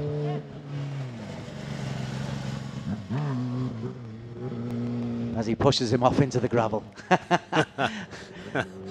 Just helps him through. That wasn't great from Helmi. And he's got some points on the board at least, as has Azroy Hakim Amwa. But it's delayed the entry into the Parc Fermé, but the applause will be that much louder just because he's made an entrance. Yeah, and there he is. This is a big lift for his confidence. He was consistent last year. It took him to P3 in the standings, but he only stood on the podium twice, and this is his first win. And he knew he was going to win. He said, he told us. And the applause is there. So we have got a real championship. Because I can see Bunshu Honda's Helmi Azman improving. I can see the Yamahas improving. I can see Astra Honda improving as well. And let's just get some reaction from the Parc Fermé, where Daniel Bogas is waiting. So what a brilliant race that was from you. You nearly kept it up with them, but right at the end, tell us what happened. Yeah, so very hard race for me. So in Japan, very now cold. So yeah, this year Thailand very hot. And me 600 racing no long time no ride. So after 2 years coming here, then first ride 600. So yeah, some rider also setting and all very difficult. But after race one, we make a good bike. And yes, I want to say thank you Yamaha team and all staff. Thank you. Thank you so much, Soichiro. Congratulations once again. And now in second place, we have Khairul Idampawi. So Kip, you led most of the race and right on the last lap there. Can you tell us what happened? Yes, in the very beginning I was completely feel very good with the bike, everything. Then I keep my one pace is quite fast. Then in the last lap, I listened the bike was behind me. Then Chip overtook me, and then I overtook him back in the back straight. Then yeah, it was quite difficult because I have no grip, and then I was trying to pass Chip in the last corner, but before the last corner I don't have so much grip to push my bike to really close to Chip. Then yeah, anyway, I'm happy, and we are looking forward for next race. Thank you so much, Kip. Congratulations once again. And now your race winner, Nakarin Atirapuapat. So Nakarin, what a good job that was from you. I think that was your plan executed perfectly. Talk us through that race. Yeah, last night I cannot sleep because I thinking about the plan today. And the game is like similar yesterday, but I tried to manage the tire until the last lap. I think probably very strong. I tried to pass in the last lap and close the door in last corner. And thank you to the team, thank you to my mechanic and all my fans. Thank you so much and congratulations once again. A very confident Chip Nakarin saw it in a dream that he was going to win victory today, and he got off to a fast start as well. Bike number 41 leading into the first corner, and a taste of things to come is that Caroline Paui was the man who went alongside him, and those two right from the very start, Barry Russell, they were clearly going to dominate this race, and it was just a case of who was going to be able to just time it perfectly on the final lap. Yeah, you really saw the quality of these two former GP racers. They've both been in Moto3, of course, and I was really impressed at how Kip managed the pressure from behind for so many laps. And there was Soichiro Minamoto. Started well yesterday, then faded. Today came up close to the front two, but couldn't quite stay on the pace. But it was a good race for him. It certainly was for Minamoto. He would get caught in a battle with Kito Abe, who had two fourth-place finishes, while behind them the Bunchu Hondas of Helmi Asman and Ajroy Hakim to a lesser extent were both struggling. But Helmi, who had started on P3, went backwards and at one stage was down in P11 or P12. But at the front, well, for a little while, Minamoto got himself into that group. We thought Chip Nakarin had dropped back, but Nakarin was able to resort the control and get himself back on the tail of Caroline Paui. Yeah, a little look at the battle, which was equally close for P3 between Abe and Minamoto. There's Abe trying to nick around the corner, but Minamoto just gets the better drive out. You can go in as tight as you want, but it's whether or not you can hold that back tyre, and then you get a slow drive out. But tell you what, Chip Nakarin had been dreaming of this the night before, or he'd not been able to sleep, and he'd been thinking about this the night before. He'd lost on the final corner the previous day, yesterday. And he's just tracking Caroline Paui here, and he's making sure he's close enough. Kip did make a couple of attempts to get away, but unsuccessfully. Yeah, and good tyre management by Chip as well. That was part of the plan. But this is the move. That was the move, just coming down over the brow of the hill, and then the challenge is to Caroline Paui. Can you get back to him now? Kip said he got in front of him on the final straight. I didn't really see that, and he couldn't outbrake him on the final corner. Anyway, grip had gone for Caroline Paui. You see a little wobble there, and Chip Nakarin a wheelie over the line to celebrate his first victory of the season and joint first in the championship standings. Yep, and dancing in the Honda Racing Thailand pit. And that'll be a nice boost to his confidence for the rest of the season. Huge boost. They go on to Sepang next in early May. That's where the Asia Road Racing Championship goes to next. And Caroline Paui and Chip Nakarin will be going on level on points. And Soichiro Minamoto will be going on pretty happy that he's been able to get a podium position for his first podium of this season. Yeah, delighted to see Minamoto on the podium. A rueful smile from Caroline Paui. But clearly, he looks fitter, he looks stronger, he looks like he's enjoying his racing, as does this fella. Yeah, 45 points apiece for these guys. Ladies and gentlemen, please rise for the national anthem of Thailand. Nakarin Atirapuapat on the podium.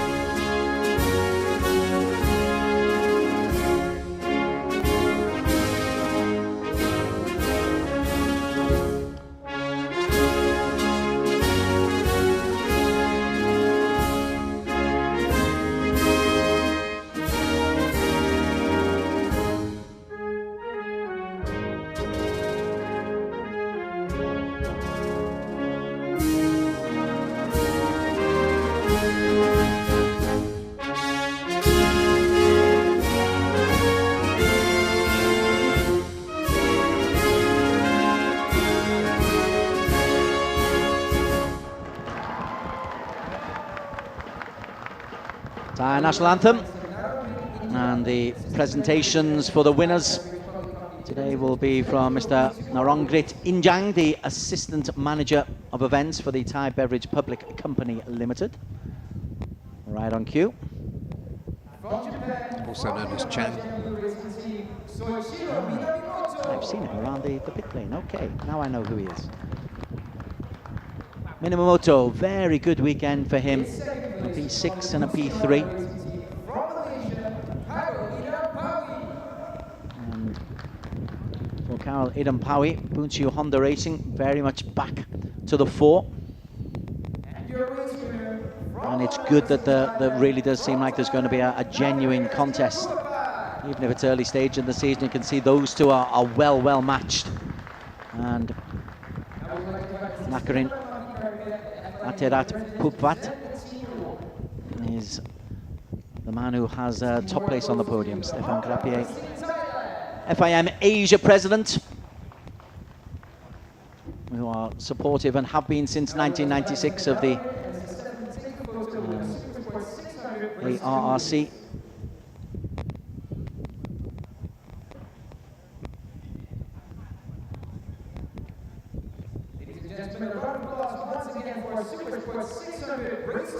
So a good weekend, nice and healthy in all the competitions so far. This will be an equal first place when we go to the overall championship standings. I do believe an equal second place as well, with more to come from the likes of Helmi Azman and Ajroy Hakim.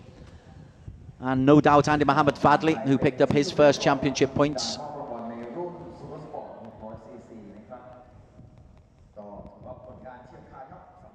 And here indeed are the championship standings as we look at the main stand in Buriram. An eye out for any clouds. 45 points, equal leaders, Chip Nakarin and Kip Carol Idampawi, both on 45 points. Nakarin gets it simply because he won the most recent race, but they are level on points and on countback. Minamoto, 26 points, equal with Kito Abe. Minamoto ahead on that simply because he's got one more podium ahead of Abe. Helmi Azman on 23, Ratapong on 18, Adananta Putra from Indonesia, Astra Honda Racing on 16, Gary Salim, Astra Honda Racing on 14 points. No doubt more to come from them. Okay, one final race to complete our coverage from the IDEMITSU Asia Road Racing Championships in Buriram. That will be the big fellas, these superbikes. It's coming up right after a very short break. Don't go too far away. We've got some pulsating action still ahead.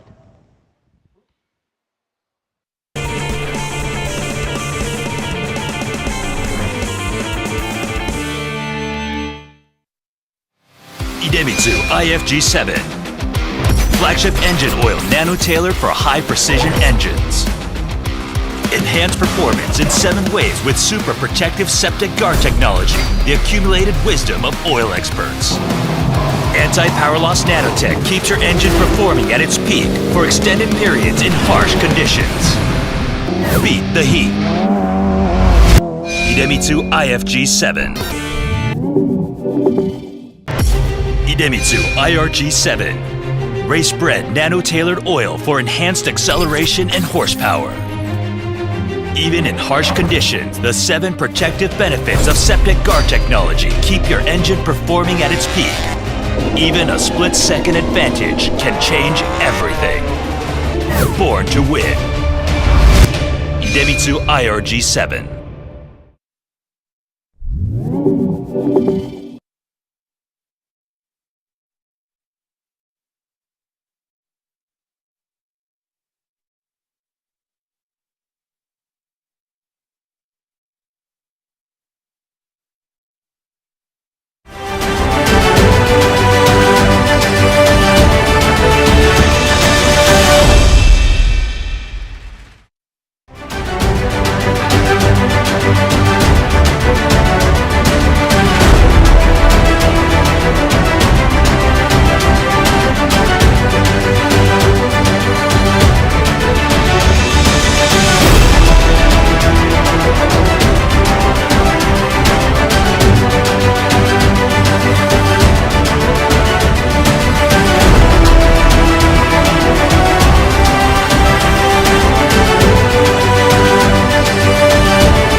engine oils are precisely formulated for meticulously engineered Japanese car Very warm engines. welcome back to the We are Chang committed to International delivering Circuit. optimal It is the performance. IDEMITSU We Asia fulfill this Road commitment Racing through 5 Championship ultra-protective because of the benefits finale. known as Quintec Really good Guard. weekend. They unleash the peak First performance of 6 treasured rounds cars. of the season. Drive Whereas anywhere with Buriram in confidence. Thailand, where Optima Feel Lace the next, excitement but, in your heart. One more race to see The us through, highest and quality it's the engine Superbikes, the oils in the history of IDEMITSU. 1000cc race number 2. We had race number 1 yesterday, and it had IDEMITSU plenty of stories IRG5. and subplots. Start like a rocket and ship like silk with Superbike proven nano-tailored oil. And starting at the Ultra very protective back of Quintec Guard Manning technology Green, distills the Aslan wisdom Shah of Hamilton oil Green, experts. former 5 protective champion, benefits in fact, the harmony first unleash the peak 1000cc performance of your champion of engine. Superbikes. He was Nano starting Silky the back Tech in ensures second extra time in smooth qualification, upshifting and but high very, very RPM. quickly, he was Rocket up starts, front silky of the shifts. race. Before he IDEMITSU did it, he was IRG5. competing genuinely for a podium place. Yeah, he made a fantastic start, but nobody, or none of us really thought he was going to make it up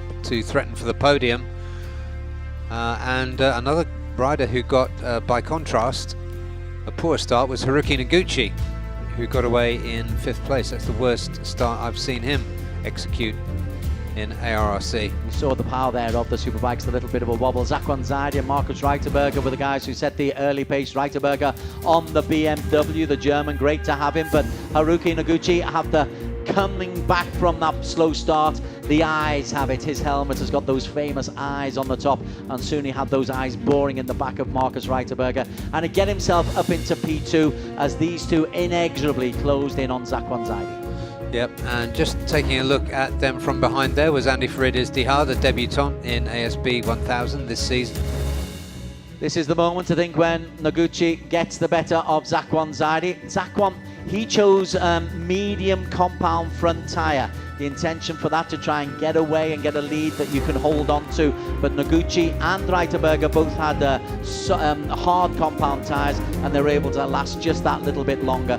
And so once Haruki Noguchi got into the lead, you really didn't think he was going to suffer until enter Aslan Shah Kamruzaman again. Yeah, this was a phenomenal showing from Aslan. Not only the disadvantage he started with in this race, but after being, you know, almost being written off in 2022 for not putting in even one really competitive performance because of issues with the BMW. But here he comes. Well, there he was, and at one stage he got himself into the lead ahead of Noguchi. It would have been a famous win. He's a veteran, he's approaching 38 years of age. You shouldn't be doing this to young fellas on a bike when you're being written off, but that's exactly what he did. But huge kudos to Noguchi. He didn't panic when the BMW went past him, and he was able, with a couple of laps to go, just to get himself back into the lead once again. I think this is the maneuver coming up there. Yeah, there it is. It's a Noguchi. Brave hold on the line, and he was able to hold on for the victory then ahead of the BMW of Aslan Shah Kamruzaman. Yeah, he shot in front, put the perfect final few corners together, and was not threatened as they came into the braking zone for the final time round turn 12. Aslan P2, Zakwan P3, Markus Reiterberger left in P4, but SDG really enjoying that victory. Chang International Circuit, it's the destination of speed, and we know that because it said it on the entrance to the circuit. We're in Thailand, it's a cracking venue, and it was a cracking race yesterday as well. Zakwan, I need to talk to you about Zakwan because we didn't really focus on his selection. It was a gamble for him to go on medium compounds, and it didn't come off. Yeah, it was viewed as the safe option, I think, yesterday for the Hondas to go on mediums. And he got away so well, but he wasn't able to scamper away in front as he had hoped. Okay, let's see if we can get some insights from Daniel Bogas, who, as usual, is down on the pit lane, or on the grid, talking to the competitors. So we're down here on the grid for the final race of the FIM IDEMITSU Asia Road Racing Championship. It's the ASB 1000 Race 2. And we look at this grid, it's a grid packed to champions, and we're looking at one right on the left here. Actually, we got Zakwan Zaidi just cooling off at the side here. It is hot weather, so everyone's getting in the shade. As we walk around here, we're going to have a quick word with Markus Reiterberger. So, Markus, yesterday wasn't a bad result, but it seemed like you were struggling with the front a bit. Could you tell us about it? Yes, yesterday was not as good as I expect. I want to fight for the win, but unfortunately I don't have the feeling like I want to. In the beginning I struggled a little bit with the rear grip, and the end also with the front, but I also made 2 mistakes which was not so good. We try a little bit different setup and also a soft rear tire now, and I try my best. Would you say the toughest sector for you was that third sector that we saw you overshooting at the final turn? Yes, it seems like that I struggle a little bit in the mid corner and exit, and I can rejoin all on the brakes. So I brake very hard, but when I'm alone I can do this, but behind some slipstream or my competitors it's difficult to stop the bike. So I don't want to crash into them, I go wide. So I have to calculate this time a little bit different. Thank you so much, Marcus. Good luck for the race. And now we're going to go into the second row. Right in the middle there we have in P5, Andy Farid Izdihar.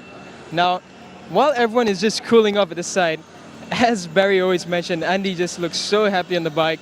I don't think he even wants to get off the bike, so we're going to have a quick word. Andy, isn't it hot out here just sitting on the bike? Yeah, it's very hot. I think same like yesterday, and yesterday I was a little bit struggling, but today I will try my best and enjoy the race. Thank you.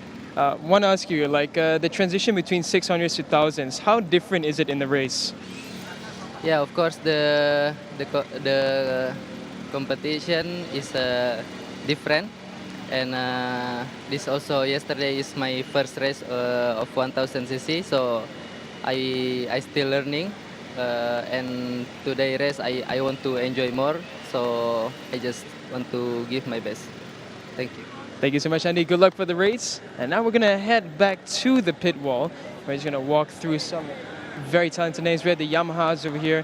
Very beautiful looking bike, but just lacking a little bit more in the race. And now we're going to go head over here to the crew in blue, the Victor Racing team. We got Anthony West, a very well-accomplished rider here, joining us once again. So Anthony, I want to ask you, well, first of all, welcome back to the Asia Racing Championship. And it seemed that you had a bit of a technical issue yesterday. Could you tell us what happened? Oh, yeah, there was air leaking out of the front wheel, so lucky the guys checked it. We had to quickly go into pits, change a valve, and then we're good to go. But yeah, we've been having a bit of a technical issue with the all weekend. It's a little bit slow powered, and the bike is a bit old, but the team don't have a lot of money, and we're looking for sponsors, so they want to give us some money so we can get a faster bike for the next round. So I'm happy with the effort the team are doing. They've been here till 5 a.m. last night trying to get the best out of it. So we'll see what happens this race, but I'm happy with how hard the team work. Could you tell us a bit of how back in the Asia Racing Championship? Oh, it's great. I love being here. I love being in this paddock. Everyone's so friendly. Everyone's so passionate about racing. It's really competitive. People love that you're here, but they do anything to try and beat you. So it's interesting, but I always enjoy being here, and everyone's really friendly, and it's a good racing environment, and I'm happy to be back. Thank you so much, Anthony. Good luck for the race. It's back to you, Desmond. Really good interviews there, Daniel. Good job over the whole 2 days. Really good point there. At Victor Racing, they're not competitive, but the amount of work that goes in behind the scenes, Barry Russell, sometimes we don't recognize it. His guy's up there till 5 o'clock in the morning. Yeah, and isn't it good of Van West? I mean, that is one of the really great things about this guy, is that he will acknowledge the effort of the other people, and his comments on the paddock here as well were interesting. Everybody's glad to see you here, but everybody wants to beat you, of course. And he's dead right, and nobody will want him to beat him more than Zakwan Zaidi, who's quite sensibly going into the shade for as long as possible. It was also really good. Andy Farid Izdihar is the only fella out on his bike. He clearly loves to be on these big beasts. Yeah, maybe worried that somebody else is going to jump on it. But very insightful interview as well with Marcus, I thought. Yes.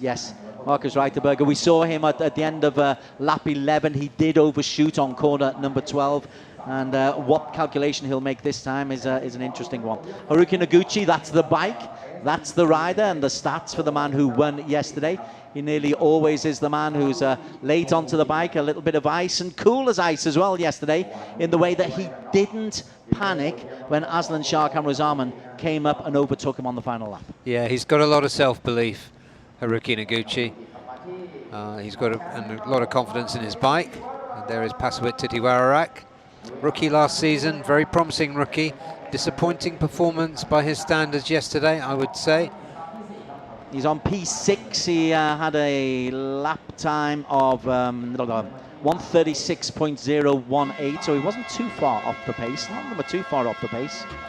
And then alongside Pasawit is bike number 20. Well, this is going to be Kazma Daniel, who's in P8. So Kazma, third in the championship yesterday, last season, but struggled a little bit yesterday, Kazma. Always got a smile on his face, but I'm sure he's just a little bit frustrated that he doesn't look too competitive yesterday. Yeah, they haven't got the setup right on that Yamaha R1 as yet, but he will give it everything. There's his teammate, newcomer to the class, coming in from after a season of Moto2, Kemen Kubo, half Thai, half Japanese, well-known rider around these parts. He's on the Yamaha once again. Didn't finish yesterday. No, he got ninth position yesterday. As we move on to Jakrit Swangsat. Yeah, I think Jakrit did a good job yesterday. He hasn't done a whole lot of superbike riding, and certainly not at this level, but he has been quick on smaller bikes. He did a decent job yesterday, I thought, to come in 13 seconds behind the winner. From the East NJT racing team on the Honda CBR 1000, bike number 83. Next to them, Lachlan Epis, who crashed out yesterday. He gave us a good interview beforehand, saying he's looking forward to it. He knows it's going to be difficult. Evolution Sports Group, they're a privateer, so it's difficult. Similar here for Teo Yujo from Savitar Team Asia, who's, again, a privateer team. Isn't expecting to get into the points, but is looking to improve year on year, race on race, week on week. And being on track with riders of this level, that's always good experience. It's never going to do your career any harm. And then right at the tail end, well, it didn't do him any harm yesterday, Aslan Shah Kamruzaman.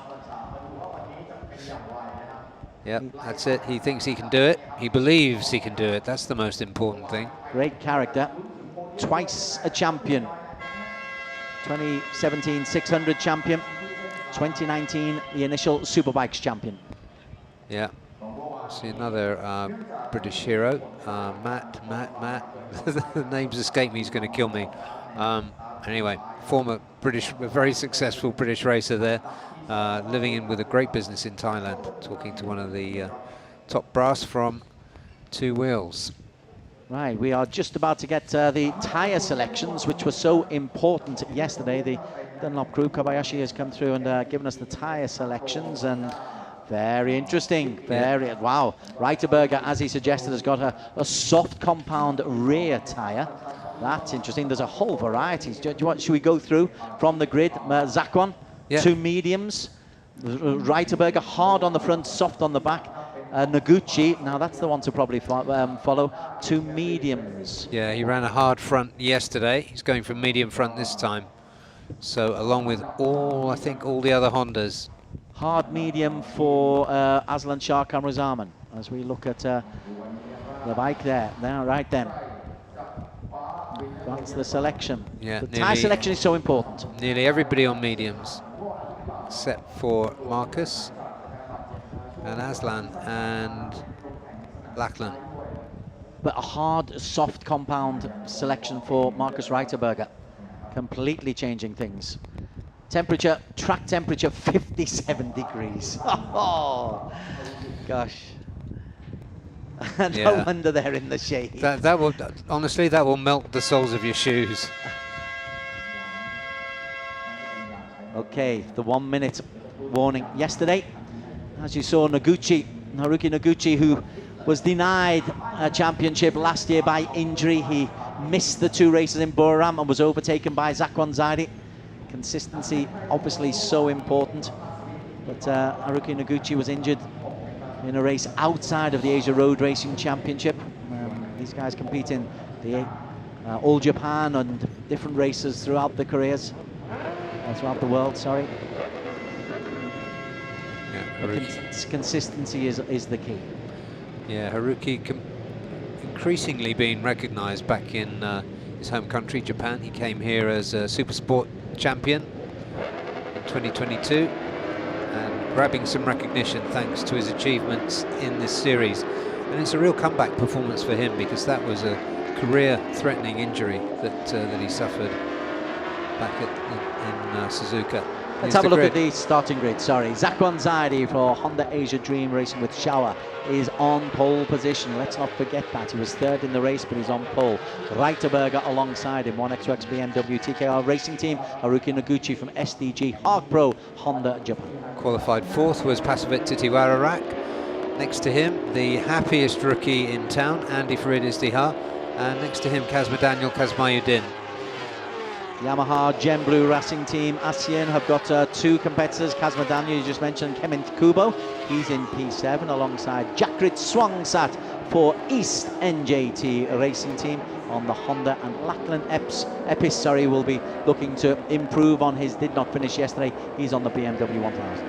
And in P10, Anthony West for Victor Racing MLT Yamaha. Tiu Joe next to him, and Aslan Shah Kamaruzaman, of course, starting last after no qualification. Right, let's see. He was frustrated about the no qualification. That was yesterday morning, yesterday afternoon. He was punching the air almost in delight.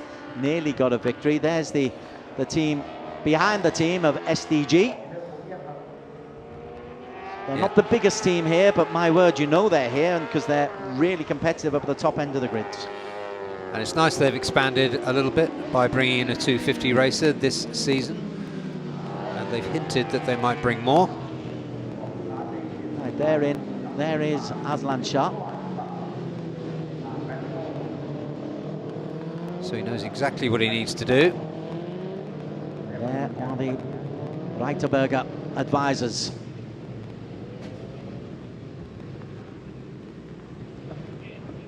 The BMW's absolutely performing. That's a good thing. They were underperforming last year. It's good to get that kind of competitiveness at the front of the grid. Kazma and Kement and Ant West would like the Yamahas to get up to that kind of speed, as Ant West said, though. A bit of sponsorship would help for Victor Racing. Yeah, good shout from him. Right, about to get underway.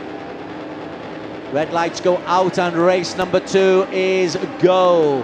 And it's a decent start once again from Aslan Shah at the back. Up at the front, Zakwan Zaidi and Marcus Reiterberger have got up to a good start as well. But Aslan Shah has really got 1, 2, 3, 4 positions immediately. He's taken West, Epis and Jakrit and Kenneth Kubo to get himself right the way up into a position where he's not a million miles away at the first corner. Yeah, Haruki Noguchi got away much better this time. Found himself overtaken by Andy Faridis-Diha on the straight, but has got back in front. Zakwan Zaidi on medium compounds, front and back. He's on medium hard. No, he's hard compound. No, he was a medium yesterday, wasn't he? He was hard. Yes. That was the problem, because everyone else was on hard. So Reiterberger, that's an interesting one. Hard compound for Reiterberger, so should be more durable on the front, but soft compound on the back. Interesting for the German. Yep, he's been doing a lot of thinking about his race as well. And he's leading the way at the moment, ahead of Zakwan Zaidi. Behind them, Haruki Noguchi, and then tucked in behind them. Yeah, that's Pasowit, followed by Andy Farid. Pasowit Titivarak from the Astemo SI Racing Team with Thai Honda. And he's another with a local. No, Reiterberger. That's a scary moment just watching it. Yeah, scrubbed in that soft rear nicely then. Well, he said I'd better work out how to approach that corner number 12. I don't think that's the answer, Marcus. Well, learning experience, no doubt, but that's the lead he was eking out has disappeared. That will have scraped a lot of rubber off that soft compound rear tyre as well. Zakwan has the lead as he literally leans into Haruki Noguchi. That enables both Aslan Shah to come through into P3 temporarily. Oh, there's 3 overtakings going on that same corner. Brilliant. Well, that took a lap and a bit for Aslan to put himself amongst the contenders for the win. It took him a lot longer yesterday, and he's in P2 now behind Haruki Noguchi. And in front of his teammate. Oh, he wants this, doesn't he? Noguchi leads, Aslan Shah Kamrazaman in P2. 3, Marcus Reiterberger with a scare already and a gamble in tyre selection. Yeah, Aslan, the other great comeback story of yesterday, along with Haruki. Haruki from injury, Aslan from mechanical woes, basically. Zakwan down in P4 ahead of Andy Farid, the happiest rookie in town. Look at that, Aslan is looking to make a move on the inside of Haruki Noguchi, and he's got on the inside. Is he able to hold on? Noguchi tries to bring him back on the inside, and that's cool. He's a cool customer, Noguchi. That was a very cool line through there. He knew exactly what he was doing. But Aslan has certainly given notice of what he intends to do this time around. I think we've got a race and a half on our hands here. Noguchi is clearly a feisty competitor. We've known for years that Aslan Shah is a competitor, and he wants the lead. I think he wants to take control of this race from the very start. Once again, there's a switch back from Noguchi. Maybe there's just too much power on the back end of that BMW. So far, it's not going Zakwan's way. The defending champion back in 5th position. Yeah, Andy Farid's got the better of him, hasn't he, in P4. And Reiterberger still probably having 1 or 2 heart palpitations after the twitch and the misjudgment. Yeah, but he's having a look at Haruki. These are a little bit faster down the straights, the BMWs. The corner speed of Haruki Noguchi is also exceptional. Daniel was doing a bit of analysis on that last night. Somebody went very, very wide. Kazma Daniel in 7, Pasowitz in 6, Zakwan still in 5. Those front 5 of Aslan Shah, Haruki Noguchi, Reiterberger, Andy Farid and Zakwan are getting away from everybody else, but the front 3 are just threatening to pull away. Reiterberger goes on the inside, as does Zakwan, but it's Aslan Shah Kamrazaman who is leading the way. Yeah, Andy had a look up the inside of Reiterberger then, as they came in. He seems to be pulling Zakwan with him. Pasowitz and Kazma Daniel not a million miles off the pace.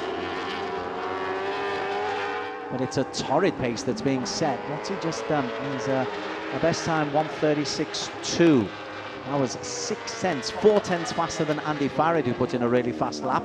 Andy Farid, his teammate Zakwan. Maybe Andy Farid is acting as a bit of a pace setter for Zakwan. Well, he just set a very fast, the fastest so far, sector 1. He's on juice. Whereas Zakwan is left trailing just a little bit, having been fastest in qualification. Yeah, perhaps Andy just needed the one race to get his eye in. Stepping up from 600, where he was champion last year in thrilling fashion. Last corner of the last lap of the last race of the season. This is great from Aslan Shah. Has he gone too early though? That's a question, because he's come from the very, very back of the grid. It's a big effort to get to the front. And then how much of it is adrenaline? How much will it take out of him to make those early maneuvers in the first, we're 3 laps in and he's come from last to first. Well, it can be hard on your tyres to come through that fast. But he just put in a very quick sector 2, and disappointment there for Anthony West. Anthony West, weekend of woe for the Aussie. Well, he's come back. People know he's back now.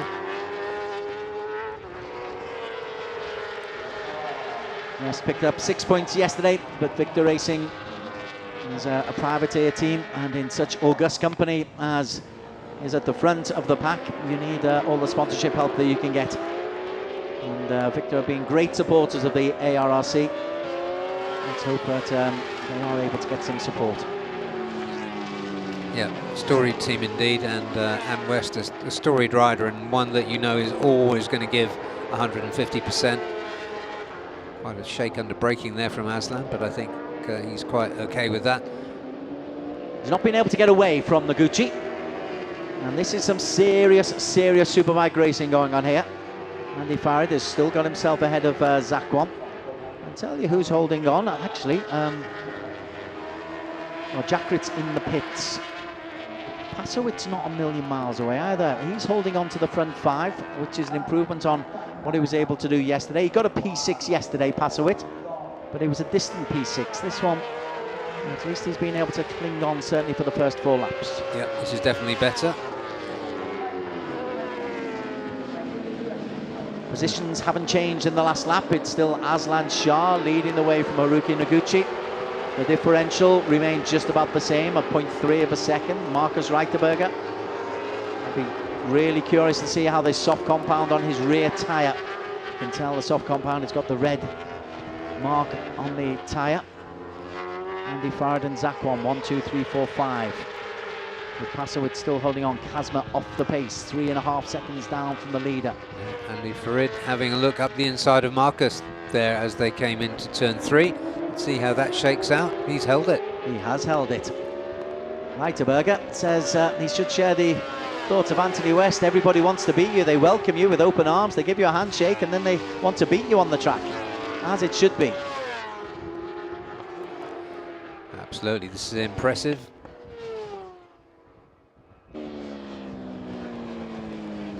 Still Aslan Shah, who got into the lead from lap 2, having started right at the very back of the grid. Haruki Noguchi, though, he's not going to panic. Andy Farid is loving it. Yeah, Andy Farid, he fancies Haruki Noguchi, or his position on the track anyway. Asia Road Racing Championships at Buriram, round 1 of 6. Still got to go to Malaysia and Japan and Indonesia. Meanwhile, the defending champion sits at the back of that group in P5. Zakwan is another, though, who's a pretty cool customer. He'll know he's not out of it. He's not looking ultra competitive at the moment, but there's still a long way to go. There's still 7 laps to go, which is best part of 35 kilometers. So a lot can happen in 35 clicks. Yeah. Aslan Shah still leading the way. And now the fastest lap, sorry Des, now the fastest lap is with Andy Farid. Yes, yes. And what's he on in terms? He's on medium compounds, as most of them are. Yeah, all the Hondas, I think.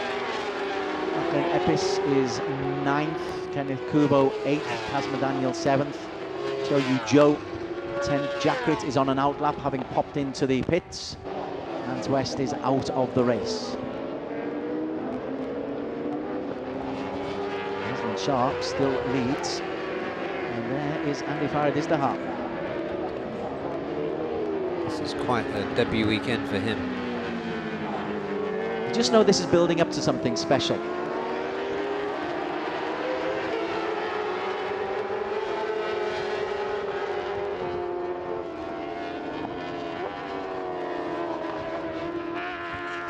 Zakwan still in 5th. I'm hearing that he has a thumb injury, which obviously affects you if you're there. There is Zakwan. A little bit tentative. Left hand, I'm told, is where his injury is. And you do an awful lot of work with that left hand. Wearing bandaging. Yeah, a lot of pressure on the limbs and joints from the G-forces that the sticky tyres and the power. Right, as we were talking about Zakwan Zaidi, look at his teammate Andy Farid Izdahar trying to come on the inside to take P2, and then the switchback. It's a trademark move, that one, from Haruki Noguchi. He really does. He lets people go on the inside of him because he knows that he can hold on, but Andy Farid got a good drive out and has retaken P2. What will Noguchi respond to that one? The eyes are bearing into the back of Andy Farid Izdihar, but Andy Farid, the happiest 1000cc racer in town. Yeah. After, I think, Aslan Shah Kamruzaman at the moment. Yeah, Aslan, who eked out a little bit of a lead while that drama was going on behind him. Still is a few bike lengths, but Andy Farid is closing. Haruki Noguchi is pressing Andy Farid. Marcus Reiterberger in station behind in P4, which is where he finished yesterday. And the Zakwan's closing in on Reiterberger. Yeah. As they come here as corner number 12, Noguchi this time wants to go on the inside. Andy Farid isn't happy with P2, you know. He's got his eyes set on the back wheel of the BMW of Aslan Shah Kamruzaman. We've got 5 laps to go, 25 kilometers or so. It seems as though he learned a few things yesterday. Another fastest lap. He's got the world experience. He's got the confidence of being a 600 champion. He's got the enjoyment of shearing. I think it was you saying that he's never been happier, and look at him, he's gone on the inside, and we have a new race leader, Andy Farid Izdihar. How long for? Not long, because the BMW powers away, but no, Andy Farid is then able to really slam down on the throttle and is able to hold on to that lead. This is really impressive from Andy Farid. P5 yesterday, never really in the game. P1 at the moment, long way still to go. He and Aslan are now telling Haruki that there are other people in town. And Reiterberger is now closed in, and Zakwan, despite that painful left hand, hasn't given this one up for dead, as Pasowit tries his damnness to hold on to the tail. And they're just about to come up to Yu Zhou, and so there might be a little bit of overtaking to complicate matters in just a second. Yeah, 5 really world-class racers on in our shot now. Noguchi goes on the inside of Aslan, Cheeky, and Reiterberger, who seems to have got his calculations a little bit better. Noguchi's into P2. Yu Zhou needs to get out the way, needs to get out of that racing line. He's a bit tight to it now, and eventually he goes out and complicates matters there, holds up Reiterberger and Zakwan. Yeah, that was a sucking in air through the teeth moment. But it's just enabled, while everyone was focusing on that, a little bit of space for Andy Farid Izdihar. Haruki once again takes the tighter line. Yeah, just Aslan just went a bit too wide then. And these 5 just a little bit strung out after the something close to a tangle with Yu Zhou. Hugely enjoyable opening 9 laps here. Oh, Reiterberger's made another mistake and he's frustrated with himself. Yeah, he really gave himself a telling off then. And he's lost that place. He's lost the place to Zakwan. And with that, has he lost a chance of a podium? 4 laps to go. How many stories, how many narratives have we got here? And I'm sure there's more to come. Andy Farid's a great story, Aslan's a great story, Reiterberger trying to push his way into the mix is a great story. The injury to Zakwan is a great story. Come back from injury from Haruki. Great story. Take your pick, 3 laps to go. Go, go, go, says number 23, Andy Farid. Haruki though. Oh, look at that grunt there from Aslan's BMW. It just shifted, it almost flew. You put wings on that and it'll take off at the end of this long straight. Yeah. Noguchi though has that tight line to perfection, although the switchback was attempted by the BM. You can see how clever Haruki is there, can't you? He had that. He teased him. Yeah. He just teased him and he blocked the line going into the corner as well. Shows you what a clever racer he is. Reiterberger lost so much time on that mistake. 2.5 laps to go. two left-handers. They go round the inside of the circuit at Buriram. The weather absolutely perfect, the racing top-notch. 4 in with a genuine chance of the win. Reiterberger will be desperately trying to get up close, or maybe hoping for a mistake on those ahead of him. Big smiles from Noguchi's team, SDG. You have to fancy Haruki at this point. He goes on the inside line, is able to take the lead as he holds it. Is there any contact? The answer's no. Reiterberger went wide once again. Oh, Marcus Reiterberger will not look fondly back on that corner number 12. It cost him on Saturday, it's cost him again today. But Haruki Noguchi is the new race leader. Andy Farid barges past him. What speed there is there on the Honda Asia Dream with Showa Honda. Yeah, not overwhelmed at all, is he, by the company he's in. Andy Farid Izdihar gets onto that straight in front of Haruki Noguchi. These Hondas are really fast, the BMWs are just slightly faster. He's so confident as he goes into turn 4, Andy Farid. But would you rule out the BMW of Aslan Shah Kamruzzaman? Would you rule out Zakwan for a podium? No, no, absolutely not.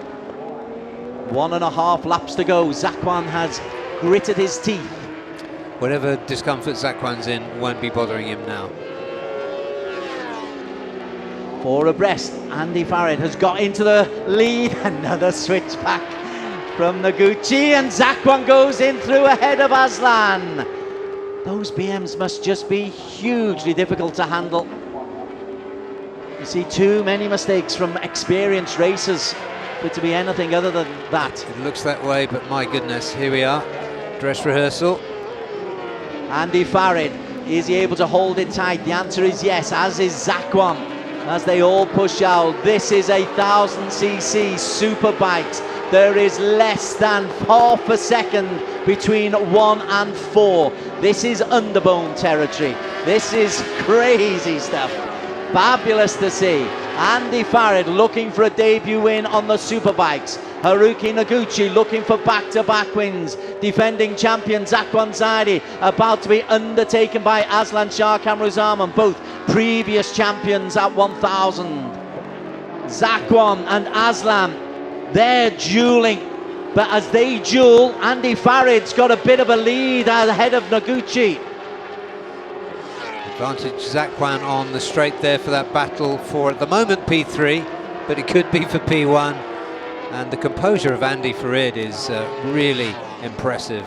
But let's see, we're getting into the area where corner speed counts, and corner speed is the name of the game for Haruki Noguchi. They come into the area where it will all be decided. Andy Farid Izdihar and Haruki Noguchi will have a little tweak. Right-hander, and then we get all set.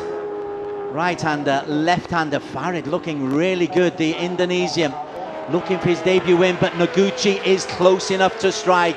Now then, it all comes down to this. Noguchi wants the inside line. Noguchi takes the inside line, leaves the braking leg. Noguchi's there. Now Zakwan, can he come through? No. Haruki Noguchi. That is brilliantly done. Zakwan P2 ahead of Aslan and Andy Farid.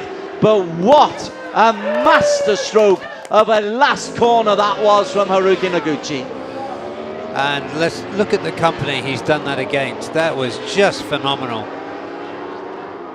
It's an incredible performance from Andy Farid, who ended up in P4 in that tussle. And Zakwan, the wily Zakwan, came through to P2 ahead of fellow Malaysian Aslan Shah. But Aslan this weekend, 2nd and a 3rd, fantastic. But absolutely phenomenal from Haruki Noguchi, just phenomenal, because the pressure he was under from, as you say, the company he's keeping. This is a young rider with immense knowledge on his shoulders. There they goes. He just leans out, the eyes have it. Zakwan, for a moment, thinks he's been able to pinch it. He can't. Noguchi takes it from Zakwan, and Aslan pips Andy Farid-Izdihar, goes from 1 to 4 in the final 100 metres of the race. Yeah, the gap between Aslan and Andy was nothing. Slightly more than the gap we saw in Underbones earlier. As we look at Noguchi, I need to tell you, Marcus Reiterberger's mistakes meant that he came 6th. Passowit getting ahead of him for P5. Kazma Daniel, once again, a P7 for 9 points in a 17-point weekend. Jakrit has finished, but down in 11th. What a weekend for Haruki Noguchi. Phenomenal. Always amongst it in testing. Here are the results. SDG Harkbro got the win, the double win for Haruki Noguchi. 0.19 of a second clear of Zakwan Zaidi. Aslan Shah Kamruzaman 6/10 down, just 200ths quicker than Andy Farid-Izdihar. Passowit holding off Marcus Reiterberger, who gambled and didn't get corner 12 right once again. Kazma Daniel for Yamaha Gem Blue Racing, beating Kemint Kubo, his teammate, into P7. Lachlan Epis from Evolution Sports Group, 19 seconds off the pace, but happy that at last he's finished and he'll get his first points of the season. Chio Yu Zhou was down 1 lap for Savitar, but will pick up points. Jakrit for East NGT Racing Team, 1 lap down, and West crashing out.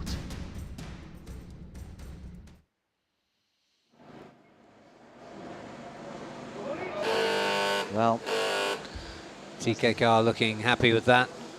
And Andy Farid marching, so frustrating. You're in first place, you're just eased wide and you lose 1 through 4. yeah, slightly restrained smiles, but it's always good to watch the guy there at the front.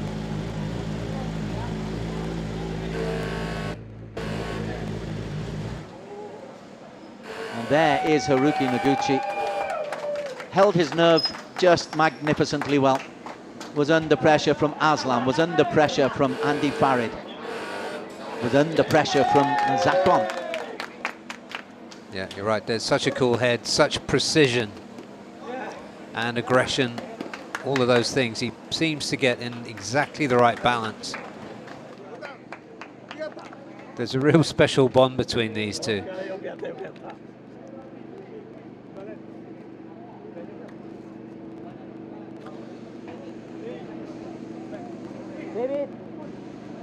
Yeah, some big grins there. Everybody needs a turn, everybody needs a slap, everybody needs a hug. That was a big hug. That was a big fella. But fully deserved. Okay, Daniel Bogas is down in the Parc Ferme, and let's get his reaction to a stunning Superbikes race. We're down here at Parc Ferme with, again, a beautiful ride from Azan Shah. You've done it again, from last onto the podium. Talk us through that race. Firstly, syukur alhamdulillah. I would like to say thank you to the team, the crew that worked very hard. This is last minute setup also, but it worked. I tried to lead, but I tried to manage the tire, but in the end, my tire get more spinny than the other guy. I know they are waiting for me to get the spinning, but yeah, I already did my best. And yeah, thank you very much. Syukur alhamdulillah. This third podium is good for the championship, and we look forward for the Sepang round. Congratulations, Aslan. Heroic ride. And now in second place, we have none other than Muhammad Zakwan Zaidi. So Zakwan, a bit of luck at the end there, but you did manage to hang on all the way through, and a fabulous second place performance. But it looked like the plan was almost there, but it just didn't work out. Talk us about it. Yeah.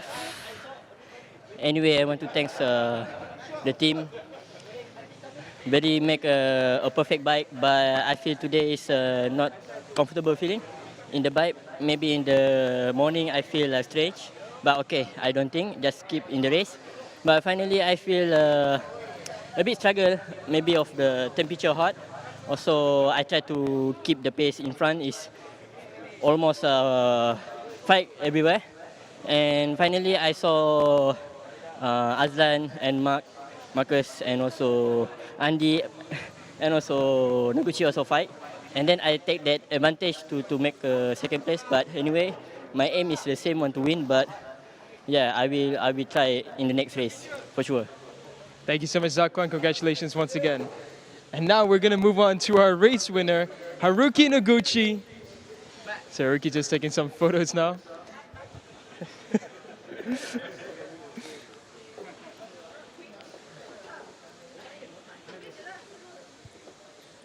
So Haruki, again, what a brilliant performance from you. We could see you were just waiting for the right moment, and that was a beautiful maneuver there at the final turn. Tell us about it. Yeah, I start. Today it was not so bad start, but everyone like going fast. But I also going to into the front, but today something difficult for me, so I thinking change to waiting, but finally lots of guy in the front group, so it's very difficult race, but I'm very happy for the last time. It was quite difficult, but today I'm very good, and I want to say thanks to my team to making good bike, good team. So I want to say thanks also my sponsor, my family, my fan. Thank you so much, Haruki. Congratulations once again.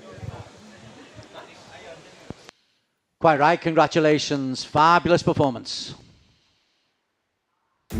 Highlights from a terrific Superbikes race number 2 of the season in the Asia Road Racing Championships. Our eyes on Aslan Shah, Kamru Zaman, who started right at the very back of the grid because of problems during qualification. And before you knew it, Barry Russell, he was up competing, as you can see here, for a place in the top 6. Within 2 laps, he was in the top 2, whereas his teammate, Marcus Reiterberger, was struggling with grip on corner 12. Yeah, he started well and went in the opposite direction. Unfortunately for him, he hasn't quite got this sorted out, but as you said, there's Aslan Shah came up so fast. It was 4 sectors it took him to get up with the leaders, and there he is. Took the lead very quickly from Haruki Noguchi. We were wondering in the race, though, whether or not that would have an impact on the tyres. He said in a post-race interview that his tyres just didn't hold out at the very end, so maybe he went out just a little bit too quick, but even if he did, it was exhilarating to watch. And the exhilaration just continued because there was a 5-man train for much of the race. Reiterberger, Zakwan, and Andy Farid Izdihar coming through as well. We didn't expect to see him looking for race wins this early in his 1000cc career. Yeah, that was phenomenal for him in a way. I would have liked to have seen him on the podium, but he gave notice that he's going to be a contender this year. But all the while, the eyes of Haruki Noguchi, the eyes on the top of his helmet, they bear into you. They are so psychologically important. I'm sure the riders are thinking of it when they see them. And he's just got this switchback move, which he performs time and time again. He just sticks to the track like a train. It's beautiful to see. It is that corner speed that he's got that Daniel was talking about this morning. It is something special. He seems to slingshot past mid-corner. Reiterberger with another mistake there. You saw the anger on him. That lost any chance of a podium. He'd actually go and finish in P6, the German, and that meant there were 4 up at the front, and Perm anyone from 4. You suspected always, I think, that Haruki Noguchi was just going to have enough in the tank, but Andy Farid would have been such a popular winner, but it was down only on the final lap when Andy Farid eventually gave up the lead that it held for 3 laps.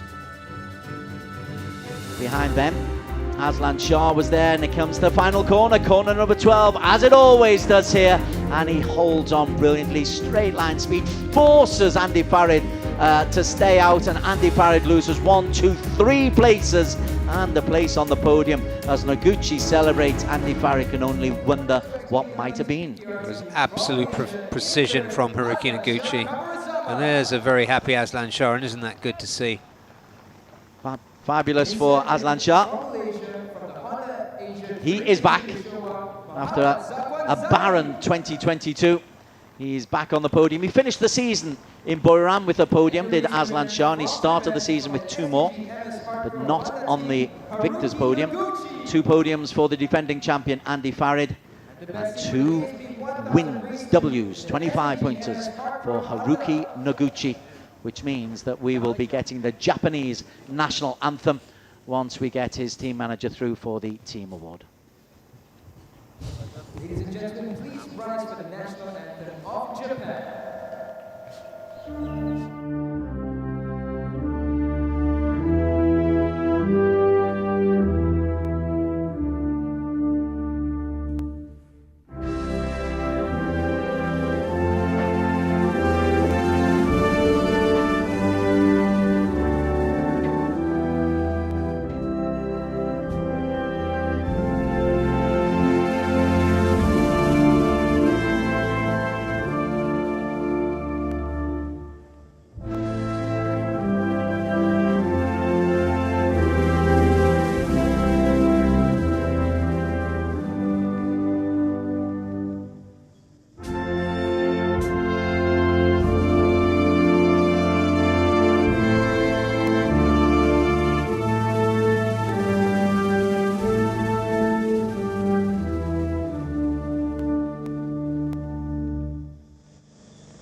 Second time this weekend. We've heard the national anthem of Japan, Stefan Karapié, the FIM Asia president, showing his support for the Asia Road Racing Championship, which has been racing every year, bar COVID years, since 1996. And Aslan Shah Kamruzaman has already got a couple of titles to his name, as has Zakwan Zaidi. In fact, Zakwan's got 3 titles to his name. And there's a very good chance that the man who is on top of the podium today for the second time this weekend may well be earning his first title back when we come back here in December. Haruki Noguchi for SDG Hark Pro Team. Best team presentation, Masanori Enomoto, the managing director of IDEMITSU Lube Asia Pacific. Again, our thanks for the support that they have. Sponsorship, of course, is such a huge part of motor racing. It is not a cheap sport, but it is thrilling and incredibly rewarding, Barry Russell. It is, and IDEMITSU have been here around the scene for a long time. Group photo time. So a really good first weekend of racing. We will bring you the championship standings for the Superbikes and the calendar, but can tell you immediately that Sepang in Malaysia on the 5th, 6th and 7th of May is the venue for the second round. And we also go to Sugo in Japan in June, to Mandalika in Indonesia in August, Zhuhai in China and Buriram. Here are the championship standings though. Haruki Noguchi, maximum 50 points for SDG. MS Hog Pro Honda.ph. Zakwan Zaidi for Honda Asia Dream Racing with Showa, level on points with Aslan Shah Kamruzaman of 1 XOX BMW TKR Racing Team. Andy Farad is the half from Honda Asia Dream with Showa on 24, 1 point ahead of Marcus Reiterberger, who will get to grips with this BMW, I'm sure. Pasowicz Mastemo SI Racing with Thai Honda on 21 points in 6th. Kazma Daniel and Kenneth Kubo, both Yamaha Gem Blue Racing ASEAN on 17 and 15 respectively, and I suspect we'll get improvement from them as well. On to the calendar, I was mentioning before, we've just had Buriram. It's been great to be in Chang once again. Sepang is next, then Sportsland Sugo in June. Pertamina in Mandalika in August, first time we've been there. Zhuhai in China in October, and then we finish the season back here in early December at the Chang International Circuit. All that remains for me to do is to thank you for watching. Do hope you've enjoyed the action. It is world class. And under the gaze of the king, we say our farewells from Buriram, from Barry Russell, myself, Des Corkill, and the team behind the scenes. It is, as always, our pleasure and privilege to bring you the Asia Road Racing Championships.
IDEMITSU engine oils are precisely formulated for meticulously engineered Japanese car engines.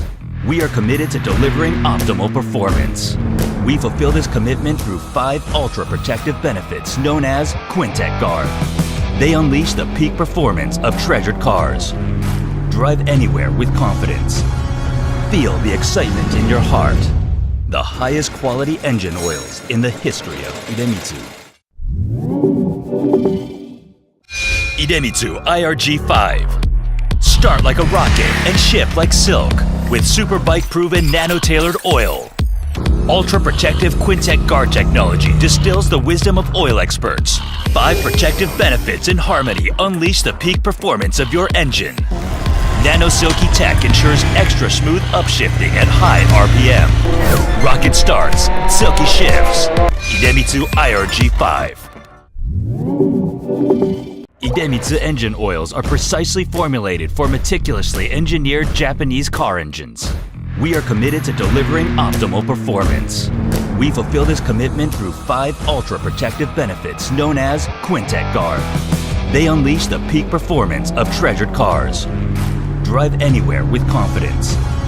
Feel the excitement in your heart.